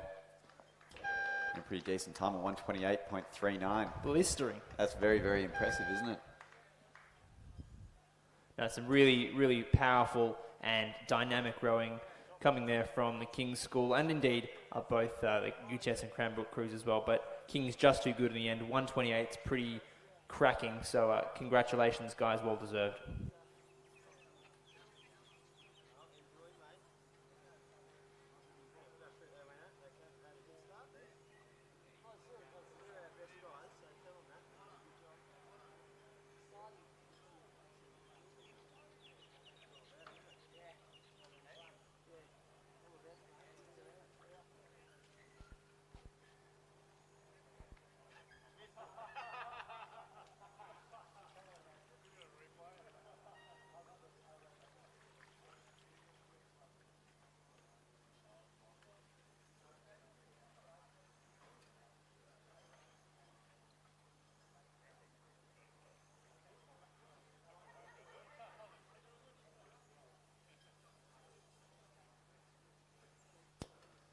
So, ladies and gentlemen, we're expecting race 59 to get underway in a short while. It's the women's open lightweight under 23 single scull. It's supposed to kick off at 4:11.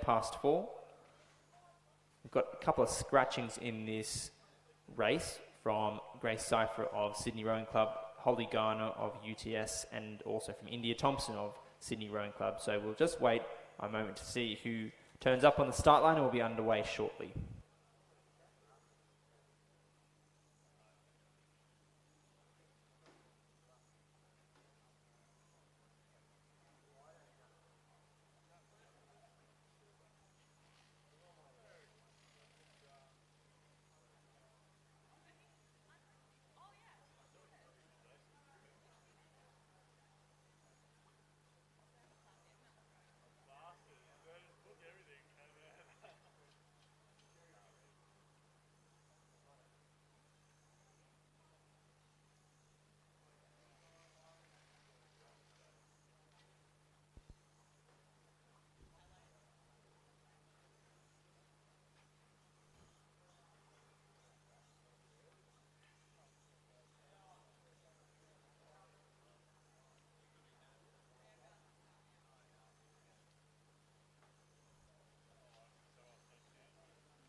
Ladies and gentlemen, looks like we're going to have a start shortly in race 59, the women's open lightweight under 23 single scull. And they're off and away. So we've got crews from Nepean, Sienna Grady in lane 2. Talara Tuckerman also from Nepean in lane 3. Anna Ristic in lane 6 from the University of New South Wales. And in lane 7, Alexandra Quinn from UTS. So a couple of scratchings in this race, and it's a shame because the water's died down, the wind has died down, my apologies, and it's a rather flat and calm afternoon, which is a nice, makes a nice change really. Cirque is renowned for being nice and blustery in the evenings of the late afternoons And so the rain might have calmed things down a bit, but certainly our open, lightweight and under 23 single scullers are being treated to some fine conditions for sculling. Yeah, right you are, Michael. And this one's more open and under 23. We don't actually have any lightweights entered today.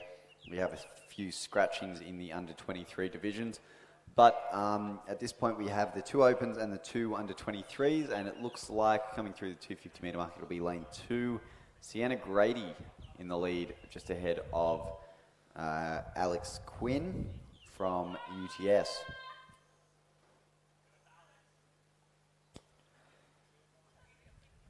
Yeah, so the question is whether Sienna Grady can hang on. She's led out at the start, and whether she will be chased down by Alexandra Quinn of UTS remains to be seen. But Sienna is in the open age category, as is Talara Tuckerman, also from Nepean Rowing Club, whereas Ristic and Quinn of UNSW and UTS, respectively, are in the under 23 category. But it'll be too flattering a margin to make up for Alex Quinn. Sienna Grady crosses the line in first place. 1:54 is the unofficial time there, and Quinn will cross the line, closely followed by Tuckerman from Nepean and then Ristic from the University of New South Wales. So a fine race there, Pete, with some good conditions for some clean sculling from our young women this afternoon.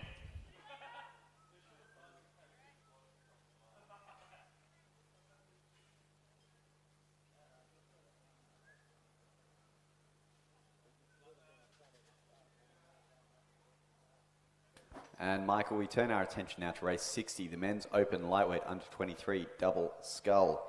These 2 crews are open crews and they're away. We have from Newcastle Uni in lane 3, Caleb Chadwick and Zink Bosco. In lane 4 from Nepean, we have Hugh Harold and Jason Waddell, coached by brother Daniel Waddell. So we know Jason's been doing some good stuff this weekend in both the scull and the double. So we'll see who comes out in the lead in this shorter race. At this point, it does look like it's that Nepean crew, but that Newcastle Uni crew of Caleb Chadwick and Zink Bosco will be a tough crew to beat as well. So two boats, but both pretty impressive ones. So we'll see as they come through the 250 metre mark.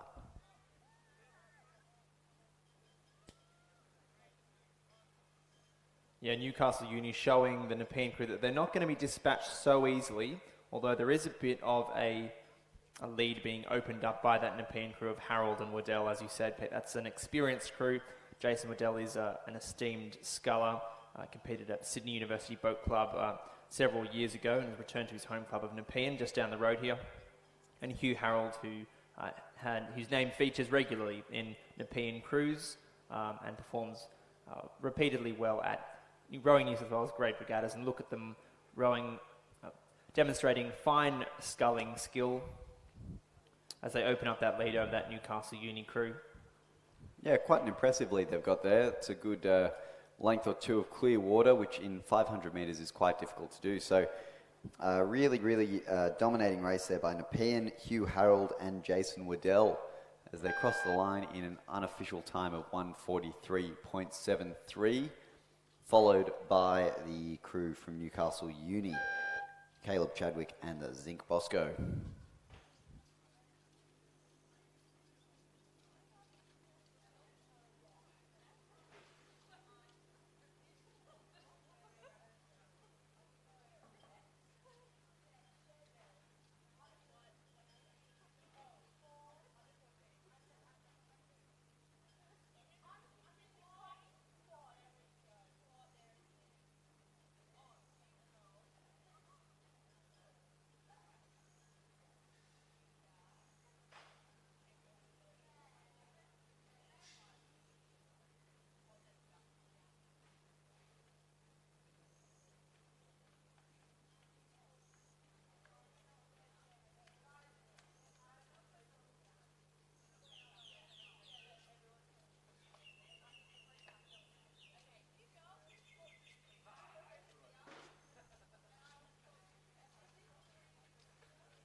ladies and gentlemen, in a short moment, we will bring you the final race of this afternoon's program.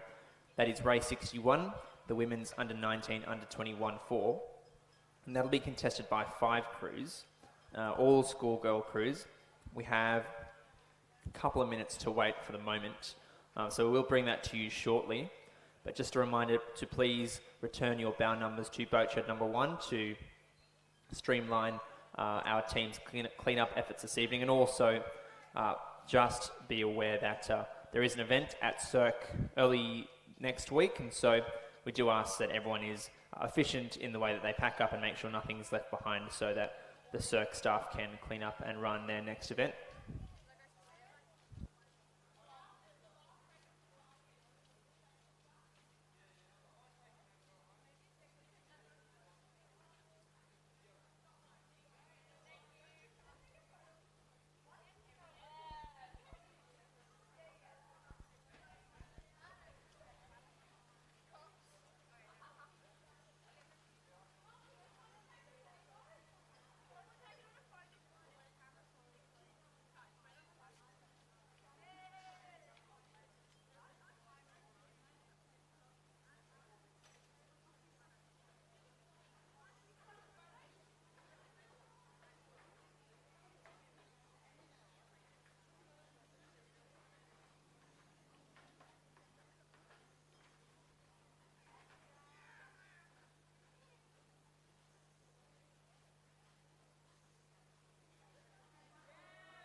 Now, ladies and gentlemen, we are coming towards our final event of the regatta. So if you aren't already at the grandstand, come on down for race 61, the women's under 19, under 21 4.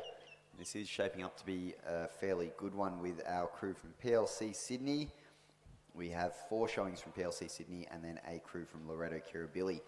In lane 3, we have Stella Payson, Sophia Suradakis, Grace Hannon, and Miranda Sabo.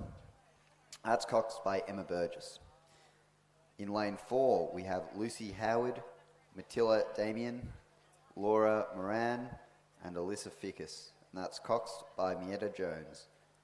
In lane 5, from PLC Sydney, we have Victoria Mortensen, Sarah Bebbington, Arabella Rutherford, and Bailey Winton Murray. And that's coxed by Lily Dukakis.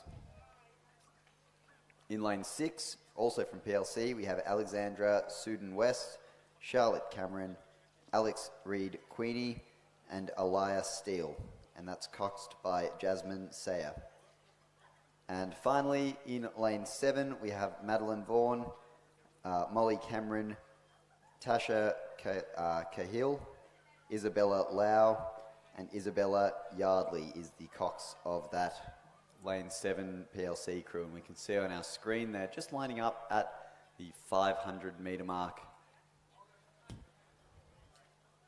Thanks, Peter. And it's great to see that enthusiasm hasn't waned on this, the last event of what has been a damp old weekend out here at the Regatta Centre. We've got plenty of PLC and Loreto supporters down here on the bank, so come on down and see. It should be a cracker.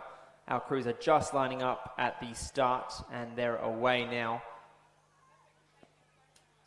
Yeah, Michael, in the Cox 4 event, it is one that will favour the stronger crews. So physical strength is a big one for the Cox 4. Now we have these crews are all under 19 girls. There is no under 21 competitors here, but it looks at this point like it might have been that crew from Loreto Kirribilli that has just edged out in front. And as it's an under 19 event, I assume that most of these girls will be in year 11 and 12, competing in the under 19 event. That's right, Pete. It is that Loreto Kirribilli crew with the early advantage on the rest of the field, and these will be the senior 4s, or at least part of the school first 8s, you would have to think. But certainly a high rate of striking from Loreto Kirribilli. And they're looking quite clean as they do so in lane 4. And thankfully, Pete, we've got pristine conditions for rowing for the final race of the day, just as we cast our eyes to the Bont live stream in the 1800 metre camera. You can see that the Loreto Kirribilli crew come through first. Really, really nice conditions here in the last race. It is the Loreto Kirribilli crew that are going to be leading this race through the last 100 metres, and it looks like that crew from PLC Sydney in lane 5 will be pushing for second place, and it does look like they will hold off their fellow crewmates in the other PLC boats for that second place spot. Well, it's fantastic to see, and plenty of support coming down the course given to these young women. They're doing a fantastic job to round out this afternoon's regatta. Loreto Kirribilli in first place, followed by PLC Sydney in lane 5. That's Mortensen, Bevington, Rutherford and Winton Murray. Followed by PLC in lane 3, Payson, Zordalakis, Hannon, Zabo and Burgess. Then we have a crew in lane 6 in 4th place. That's the crew of Sidon West, Cameron, Reed, Queenie, Steele and Saha. And finally, to finish off this afternoon's regatta, in 5th place will be that crew from PLC Sydney, and that's the one comprised of Madeline Vaughan, Molly Cameron, Tasha Cahill and Isabel Lau, and coxed by Isabel Yardley. And a fantastic display of sportswomanship over the line from the crews as they congratulate each other and wave to their coaches and supporters on the bank. And thank you to everyone who's come out to the regatta this afternoon. It's been a fantastic event. It's great to be back out at Cirque, I have to say, and to come back together as a rowing community in what's been a trying time for everyone. Yeah, it's really nice to see these 2K and indeed 500 metre races back out in a bit more of a public event, and it's good to see everyone doing what we need to do to keep the sport going and to have such a good amount of young competitors here to still see that enthusiasm in the younger years, Michael, and we've seen that in that race there with the women's under 19 quads, my apologies, fours. But really, really good to be back, and really good to have everyone here. Absolutely. So just a couple of final reminders from us, ladies and gentlemen. If you could please return bow numbers as soon as possible to boat shed number 1, that would greatly assist the Rowing New South Wales team finalise the regatta. And if you could also please make sure that your boats and boat trailers are not left at the regatta centre, that they're all loaded and out of the centre this evening, so that the regatta centre staff can carry on with their program for the rest of the year. But otherwise, Pete, we'll see you for some more action at Rowing New South Wales regattas in January, I think, back here at Small Boats. Early January, I think it might be the 14th or so, or the third week of January, perhaps. I think it was the 20... See, I think it might have been the 20-something. Anyway, we'll be back at Small Boats, ready to rumble.